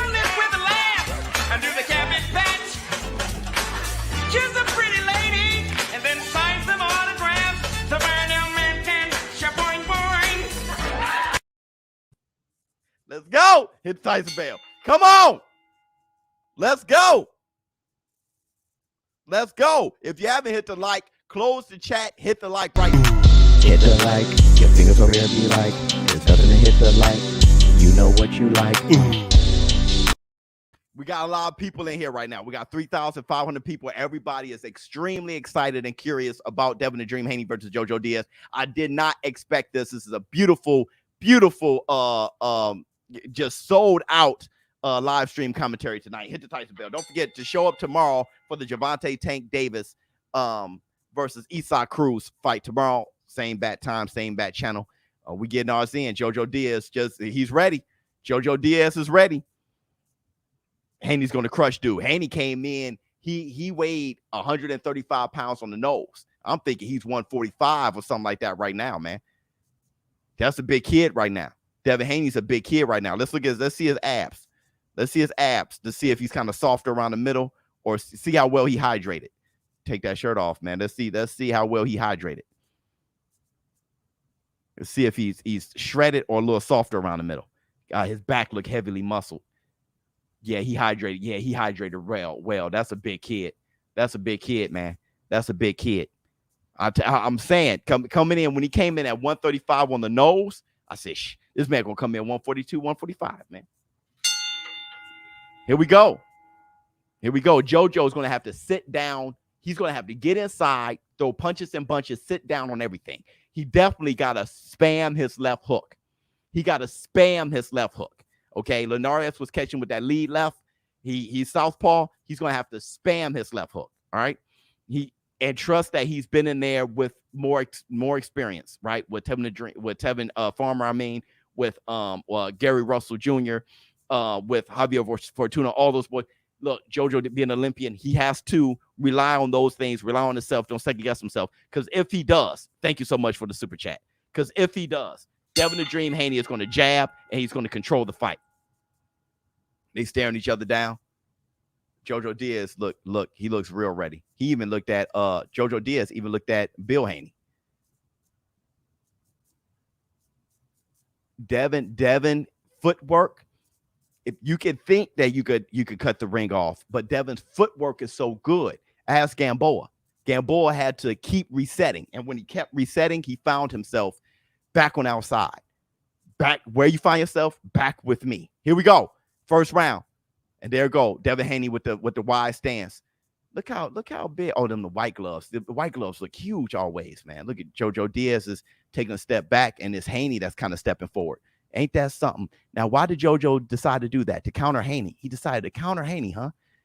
Wow. Good lead left, and JoJo overreacted to that lead left. Why JoJo rehydrate so well? JoJo rehydrated way bigger he's bigger than I thought he was going to be. Good jab to the body from JoJo. But JoJo, he outgrew featherweight. He big kid. And Dan, JoJo's big. Good right to the body from Devin the Dream Haney. Devin is making JoJo go back. Good jab from Devin. Joe does not want that. Whose idea was this? To try to catch Haney? Look, Haney is very sharp. Why JoJo looks so big? Right now, they're just pawing and they're just trying to find a range. Good jab to the body from JoJo. Good double jab from Haney. Good right from Haney. Dog, Haney is punching from a distance that is beautiful for him. Beautiful for him. He got that stick out there. Look, his footwork. See, bam, good right from Haney, but JoJo blocked it. JoJo lunged in, and Haney's footwork, muscle memory, good right hand to the body from Haney. Haney is just a well-tuned, fine-tuned machine. Good straight right hand from Haney. Haney is dialed in. Look at the footwork. Every time JoJo stepped forward, Haney stepped back. That's why JoJo got to keep stepping forward. Good right hand from Haney. Haney can shell shock JoJo. JoJo is shooting a jab to the body and resetting. He can't do that. When he jab, he has to jab on his way in. He can't jab and reset because that's going to get, bam, right hand to the body from Devin the Dream Haney. The ref told him to keep it up. Devin Haney, when he resets, that give Devin Haney the range he wants. Bam, good counter right from Devin. So JoJo threw a straight left. Devin Haney ducked under it and countered it with two right hands. Beautiful work from Devin Haney. Look at the footwork, that back foot from Devin. God, the footwork is just incredible. I know it's easier said than done. It's harder when you're in there. Good straight right hand again. Haney is landing the right hand of JoJo Diaz over and over again, and he's looping the right hand, and Devin and JoJo Diaz faces red, and then Haney changed the level of that right hand, hitting him in the waistline. God, straight right hand again from Haney, splitting the guard, right hand to the body from Haney. If JoJo does not get busy, this is Haney all night, because what Haney is doing is he's landing the right hand over and over again, and he's reminding JoJo of how hard I can hit you if you're not covering. And that's shell shocking JoJo. Good combination from Haney. JoJo is not punching. He's becoming shell-shocked. Everywhere he goes, there's a right hand to meet him. And that's early. It's the 10th round. Good jab to the body from JoJo Diaz. Good head movement from JoJo Diaz. JoJo Diaz needs to get off that line, and he needs more lateral movement. Bam! Straight right hand from Devin Haney. Oh, Haney is beating him easy, right? This first round, that was easy. Remember when Shakur Stevenson fought Jamel Herring, and it was like, yo, that's just one-sided? That's how I was looking. Let me see. For love you, man. Thanks for calling these fights, James K. Thank you so much, him Tyson Bell. Thank you so much, everybody, for the cash app. Okay, Haney. Yeah, 10th round. I don't know if he goes that far. If JoJo doesn't start moving side to side like a windshield wiper, start swinging side to side, pivoting, swinging side to side, work his way in, take that step out to the right a little bit. Okay, take the step out to the jab hand of Devin the Dream Haney instead of going forward and backwards. If he doesn't start doing that, this can end earlier. Okay, because it's Devin Haney doesn't have one punch power, but he has cumulative power. There you go. Now JoJo coming out jabbing, and he coming out working. Now what Devin the Dream Haney can do is give him some love, and I'm talking about that Montana love. I'm talking about that step back, hit him with the right hand type of love. And now because though JoJo Diaz was a little bit busier coming out this round, he's still on the line. There you go. He stepped to the right side. Somebody heard me. Good right hand from Devin again. Devin going to mess around. He's punching through the guard. He's going to mess around and hit him with a body shot. So crucial. Good combination from Devin. And I wonder if JoJo is like, you know what, dude, I felt his power. So that isn't much of a jab. It's more of a range finder. Oh, good hook to the body from JoJo Diaz. It was more of a range finder. It's a pawing jab, so he can throw that straight right again. Good. Oh, he faked the jab and then threw a left hook and then threw a right hook. Dog, Devin Haney IQ is extremely high. Good jab from JoJo Diaz. Devin Haney's IQ is extremely high. Good straight right from Haney. You cannot fight this way, JoJo. You cannot fight right on line with Devin Haney. He's going to take what you give him. He's like Andre Ward. Good left hook from JoJo. He's like Andre Ward. All right. He's going to keep taking what you give him. No need for him to do anything else. You ain't forcing him to do anything else. So he's going to paw the left and throw the straight right down the middle. Why do anything else? He's going to change the level of it. Up straight, but down low. Good jab to the body from JoJo. If you don't make him do anything else, why do anything else? Bam! Good uppercut from Devin Haney. Oh, good left from Devin. See, Devin is strong, so he pushed him to the side. Good right hand from Devin. Now, let me ask you this. Let me ask you guys this. With JoJo just having a hard high guard, he's shooting a jab every so often. He's stepping on the feet of Devin Haney, but that's going to happen with Southpaw Orthodox. Bam! Good right. Good uppercut from Devin Haney. JoJo is thick. I wonder, do y'all think JoJo is making him fight too much? Now, because now Devin Haney is good hooks to the body from JoJo, then a hook upstairs. Now is Devin Haney stepping backwards. Okay, there you go, Mora. Mora, fantastic referee. I can't hate on Mora. Last 35 seconds in the second round. Big swing and a miss from JoJo. Right hand block. Look, because JoJo isn't fighting a lot with his hands, but with his feet now. Bam, good jab to the body from JoJo. Right hand. Oh, right hook from JoJo. Huh. Bam, good jab to the body from JoJo. Maybe he's like a computer. Boop, left hook from JoJo Diaz. Maybe he's like a computer. Maybe he's like, I grabbed all your data. That right uppercut just missed from Haney. Haney almost took his head off with that. Good hook uppercut to the body from Haney. Now JoJo stepping backwards. Good jab from Haney. This is the end of the round. Boom. Wow. Way better round from JoJo Diaz. I give Haney that round. JoJo did this. Let me tell you why JoJo did this. JoJo feels he got it. Though I give Haney that round, JoJo feels he got it. You can see JoJo felt his power, wasn't too tempered by it, and he started finding his range. So he did this. Meaning, this is the first time from the weigh-in to the press conference to the first round. Everything leading up to the first round, this is the first time he said, oh, I got this. So not only did he tell everybody to get up, he felt it in his heart. Hit the Tyson Bell. So I'm very interested to see how JoJo Diaz comes out this third round. You got it 1-1. I got it 2-0 for Devin Haney. I got 2-0 for Devin Haney. Yeah, I do.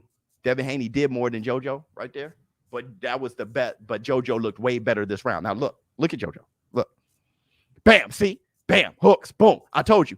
JoJo saw he got enough data to where he said, I know where my range is and I know what to do. Lomachenko does that a lot. Lomachenko starts very slow, and then once he feels he got it, he got it. Okay, so Haney got to be careful here. Boom, good hook to the body from JoJo Diaz. JoJo head, he got a big, Haney hit on the break. He said you got to listen. Yeah, it's okay. It's okay. It happens. This is going to end up being a grueling fight. It can end up being a grueling fight because JoJo doesn't have much respect for Haney's power right now. Wow, JoJo just stepping forward, and Haney, oh Lord, Haney stepping back. Oh, good. Man, that punch, that hook landed right on JoJo, and JoJo tasted it and cared less. Haney threw a combination. JoJo still didn't care. Does Haney have power? Oh, good body shot. Good body shot again from JoJo. Does Haney got, what the hell? Good straight left from JoJo Diaz. JoJo's coming from featherweight. Does Haney have any power? Because JoJo ate it and can care less. He got Haney against the ropes now. Good body shot from good. Oh, man. JoJo blocked that. 1 minute, 30 seconds left. Oh, uppercut just missed from Haney, but that was a good jab from JoJo. JoJo, good jab again from JoJo. Now upstairs. Right hand missed. Haney's punches aren't really landing on JoJo like they were. Hooks from JoJo to when JoJo holds them, he has it. He puts investments in down low. Good combo. Oh, good left uppercut from JoJo. That was a counter. Bam, good straight from JoJo. Good jab. I mean, that southpaw throws me off. I'm sorry. Good right hand from Devin Haney. Oh, hook to the body, hook to the body, hook to the body. Holding, hooking from JoJo Diaz. Thank you for the $5 super chat. JoJo Diaz walking him down. Jab from Haney. Right to the heart. JoJo Diaz threw a left straight to the heart of Haney. Right just blocked. It's those right hands are being blocked now. Last 30 seconds left in the third round. Left hook to the body from JoJo Diaz. JoJo won this round. It's 2-1. It's 2-1. 23 seconds left. It's 2-1. It's 2-1. 15 seconds left in the third round. Left hook, right. You know what?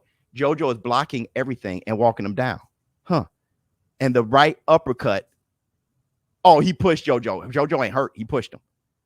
And I knew that was going to happen because Devin Haney is very strong. Wow. You want to know why I said wow? Not only JoJo won the round, JoJo looked comfortable. JoJo looked comfortable. He learned the punching speed he found the timing of Haney. The first round, he was on the line. He's still on the line now. But I thought Haney was too fast and punching too stiff. And it was getting through the guard. Well, and JoJo wasn't punching. He was just blocking. He learned the punching mechanics and the speed of Devin Haney. So a lot of those punches now, JoJo is catching. And JoJo he's finding his range with those short ass arms. He's touching him. He's finding his range with his jab. And they just showed Haney's replay. I don't know why, because JoJo won that round. So I got 2-1.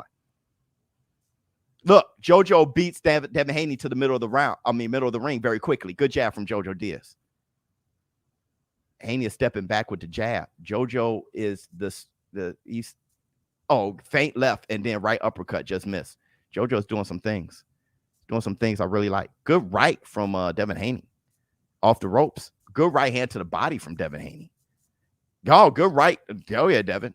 Oh, good combination from JoJo Diaz. This is a very interesting. Good body shots from dog. Those body shots were crippling from JoJo.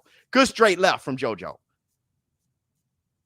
Good jab from JoJo Diaz. This is what happens when you fight everybody, nobody. Bam. Yep. JoJo showed his strength. Devin Haney tried to jump on his neck, and JoJo won the wrestling match. That was Devin Haney's fault. But Devin Haney smiled at that, right? Because JoJo is showing his strength, and he had to. I thought Devin Haney was going to be stronger than Joe, but he showed his strength there. A lot had to do with leverage. Good straight right from Haney. If that was anybody else, that would have hurt. Just Haney doesn't possess enough power. But if that right hand was timed so well from Haney, right hand to the body from Haney. Haney's throwing good punches, man. It just JoJo is walking through them. Good left from JoJo Diaz. I wonder. Oh, good left again from JoJo Diaz. Haney looks hurt. Haney's hurt. No, he's not. No, he's not. No, he's not. It was just solid. Everybody stood up, and it almost impressed me that much. He wasn't hurt, but he hit him with a solid left. I told you that left would get in on Haney because when Haney jabs, his right hand drops. Good right to the body from Haney. 1 minute, 10 seconds left in the fourth round. Right hand by Haney, but Diaz blocked it. Good jab from Diaz.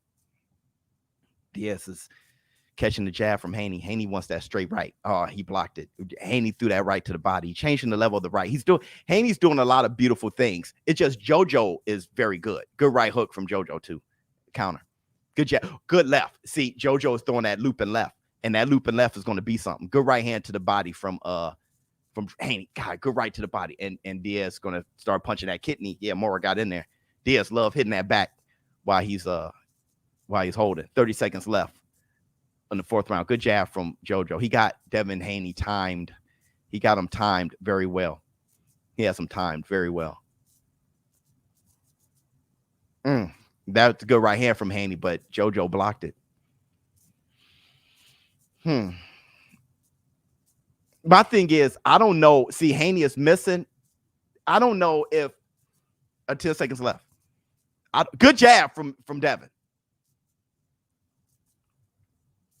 I like JoJo that round. I got a 2-2. I don't know if Haney, his punch selections, maybe he got to change his punch selection. Yeah, I got a 2-2. Who won that round? I got JoJo.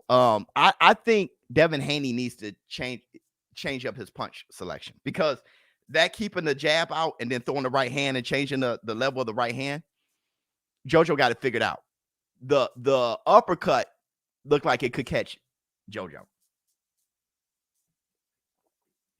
Now, that was the left hook that I thought hurt Devin Haney. I'm telling you. I'm going to tell you this. If you're going to be worried about anyone getting knocked out, you're worried about Devin Haney getting hurt. Not JoJo. As of right now, not JoJo. JoJo looks like his punches can hurt Haney more so than Haney. So I'm trying to figure out the punch selection from Haney. If he needs to change that up, go to the body more or something. And he's not winning the clinching. I told you, when JoJo did this, that second round, JoJo knew it's 2 minutes, 45 seconds left. He knew. Good jab to the body from Haney. JoJo knew, and JoJo's walking him down. He's beating him with his feet. The position game is going to JoJo. Oh, that was right on the belt line from Haney, but Haney's going to the body. I knew it. He has to change up the punch selection and start going to the body more. He has to start getting the momentum. Mora caught it. He told him to keep the punches up. It was right on the belt line. Oh, good 1-2 from JoJo. The right, though, the left landed on the chest of Haney, not the chin. Oh, God, good right hand from JoJo. Haney gotta throw that uppercut. He has to throw that uppercut. He can hurt him. God, Joe. Devin Haney was telegraphing, but he has the right idea. If he could throw that uppercut on Joe. Oh, good body shot. Haney got hurt. JoJo hurt him with a body shot. It bent Haney immediately. It bent Haney. They got a 3-1. I got a 2-2. Haney said, I'm good. He told his father, I'm good. That left hook, the punching, JoJo feinted the body shot and Haney overprotected his body. So you know that body shot hurt. And now Haney's getting in the zone. He's trying to get in the bag. He got both of his hands low, trying to get in the bag. Yeah, that's the champion. A champion does that.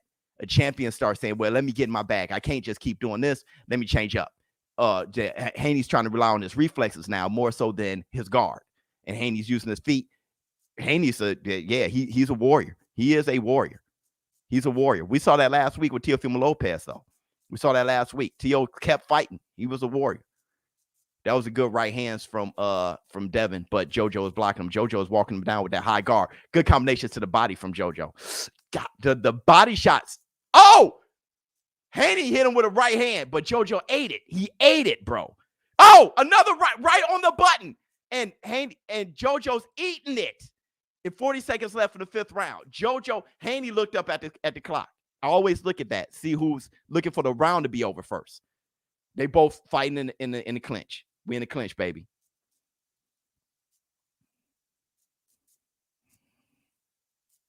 JoJo's walking Haney down. I don't know if Haney. Ooh, Haney, that was a good feint. JoJo got out of there. Good body shot from Haney. I love the body work from Haney. 10 seconds left in the 5th round. All those punches are being blocked. All of them are being blocked. Effectively blocked by JoJo. All of those punches from Haney are being effectively blocked. It's not like you're blocking and you're getting crushed. He's blocking them fine. Okay, so those are blocked shots. I got 3-2 JoJo. I got 3-2. You got 3. Oh, you got 3-2 Haney.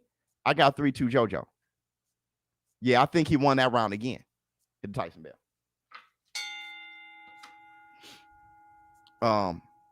You got 3-2 Haney. Okay. Yeah, JoJo is spamming the block button. Either way, it's a close fight. I think it's a close fight. 3-2 JoJo, we're going back and forth. It depends on what you like. I like the punches, the effective punches from JoJo. I like the busyness from Haney, okay? But Haney's punches are being blocked. JoJo hit Haney with a more effective shot. That left to the body hurt Haney, and that stole the round to me. Right? When the one highlight of the round was from JoJo hurting Haney. All right. And he hurt Haney the last round. Round 6. Another body shot from JoJo. He starts off the round with the body shot. 2 minutes, 50 seconds left in the 6th round. Good straight left from JoJo. Oh, you see, Haney's just going to go to the body. He's like, forget this. I'm going to the body, bro. I'm going to the body with you. It is what it is. We just going to be. Oh, good straight left from straight right from JoJo. A jab from JoJo. What the hell am I doing? That southpaw throws me off. Good straight right from Devin Haney. Good jab again from JoJo. Good counter right hand from Haney. Right now, the match looked pretty even, but JoJo got Haney against the ropes again. But he's not punching. He just with his feet, and Haney swam without getting wet and got off the ropes. Good right hand from Haney. Haney is doing the same thing. Like good combinations from JoJo. That right uppercut just missed from Haney. That's the punch I want. Good left uppercut from JoJo, but it missed. Dang, that right just missed. Devin Haney there's an uppercut that Haney throws that I think is going to be the one. I really do. If there's anything that's going to hurt JoJo, it's going to be the uppercut. This is a tough fight, man. Good combination from JoJo. Good jab from JoJo. 1 minute, 30 seconds left in the 6th round. Good right hand, Haney. There you go. Looping the right hand. Stop throwing it, just throwing it straight. You got to loop those things. Good right hand from Haney. Haney, see, a good check left from Haney. I was just going to say, uppercut. There you go, Haney. And then swim without getting wet. I was just going to say that good hook to the body from Haney. Haney's working. He's winning this round. 1 minute, 10 seconds left. Right hand from Haney. He's winning this round. Good jab from JoJo. Joe got him against the ropes in the corner. Oh, good uppercut counter from good right hook from JoJo. I love the uppercut from Haney though. That's just the one, bro. Because Haney keeps dipping. JoJo keeps dipping. 45 seconds left in the 6th round. Right hand just missed from Haney. Oh! Hook to the body, hook to the head from Devin. Devin's in his bag. He's in his bag. That's what you do as a champion. That's what you do. If you're the champion in the fight, he made an adjustment the last round. Did a few things. Good straight left from JoJo Diaz. or that overhand right. He's doing different things. I knew it. He needed to. Bam. He's throwing an overhand right. Oh, hook to the body, hook to the head from JoJo. He's throwing an overhand right off the forehead of JoJo. Good jab from Haney. JoJo is comfortable, but Haney won this round. He won this round. JoJo was comfortable. Haney won. Yeah, JoJo had a tap. Tap him on the stomach, like, good round. Good round. Haney won that. He won that. Now, I got what, 3-3 now, but it's on you guys how you got it. You 4-2, 5-1 Haney. Okay. I got 3-3. Yeah, Haney took that one, bro. Haney said, not tonight. Haney wants to hurt him so bad. Yeah, he does. But I think the uppercut is the one. I think Haney knows. Haney started throwing overhand right like Maidana. It was very Maidana-esque. Bringing that uppercut right through the middle. I think that's the one. That pawing the jab, right hand. That uppercut from Haney is beautiful. But that pawing the jab is because, why not do that? Because your boy's coming in like Pac-Man. Oh God, good left, overhand left hook to the body. He throw his hooks to the body. JoJo Diaz, very much like Canelo. Good uppercut from JoJo. I didn't expect that. Good uppercut to the body. Oh, good jab from JoJo. Haney's in great shape. He's in great shape. This is the 7th round. See, hook to the body from Haney. This is a great fight, y'all. This is a great fight.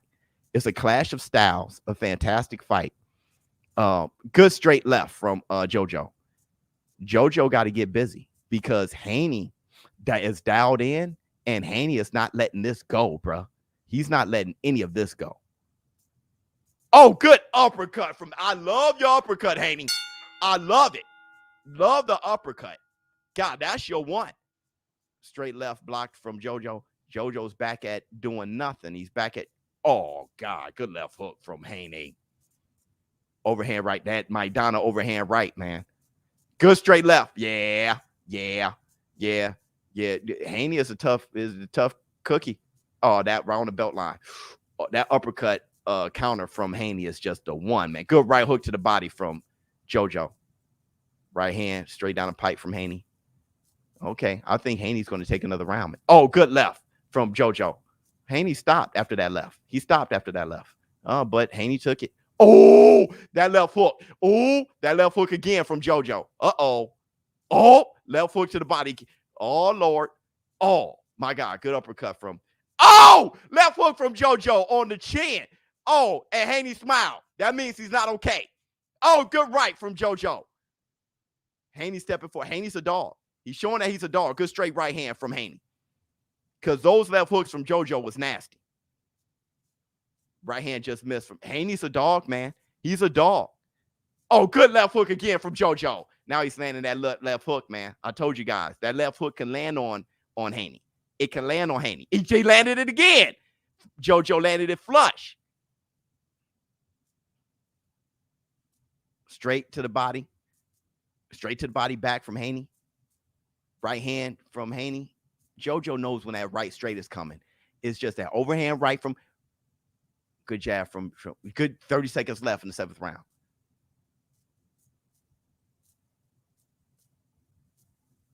JoJo better spam that left hook because Haney, if there ain't nothing else, Haney throw right hand just missed. It's getting blocked. He's catching. The straight right hand from Haney is either so telegraphed or they knew it. Good double left from JoJo. JoJo's won. He won this round. JoJo won this round, man. Haney's struggling. He's struggling. JoJo's a good fighter. Golly. JoJo's very good. He's very good. He's very good, man. You got it 5-2 Haney? Man, I see it as tie. It's tie, man. Or man, it's 4-3. No, it's 4-3 JoJo. That's right, because we're in the 7th. So that's 4-3 JoJo. Golly. Yeah, that was definitely JoJo. God, this is tough, man. 5-2, bro. That's how you got it? Nah, I don't have it like that. That left foot, you see that left hook right there? That I don't know, man. I don't I think JoJo is winning the fight. But, it all depends on what you reward. The crushing shots, walking somebody down, the ring generalship. There's a lot of stuff that I give each fighter per round. It's a close fight. I think Haney got to take this one. But I judge Porter versus Crawford very similarly. It is something like that. They're trading rounds. Oh, that uppercut just missed from Haney. He's stepping back, and I'm telling you, that uppercut is the one. Oh man, when they're in the clinch, JoJo keeps throwing those little pit-a-pat shots in the ribs. I don't know if those counting or what. Dog, look at Eddie Hearn's face. He looks worried in the mug, bro. 2 minutes, 25 seconds left in the 8th round. He looks worried as hell.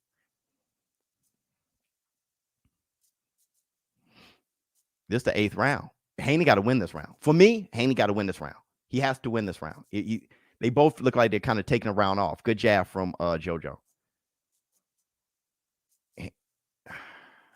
Look at the little punching, the rabbit punching.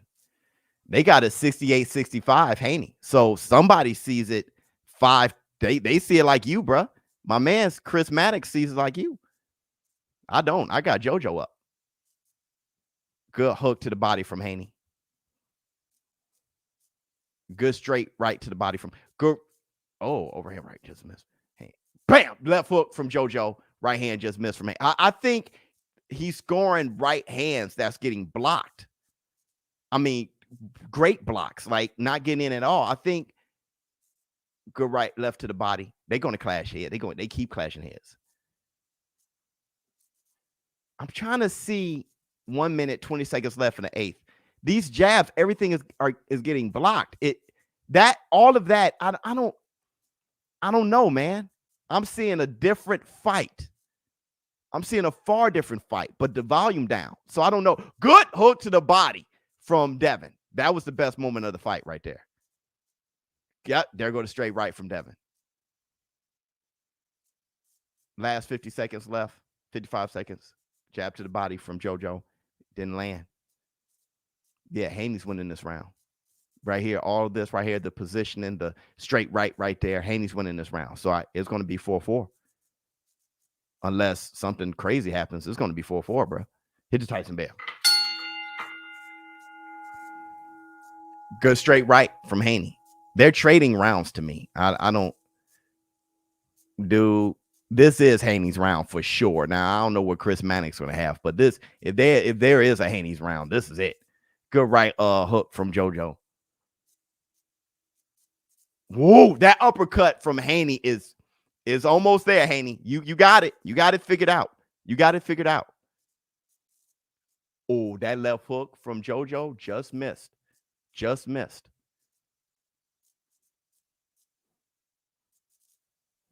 Haney won that round. Haney won that round. Haney won that round. Everybody, if you haven't hit the like button, hit the like. Hit the like. Your fingers over there be like. There's nothing to hit the like. You know what you like. I got it 4-4. I got it 4-4, but it's okay. It's okay. All right. We all judging it differently. That's fine. All right. I got it 4-4.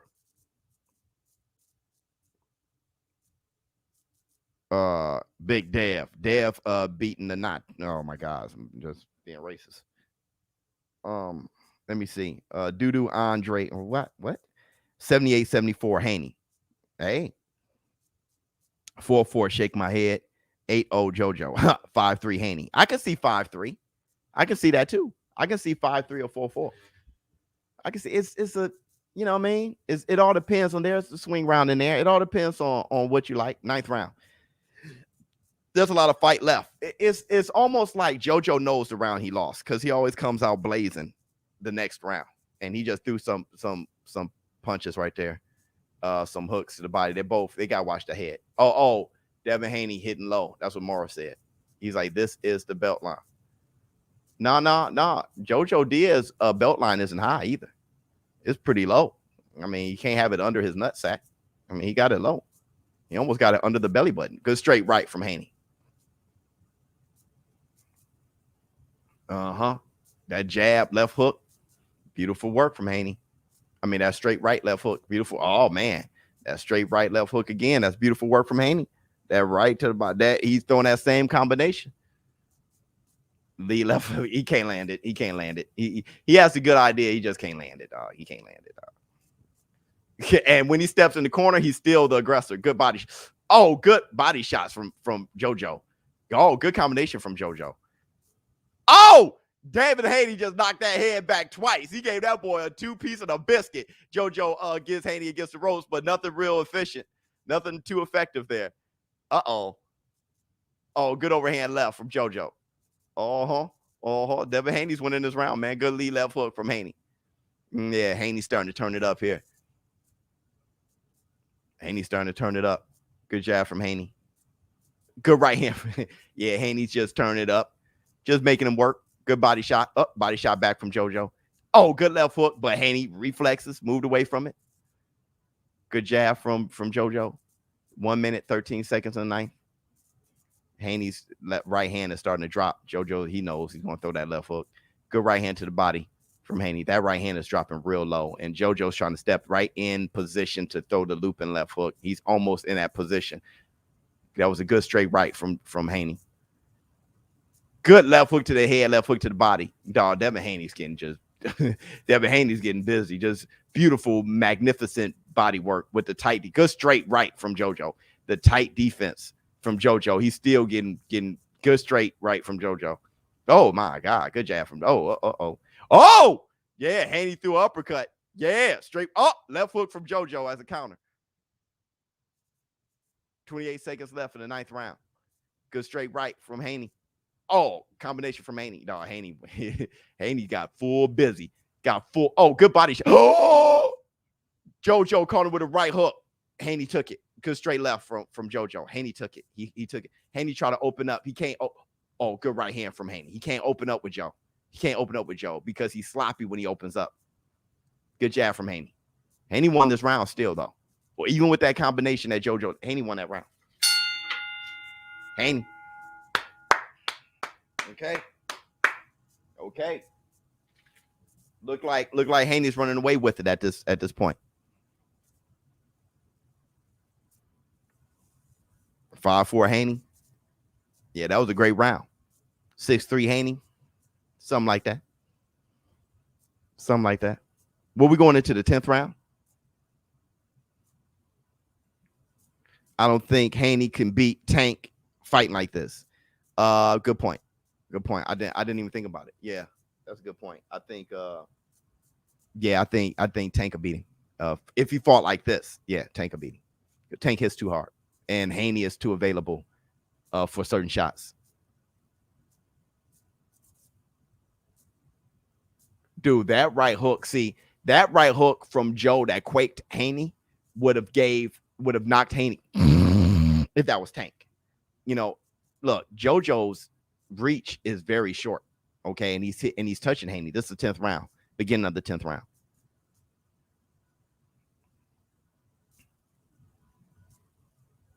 Haney's pawing with the jab, throwing that left uppercut. Haney, I like Haney's variety of punches now. That's another thing that changed. I like that very. Oh, good right hook from JoJo. I like that very much.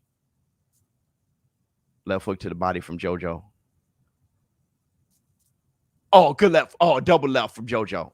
Haney took it. Haney showing more chin than, JoJo ain't known for devastating punching power either. But Haney is always punch to chin ratio, and Haney is showing more chin than people said that his chin is suspect. Well, he's showing a lot of chin. Good hook to the body from JoJo. Man, JoJo's working, man. That guy can fight. JoJo can fight, man. JoJo can fight. And let me tell you this. If you think about it, how Gary Russell fought JoJo, dropping him and everything. Man, Gary Russell's a great talent, man. JoJo's walking Haney down. Good right hand from Haney. JoJo's winning the round so far. 1 minute, 40 seconds. Good combination to the body from JoJo. 10th round, 1 minute, 37 seconds left. Good straight left from JoJo. See, I mean, it's stuff like this. I'm not sure if anybody watching both fighters or just watching their favorite fighter, because punches like that from JoJo. Like that right there. Straight left from JoJo. Good jab to the body from JoJo. I mean, are those getting counted? 1 minute, 10 seconds left in the 10th. Good right hand to the body from Haney. Oh, good overhand right from Haney. Haney's punch. Oh, right hand. Good right to the body. Left to the body. Good straight left from JoJo. Haney's taking them. He's taking the shots, man. That left was flush. Good hooks to the body from Joe. Joe's punch selection changed too, and he's doing a good job. This is a chess match. Oh, right hand from Haney. 40 seconds left in the 10th round. Straight right from Haney, but it's blocked. Knocked some saliva out of JoJo's mouth. Good jab from JoJo. That uppercut from Haney still hasn't found his mark yet. Dog, JoJo is blocking those, man. Oh, good left from Haney. That didn't drop Joe. Man, that left was so fast, that would have dropped me. I'll tell you that. That would have definitely dropped me. 10 seconds left in the 10th. I would have. Devin Haney threw a left hook that was beautiful. Very fast and accurate. Yeah, I don't know if JoJo liked that one, man. I give JoJo that round, though. That was just one punch. Majority of the round was JoJo. We'll see. Yeah, 5-5. Yeah, that's my man right with me. There's a guy here that's right with me. But we'll see, though, because Chris Manning's got something else. I got the volume down. Bruh, I don't know. I can see it clearer with the volume down. I see the punches, man. And maybe you hear a lot of shots, but they're actually being blocked. Like that. Boom. And then a left counter from JoJo Diaz. I don't know, man. You got 8-2 Devin? Yeah, we're watching a different fight. That's obvious. Haney didn't throw much that round at all. My man said 10-0 JoJo. Brother, please. 7-3 Haney. No, that's definitely not the case, bro. It's at least 6-4 or something like that. Like, so I got 5-5 this 11th round. Oh, good straight left to the body from JoJo. JoJo's walking him down. Championship rounds. He's putting the pressure on Haney here. He knows he has to take the rounds. He has to take the fight from Haney. Good straight left from JoJo. He has to take the fight from Haney. Haney's the WBC full-time champion. Good left to the body from JoJo.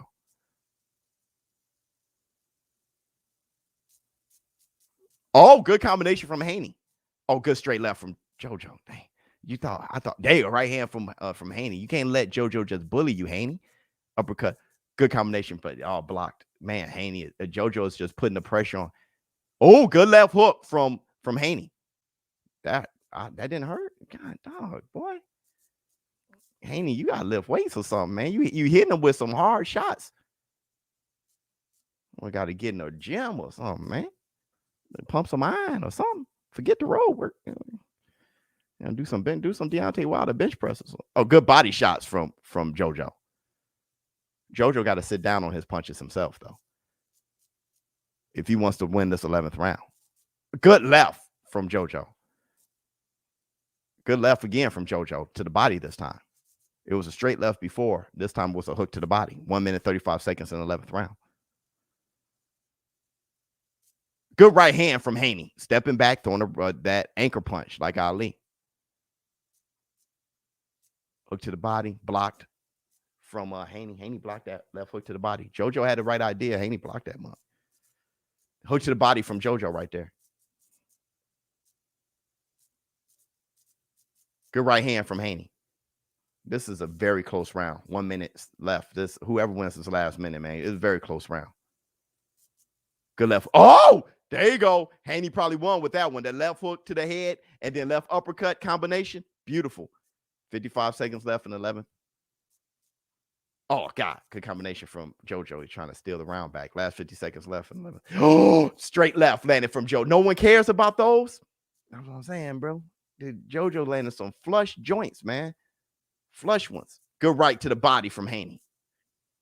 Man, this is a close. I can't even call this round. 35 seconds left. They both letting their hands go. It's a great fight, though. Oh, God. Good combination from JoJo. Good jab from Haney. Oh, good right hand from Haney. Oh, good jab from left hook from Haney. Last 10 seconds in 11th round. That was tough. That's tough. Maybe Haney won. Maybe Haney. Good jab from Haney. That's tough. Either Haney won. Haney, man. Oh God, good left. I can't call it. That round is like even. This is an even fight, man. You got 6. You gave that to JoJo. I don't. That was too tough for me to call. I'm sorry. That was that. Now I gotta leave that up to the judges. That was tough. I can't call it. I can't call that. That one was over my head. That was tough. This can be a draw fight. That one went over my head. Haney got that round. Okay, fine. Diaz going for Haney. Boy, everybody got Haney up. Well, said Diaz going for Haney. Everybody got Haney up. I'm over here like, bro, this is a draw, bro. If I was going for Haney, I would have been like, this is 8-2 and stuff like everybody else is doing. Man, this is tough fight to score, man. Tough fight to score. Tough fight to score. It depends on what you like, I think. Good body shots from JoJo to start off the 12th round. This is it. This 12th round, 2 minutes, 50 seconds left. Uppercuts from JoJo. JoJo's working him. He's working him, man. He's working him. God, all those body shots from JoJo. Oh, that check left from Haney did nothing to JoJo. JoJo is going for it. He's going for it. He's going for it. More than Haney is. Good uppercut. JoJo's going for it. Dang. 2 minutes, 25 seconds. Good hook to the body from JoJo. Hey, bro, depending on what you like, bro. I gave that last round a draw. I think whoever wins this 12th round wins the fight.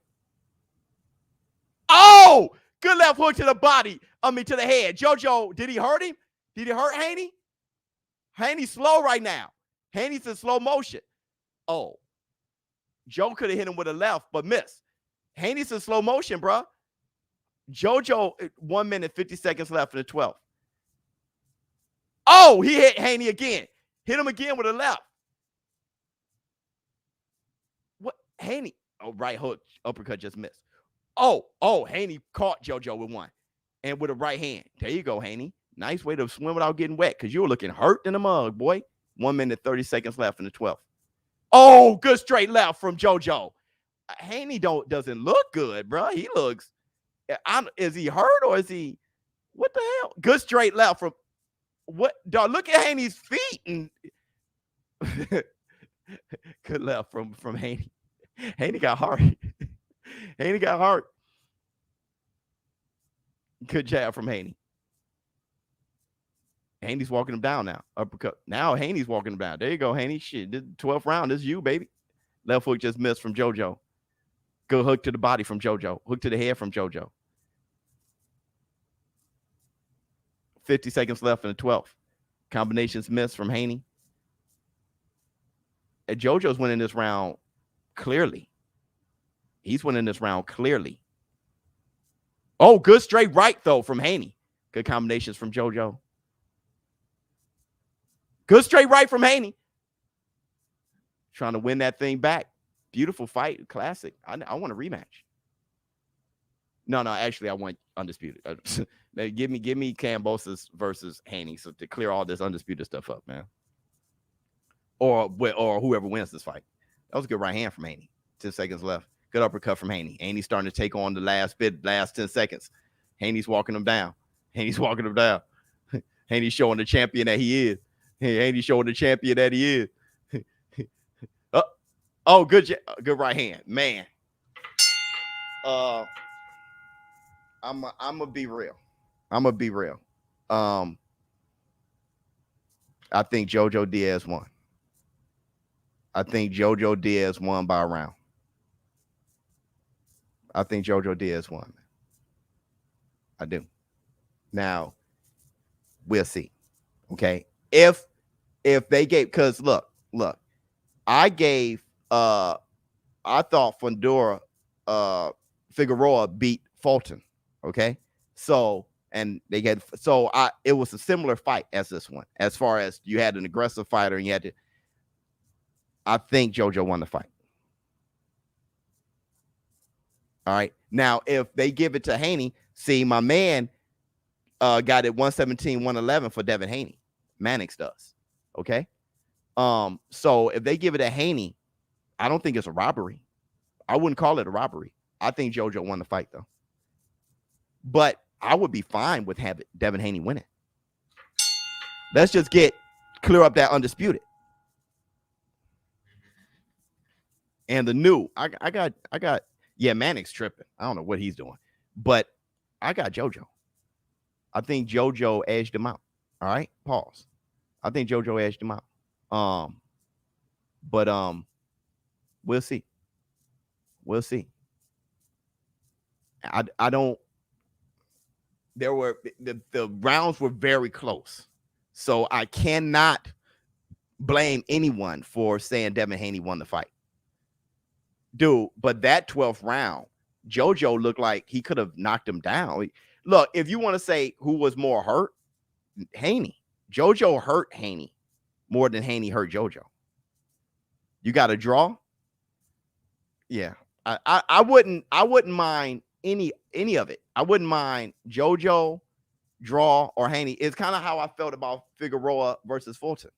I didn't mind if they had Fulton, Figueroa, or draw. I didn't mind. The fight is that close where, hey, I'm just one guy. I would have put in my little scorecard and everybody put theirs in, and hey, here's the Tyson bell. Haney's chinny a little bit, because JoJo doesn't really hurt people like that, featherweight and stuff, and to go up to lightweight and look like he hurt Haney a few times, a little bit. Haney put his chin out there. He fights with his mouth wide open. He put his chin out there. But it was a good fight. Now, I'm not sure if it built any excitement for Haney. I don't think it built excitement for Haney. But it's a good fight. From what you've seen, Haney versus Kambosos. I think Kambosos by KO. Oh, yeah, I see that. Haney won.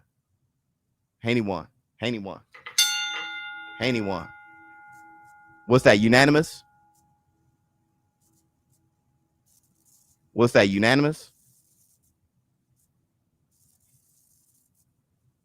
Unanimous decision. And you know what? JoJo doesn't look bothered. JoJo hugged him. He doesn't look, not sure what fight you watching, Biz. This one. If you're not sure, I'm watching Devin Haney versus JoJo Diaz. Here's the thing. Robbed? I don't think he was robbed. Hit the Tyson bell. I told you I would have been fine when I looked at this fight, though, it looked like JoJo won. All right. But still, I can see Haney winning. Because that 11th round was funny. And there was another round I gave JoJo that could have been funny. I know that 11th round tripped me out. Power punches landed 154, 113, 403 thrown, 397 thrown. So they said that CompuBox wise, Haney won CompuBox wise. Total punches 164, 140. CompuBox wise, Haney won. But my thing is, Haney definitely won CompuBox because that first round, JoJo wasn't. The rounds that Haney won, JoJo didn't punch a lot. So Haney was landing more punches in those rounds. Wonder if Haney gonna ask him now, is he hit the Tyson bell. Everybody, what is he saying? Thank you so much for the super sticker. It should at least been a split, not unanimous. Yeah, well. Did he call out? Hold on.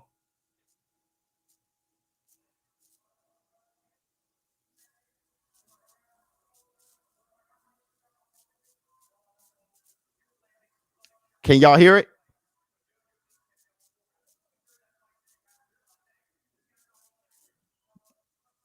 Yeah, JoJo wasn't going nowhere. But here's my thing. Thank you so much for the super chat. Here's my thing. I'm not sure if anybody excited. He said he had to bring the dog out. I'm not sure if that made people excited about Haney going to Australia.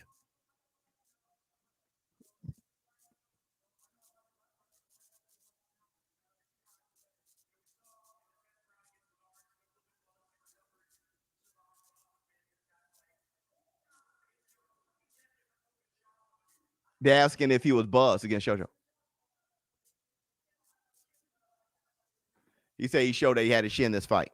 Okay, so he wasn't hurt. Devin is really lacking some power, man. Yeah, I'm not sure if he's bringing on the excitement. All I keep hearing is Haney asking Linares how I got Kambosos beat Haney. See what I'm saying? Teofimo will kill Haney. He said, come on, Kambosos, let's do it for all the belts. This made me want to see Ryan versus Kambosos.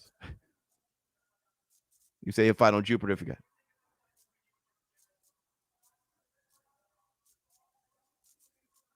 He says for a great, he said he think him versus Kambosos is a great fight because it's for all the belts.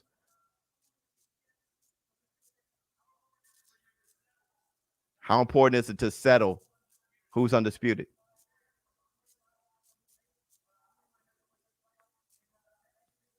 The fight needs to happen. But I'm gonna tell you though, I don't know if Haney showed that he was greater than Kambosos. This actually made me reassess Haney a little bit. There's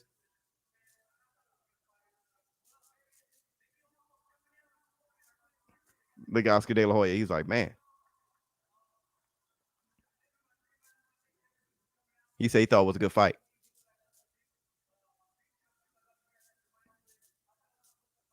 He thought it was a closer fight. He said he's just gonna go back to the drawing board. I think JoJo won. I'll tell you this.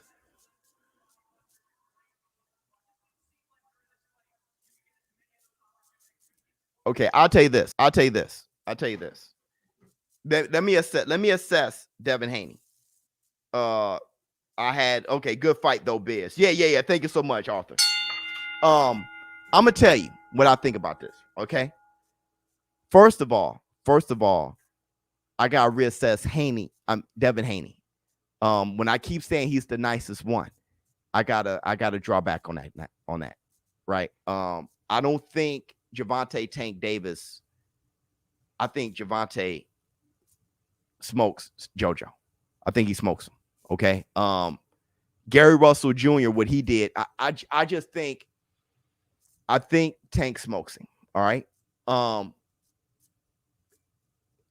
George Kambosos, his win over Teofimo Lopez was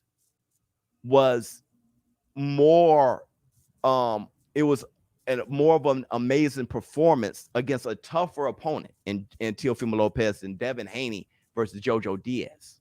Okay. So, I mean, this is just the truth. All right. No hate. This is just the truth. Now, Devin Haney won, and I feel that. I can see how Devin Haney won the fight. It all depends on what you were looking at. But with that said, though, I'm not sure if what Devin Haney showed in this performance get people excited to want to see Devin Haney. You feel what I'm saying? Now, if you're a Devin Haney fan, you know, of course, you want to see him. You're a fan of him. But I'm talking about just a boxing fan or just a casual. Let's just say, are you excited? Man, I want to see him again. I want to see that boy against Kambosos.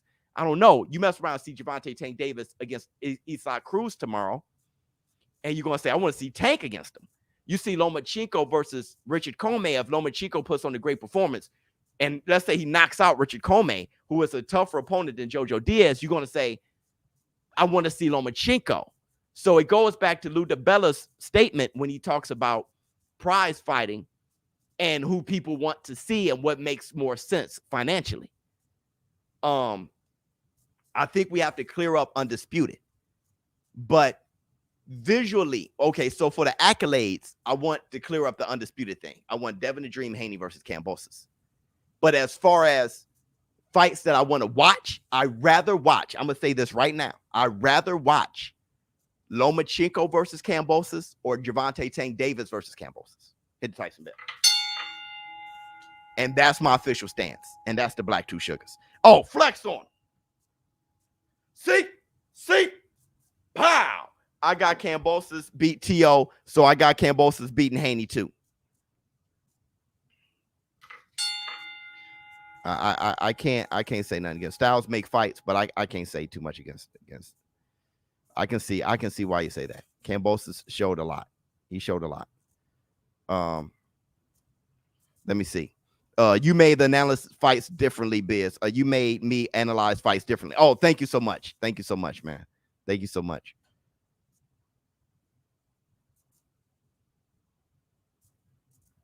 You know, but when you turn down that volume, dog, you thought JoJo won, bro. Good night, ShowBizz. Good night, James Brown. That's very feminine. It's like you think he won. Good night, right?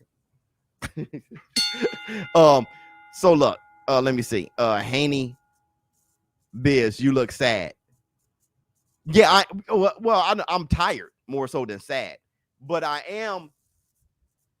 I'm disappointed in this. Okay, one, I'm gonna tell you, I'm disappointed in this. One, I've been a fan of Devin Haney for a long time. Okay, for a very long time. When he first got on the scene, I was like, he is going to how I feel about Boots Ennis is how I was feeling about Devin Haney. He giving me that he giving me that Boo Boo Andre feel, right? Now, and which means I'm not excited. I'm excited about the controversy, the WBC controversy with the franchise title, and the fact that Haney has been overlooked, has been avoided. I'm more into that than watching him fight.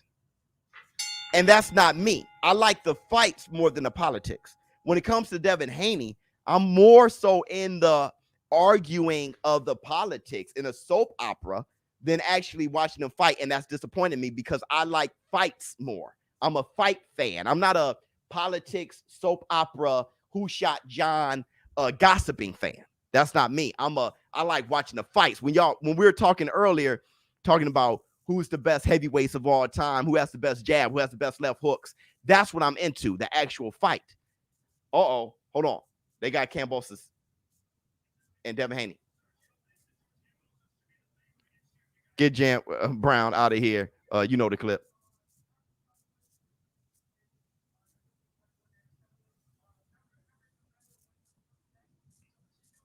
He said, let's just do it. George Campbell's like, bet.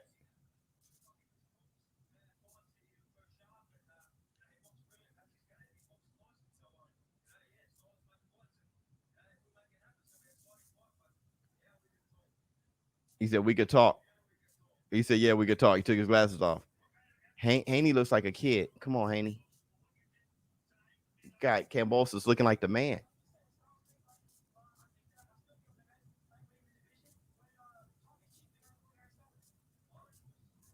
Haney wants to fight. He's afraid that he won't get the fight. He said Kambosos said he saw the hole straight away. I did too.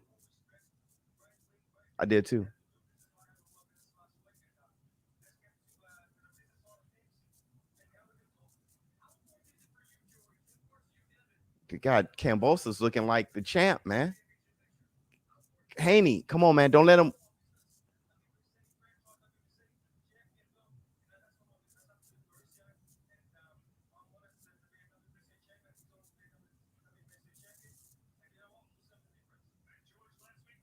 They talking about selling it. He said, Devin, what do you want to say to George Kambosos? He said, let's make it happen. He really wants to see. He wants to fight.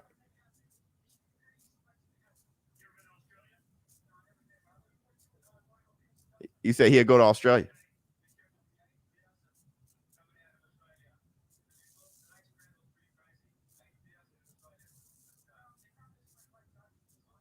He said, let's do it. Okay. Yeah, they setting it up already. That fight's gonna happen next. $1 trillion. I think Shakur has a better than Haney. Haney isn't as slick and gets hit. The reflexes just aren't there. Yep. But Devin is a good top fighter. Tank is a murderer. Yep. All these boys better stay away from him. Yeah. Yeah. I like what $1 trillion said. Tank is a Devin Haney, $1 trillion right. And y'all gotta listen to $1 trillion because $1 trillion kind of he's like me in a sense where he has guys he likes, but he's not going to completely cap, right? So, and me and $1 trillion, we don't see eye to eye a lot, okay? But with that said, he's absolutely right. Haney looked like a very good fighter.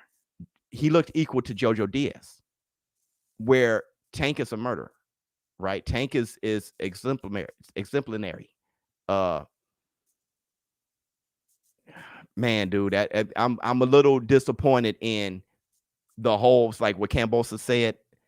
I'm disappointed in what I see, and it's kind of like I hope Devin Haney can tighten that up. I don't know what's going on. It doesn't look like he's improved. You saw when Shakur made that jump, like Shakur was like this, and then bam, and it's like, yo, he a pound for pound fighter. Devin Haney should have made that jump by now. Hit the Tyson bell.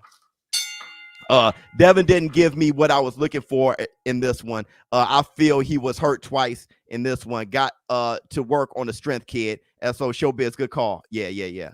I'm happy there's enough of you guys who kind of think that I'm not crazy. J Body, Haney pulled the Varnell Hill and left. Yeah. Haney pulled this. He pulled this. And do the cabbage patch. Kiss a pretty lady and then sign some autographs. The Varnell man can shaboing boing. Hit Tyson bell. No defense. Yeah, his against the left, his defense is bad against the left hand. And we mentioned that before. Haney gets slumped once he moves to 140, 147. Kambosos is very fast. So I see the writing on the wall. Bro, they be protecting Tank baby belts. Kambosos versus Haney 50-50. I got Kambosos. Kambosos taxes that ass. Tank by first degree murder. Tank is the man. Tank is the man. Next to Lomachenko is Tank and Lomachenko. That's the fight. That's the fight, bro. That's a lot of stuff got cleared up. Kambosos cleared a lot of things up too. You got to credit Kambosos. When he beat Teofimo Lopez, he cleared some things up. He showed that there's levels. Okay, because Kambosos had a better performance against Teofimo Lopez than Haney did JoJo. You feel what I'm saying? We ain't including Ryan Garcia. Ryan Garcia, he's just not. He got to start from ground zero. He's just not busy at all. So where we left at is this: Kambosos, who's the man, right? He's top of the division, so you can't disrespect him. Kambosos, Gervonta Tank Davis, Lomachenko. Those are the best. Gervonta, skill-wise, Tank and Lomachenko are the best. Kambosos looking like he want that fight next week. Yeah. And if I was him, I would feel the same. Well, my problem with it is Kambosos looks so, like you said, but I'm just echoing what you're saying in a different way. He looks so confident, it is alarming. He's standing next to Devin Haney, took off his glasses. And Haney is like looking up. He said, yeah, I just want to fight. He looking like adolescence. He looks like a kid. He was looking different when he was talking to Teofimo Lopez than what he does with Kambosos. Kambosos looks like a man, and that throws me off how shy Devin Haney is talking, how he looks. And Kambosos kind of like he dictates the area, the space, and Kambosos feels that. See, with Teofimo Lopez, Kambosos had to come with a lot of dog, and they were really at each other's necks. Kambosos right now, with being a unified, I know y'all see it. There's a bit of arrogance, yeah, and there's this alpha poise that Kambosos has that makes me uncomfortable. It's like, Devin, You point at him and say, I'm gonna whoop your ass. Don't be asking for the fight. I'm gonna whoop your ass. All right. Wow. You a fanboy of Tank, all bums. We're not even on that, bro. We're not even on that. Everybody. That comment was dumb. We're not on that. Devin Haney, when he fought in JoJo, is the level of fighter. Actually, Leo Santa Cruz did greater things than JoJo. So what Haney did to JoJo, what Tank did to Leo Santa Cruz, what Haney did to Gamboa, what Tank did to Gamboa. When you say that I'm fanboying for Tank and Tank fought, well, look at the resume comparison. We're lumping them all together. You know, Kambosos, who has he fought? Right? So he fought Teofimo Lopez. That was his big dig. Tank Davis fought Mario Barrios. He fought Gamboa, and he fought Leo Santa Cruz and Pedraza. Right, those are his guys. Okay? When it's all said and done, Tank probably has a better resume than Devin.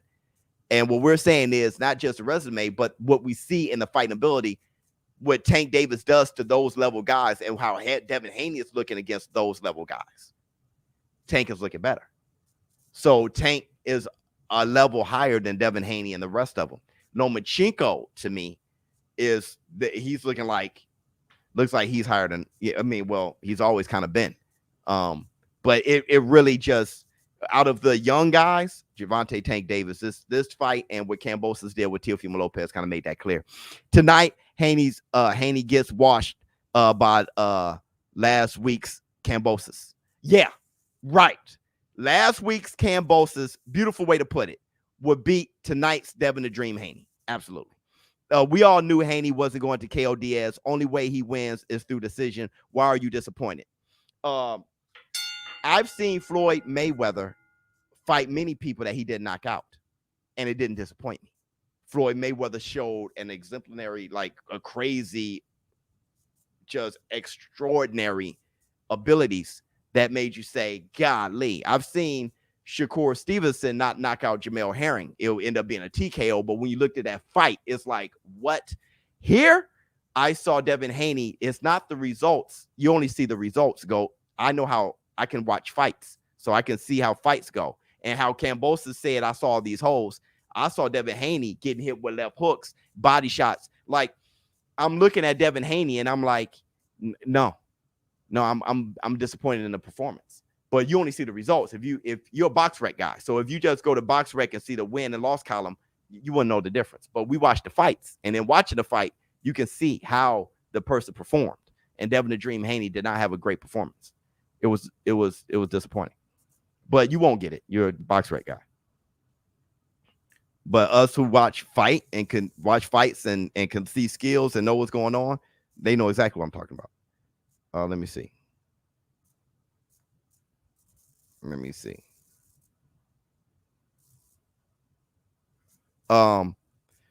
It's not about being biased. It wasn't a good look for Devin, plain and simple. Yeah, but listen, I've been doing this long enough, Walter P., where if you say something somebody don't like, they piss the bed, bro. They piss the bed. But it's my job to give just a flat out analysis, and then, hey, you do. If I hurt your feelings, I'm sorry. You know what I mean? Wow, Tank fought guys that had to move up and wait to fight Loma. Yes, now you talking sense. $1 trillion. Punchers are born. Facts. With that being said, Haney is going to have to sharpen up every other aspect, especially making them miss and counter distance feet. Precisely. We're not even talking about knockouts, are we, Triller? $1 trillion. We ain't talking about knockouts. We're not talking about knockouts at all. Is there any possibility that Haney feels he shouldn't make a fight against Kambosos now? No, hell no. I think it's Loma next, but I may be wrong. I think it's Loma next. Or how about this? We both may be wrong. Kambosos right now has an opportunity where, like I said, he can fight that heavy bag in Australia and sell out the arena. Okay, so you might as well fight Haney for all the marbles right now, and then fight Lomachenko. If Lomachenko knocks out Richard Comey, that's a bigger bag later. If you feel that you can really beat Haney, And I think Kambosos, after watching this, he's like, I beat him. So you might as well do that. It's for all the marbles. It's in your hometown. You're fighting at home. You're going to have the fans and all the stadiums rocking. You know, it can be an Usyk AJ situation, right? Where it's just like, hey, Usyk he's better. Like, damn. You know, so we'll see. Even though ShowBizz had that sideways ass comment about me, I'm still donating. I'm still here. My man, I thought you said good night. But yeah, thank you so much. It wasn't sideways ass comment. You had the sideways comment. I told you flat out. You the one that was like, oh, you got you had JoJo winning. Good night, Biz. That's side. I was calling out your side, dog. But yeah. We can have our differences, dog. It's all good. It's beautiful. The way JoJo's pressure was getting to Haney, could you imagine Loma's pressure against plus the Loma body attacks? Yeah. Absolutely. Should Tank fight Loma after this fight? Who you got? He should always fight.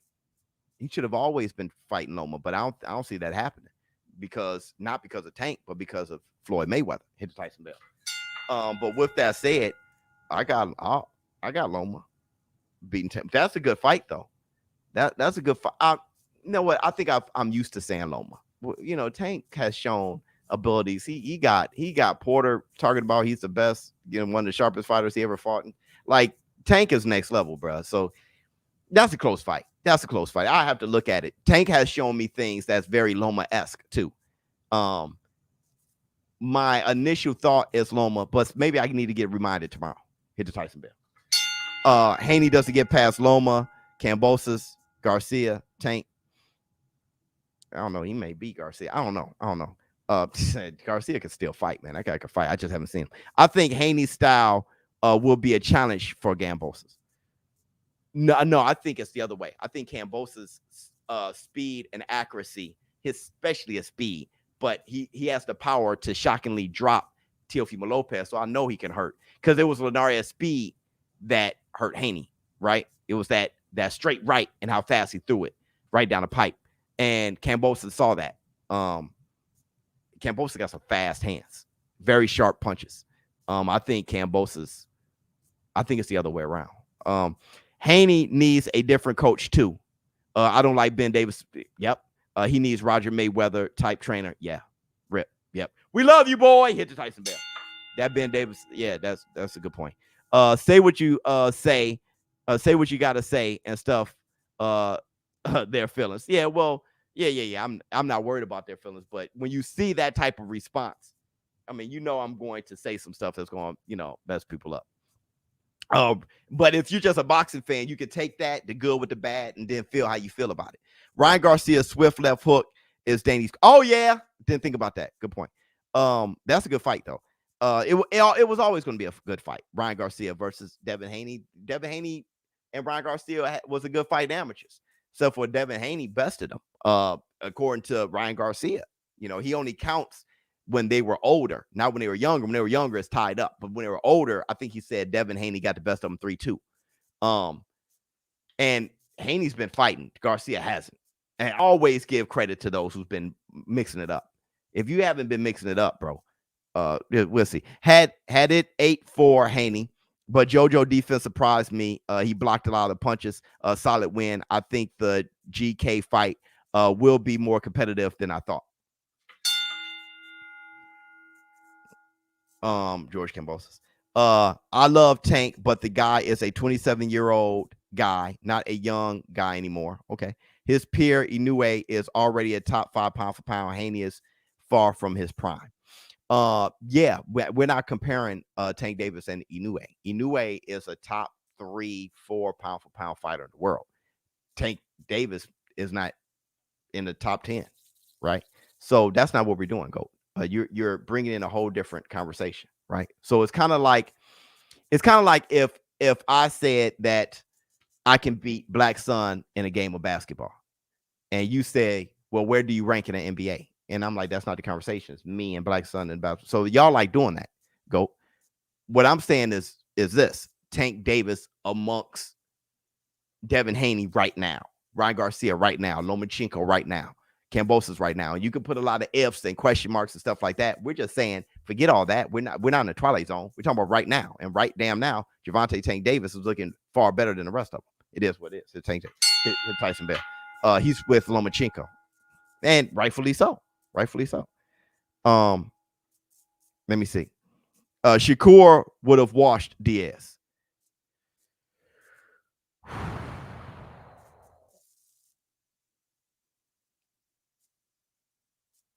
Shakur would have given,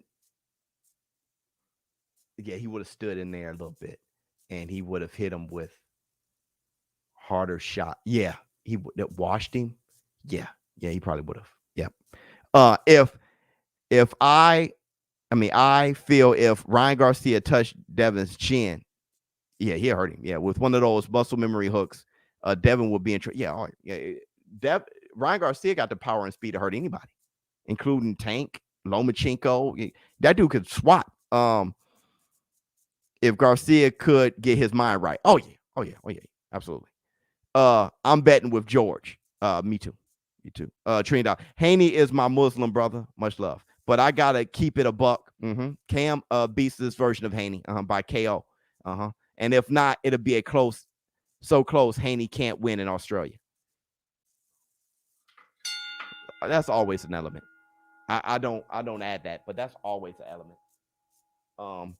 Prayers up for Punch Drunk. Oh yeah, much love to Punch Drunk, man. He's doing well right now, so that's good. Well, he's doing better. He's out of ICU. That's good. Wish the kid had more pop. Me too. I wasn't disappointed. The kid's skills are sharp. He got touched, but he made adjustments. He did make adjustments, but against a JoJo Diaz, you got to understand, JoJo Diaz got 64-inch reach, and he's 5'6", and he came up from featherweight. You got to understand what we're saying. Devin Haney's a 140-pounder prop. He's basically a 140-pounder. I'm not saying this because T.O. beat Loma.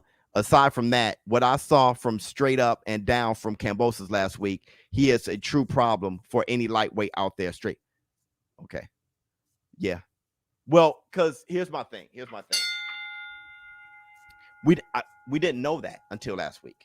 And you're right. Because Kambosos, he fought T.O. different, and I didn't know he had that. Now I know that he has that. Listen, Kambosos can slug. See, I've seen Kambosos most of his career outslug you. Right? Then he came up with a game plan completely different, like Tyson Fury against Wilder, and outboxed T.O. and countered him. And I thought Kambosos was going to be there for the taking.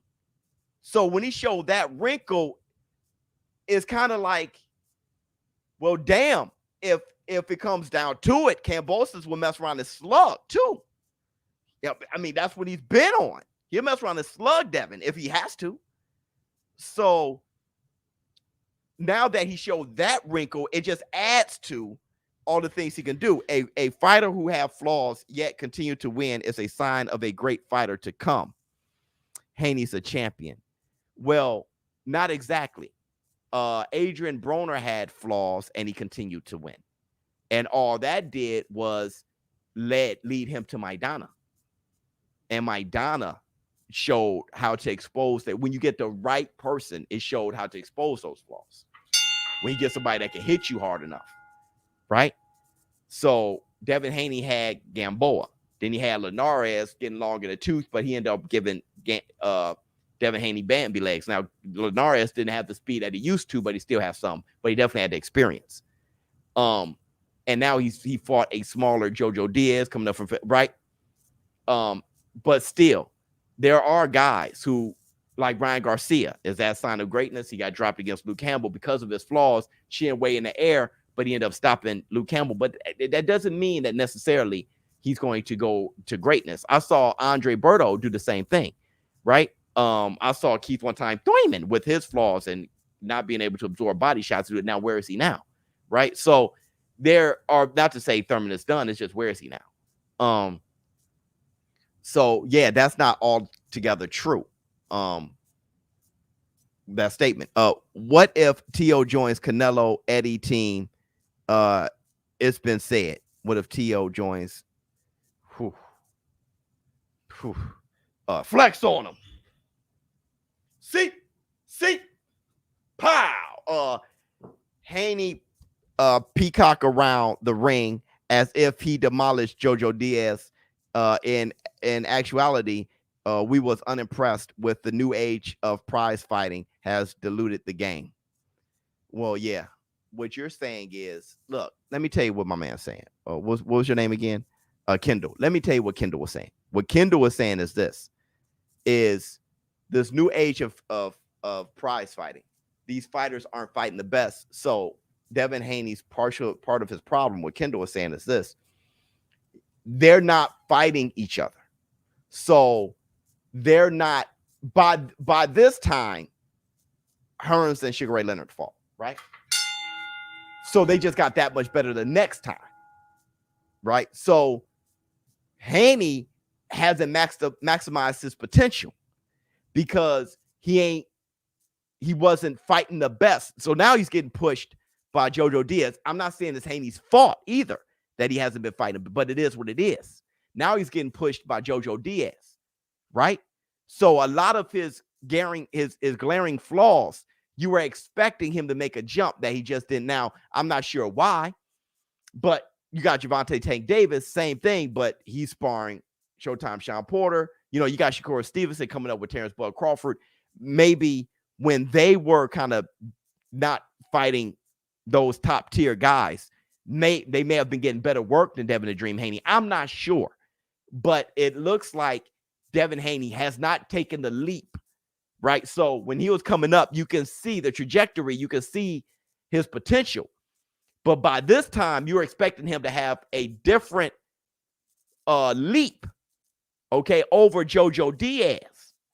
All right. Man, bro, Haney may get knocked out trying to prove his metal like a Balrock when he needs to stick with his Dudley. Oh, Street Fighter. That's so funny. That's so funny. That's so funny. You must not like Devin. Well, right. You know, that's what you're going to say because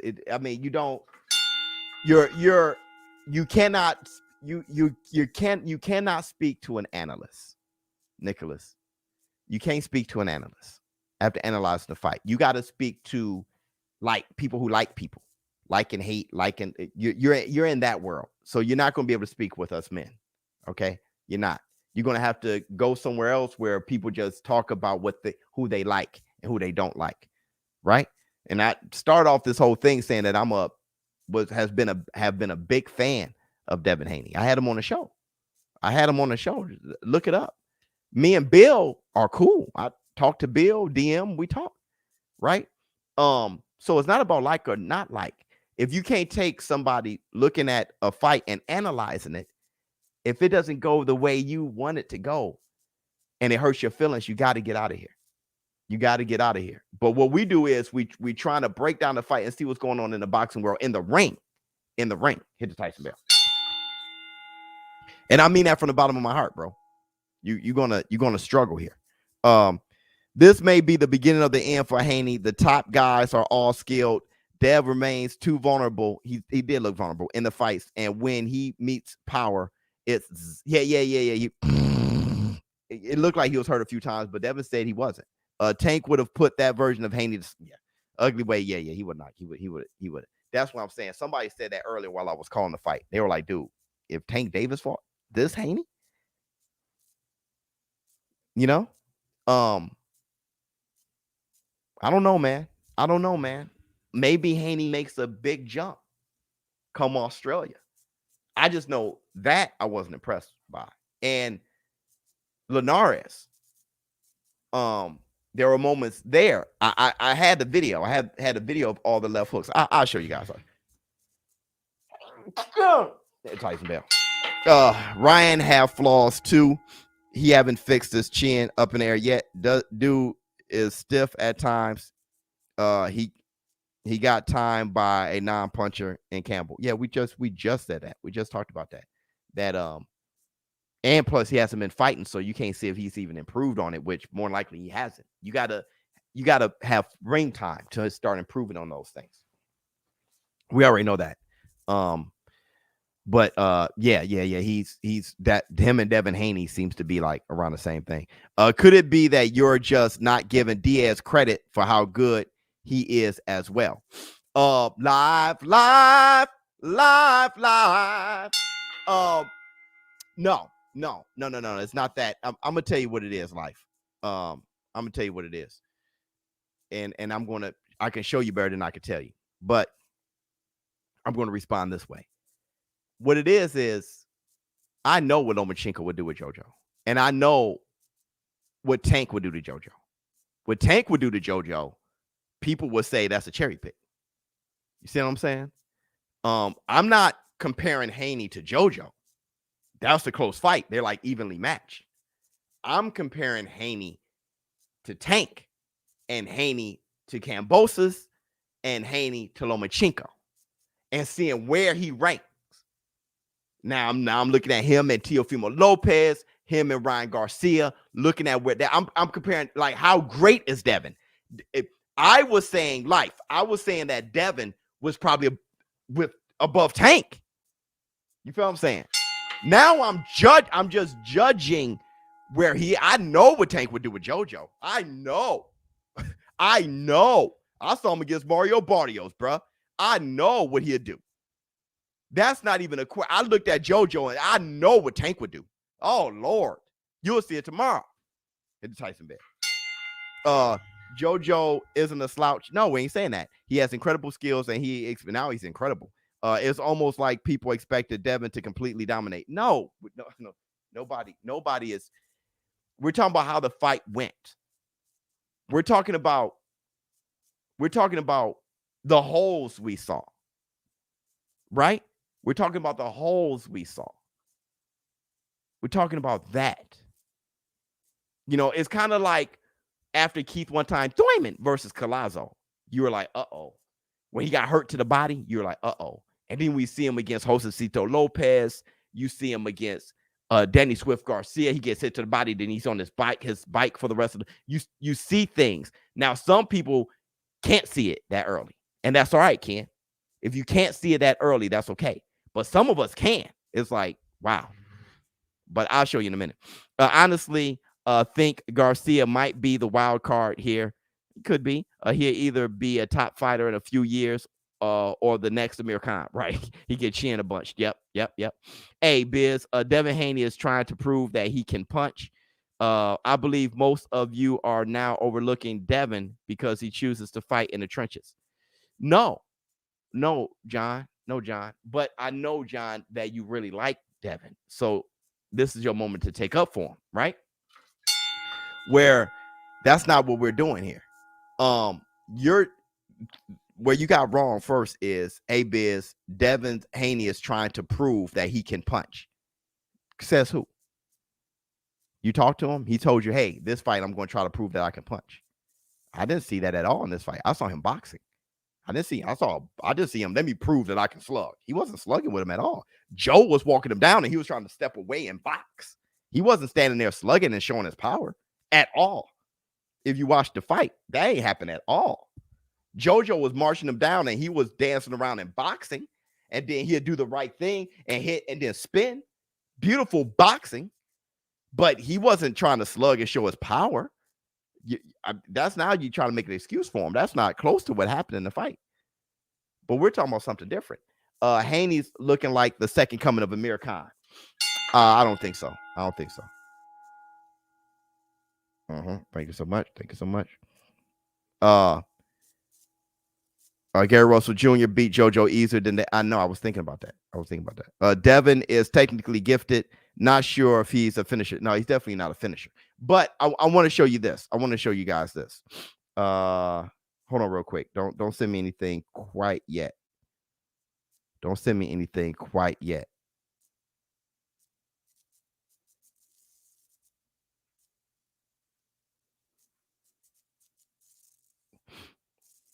Don't show me that. All right.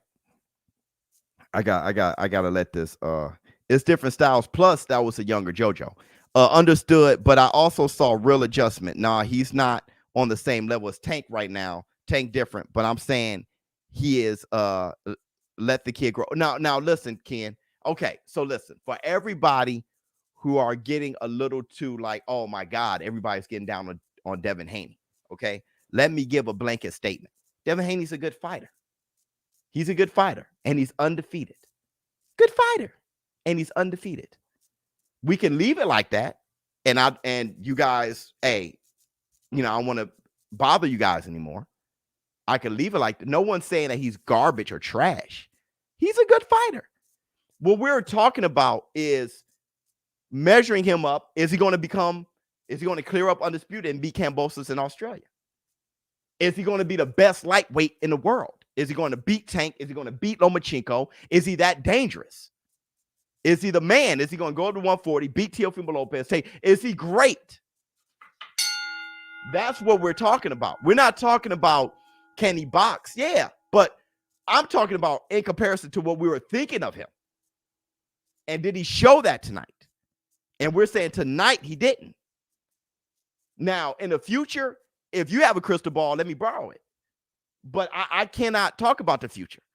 I'm saying right now, did he show it? No. Somebody with power is going to put that brother to sleep. Yeah, I think it's a matter of time. Let me tell you what people are talking about. You guys did. Let me ask you guys, yes or no? Yes or no? Did you guys see all of the left hooks that JoJo Diaz was landing on? All the lefts, period, that JoJo Diaz was landing on Devin the Dream Haney. Did you see it? Yes or no?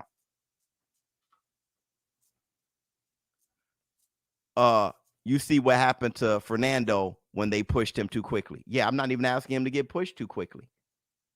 All right, but you want to pull him back? Okay. If you want to pull him back and see, he's a guy that you got to take a lot of time with now. Fine. That's where he's at. He's a guy, he needs more work and more development. Fine. Now he's about to fight Kambosos though for all the straps. So which one? Yes. Yep. Okay. So we got to protect him now. Haney fought through mean punches. Kambosos versus Haney is a war. There you go, Eric. I mean, I know Haney's your guy. So look, if y'all saw all the lefts, right? This is what we mean. Left. Bam. Okay. Bam. Left. Bam. Left again. Bam. Left again. Boom. Okay. This is what we're talking about. Boom. Left again. Boom. Left again. Bam. Left uppercut. Okay. This is what we're talking about. Now, there's a lot of people who don't watch the sport enough to understand what we're saying. And then he got hit with the right hand because he was worried about the left. Right? So he was worried about the left so much. Look how much he got hit with the right hand. He was really digging deep to block that left. Look how he covers that left. Don't hit me with the left because he's been getting hit with the left all night, and that's how the right hand landed. So when you think about George Kambosos and the way he fights, that's what we're saying. That's all we're saying, bro. We're saying, did you see? Look at that. And then he got hit by the lefts again. So we're saying, did you see how many left hands JoJo was hitting him with? And then you look at Linares. We're talking about gaps and holes and flaws. Y'all talking about, oh, he didn't knock him out, so you're down on him. We ain't totally different things. Totally different things. Let me see. If Tank is as good as you say he is, how come he has not fought for the belts at lightweight? Because I'm not in control of Tank career, and I'm not Tank Davis. So coming to me and asking me why he hasn't done anything, I'm not a part of his team. I'm not Tank Davis. I'm not Floyd Mayweather. I'm not his promoter. I don't have those answers. Well, I'm not an idiot enough either. I'm not a fanboy to start coming up and taking up for anybody. I'm just saying he's that good skill-wise. Now, why his career is being dragged the way it is, I've said before, maybe you should leave TMT. I've said that. But I can't give you reasons on that. I'm talking about me watching people in the ring.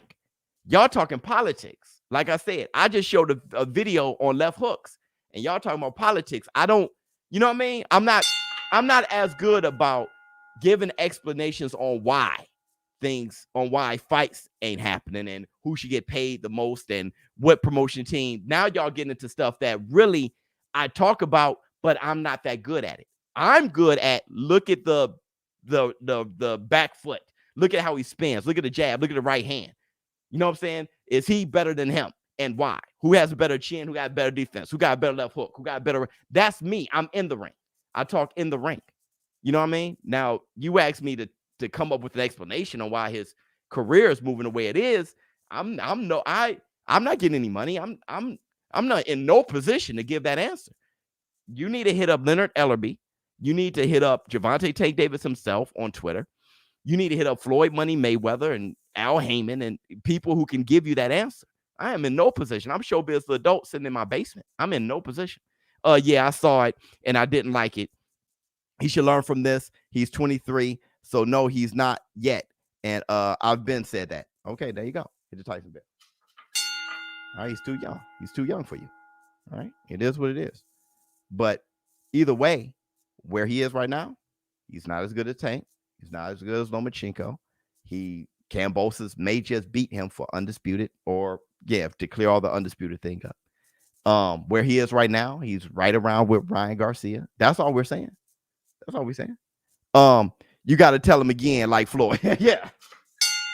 Everybody's taking up for him and trying to give a reason why. What I'm saying is, by now, you're starting to have these expectations, right? I mean, 23 years old, Canelo Alvarez fighting Floyd, right? He fought Austin Trout. He gave Austin Trout the Bambi legs. So you start having these expectations around 23, 24 years old. You just do, okay? But Ken is saying, no, we're going to wait longer. Like I said, I'm from a different era, so that puts me at a disadvantage with this era. I'm from an era before where 23 years old, you're getting busy. 23 years old you're getting busy. You're having those fights, and you should be looking like a future star by 23, right? Not showing these type of holes to where you holding a WBC strap, but you need to be brought along slowly. Are you a champion or a prospect? My man Ken Johnson called him a prospect when he's WBC full-time champion. So he might as well drop the belt, according to Ken Johnson. Kambosos' counters are lightning quick. Yeah, he got some fast hands. But we'll see. Devin outclasses Diaz tonight, numbers wise. Punches thrown, punches landed. Okay. He's also proved he had a good chin. Still think it's 50-50 with Tank. Let me see what else we got. School is in session. Get him, brother. Brother, you're gonna have a variety of situations here. Tank is 27 years old, in a loaded weight class. No excuse to not start belt chasing. I don't know what to say. I'm not Tank, and I'm not here to fanboy for Tank. So listen, Joe Mama, you're having the wrong argument. You're coming here trying to attack Tank's career and the decisions he's making. I'm not taking up for Tank. I'm not protecting Tank. I just said skill-wise, he's levels ahead of Devin Haney. Why he's not having those fights, I agree. I think he's blowing it. Oh, I think they're blowing it. He's 27 years old. Damn. Right? By now, holy hell. Joe Mama, you got to come around. Subscribe to my channel. You're wasting your time. You're wasting comments and money and everything. You wouldn't even have these comments if you knew this channel. We had a whole live stream for an hour about Javante should leave the money team. Because we all know 27, damn, that's late. I remember Lomachenko at 27. I remember Canelo at 27. So, I mean, you're preaching to the choir. You're trying to have a discussion, a battle on, we're talking about in the ring fights. I mean, you kind of like wasting your time and money. Some people understand understand the difference between analysis and opinions. Yeah, y'all need to get out y'all feelings there. The feelings are real. Missed the Tank super chat. Oh man, my bad. It's really flying in here though. I cannot wait for Kambosos' fight here down under. Oh, you're there. Okay, we will fill up 80,000. Ah, nice. So yeah, so it doesn't even matter, does it, for you? Who Kambosos fight? So it could be yeah, Devin, Haney. You guys will love that, right? So you know, Lou DiBella needs to hear that, and that's the promoter of Kambosos. Instead of, you know, this is prize fighting, there's other fights. Well, it looks like the fans don't mind if it's Devin Haney. All right, so we want that Devin Haney fight. T.O.'s kicking himself right now for not fighting Devin. Well, he couldn't because Devin wasn't his mandatory. And according to the WBC, Teofimo Lopez was undisputed, so he didn't need to fight Devin. His mandatory was Kambosos, and in order to keep the IBF title, he had to fight Kambosos. So it wasn't even really a choice like that. He had to fight him. They mandated it. He was going to lose the IBF title. I'll be at Tank's fight tomorrow. KO will only increase the likelihood that he fights Kambosos next. Not happening in Australia though. Time different hurts revenue. No, because fights in the UK are like that. They have a fight, you know, in the afternoon or whatever to accommodate. Your boy said it. Lou DiBella, when he was on the Boxing Voice, he said it. He was talking about how, hey, we'll figure out the pay-per-view situation. So everyone in the state, because they know where the money's coming from, right? So everyone in the states can get the fight and get the fight at a good time. All right. So don't worry about it. They're business people. They understand. They have the fight in Australia, and it still makes sense time-wise. Prayers up for Derek Regan. Duke Reagan Jr.'s dad just passed away today. Wow. We love you, boy.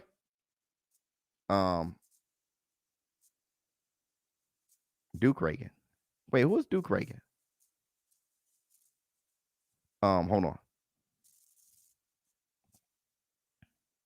on. Tank, thank you, Biz, for giving straightforward answers. Yeah, absolutely. Hit the Tyson bell. Oops. Good night, James Brown. Took me. Wait, good night, James Brown. Like, took me. Put Elliot. Thank you so much. Hit the Tyson bell. Let me see. Biz, I feel the same as you. Yeah. Much love. Oh, the silver. Oh, okay. We love you, Biz. All right, man. Thank you guys for showing up and showing out, man. I had a fantastic time. Hey, we got a lot to talk about tomorrow during the live stream with Gervonta Tank Davis versus Esau Cruz. I'm going to watch some football tomorrow morning. May not go live, but I'm definitely going live for the fight. So make sure you guys show up and show out. I'm out. Huh.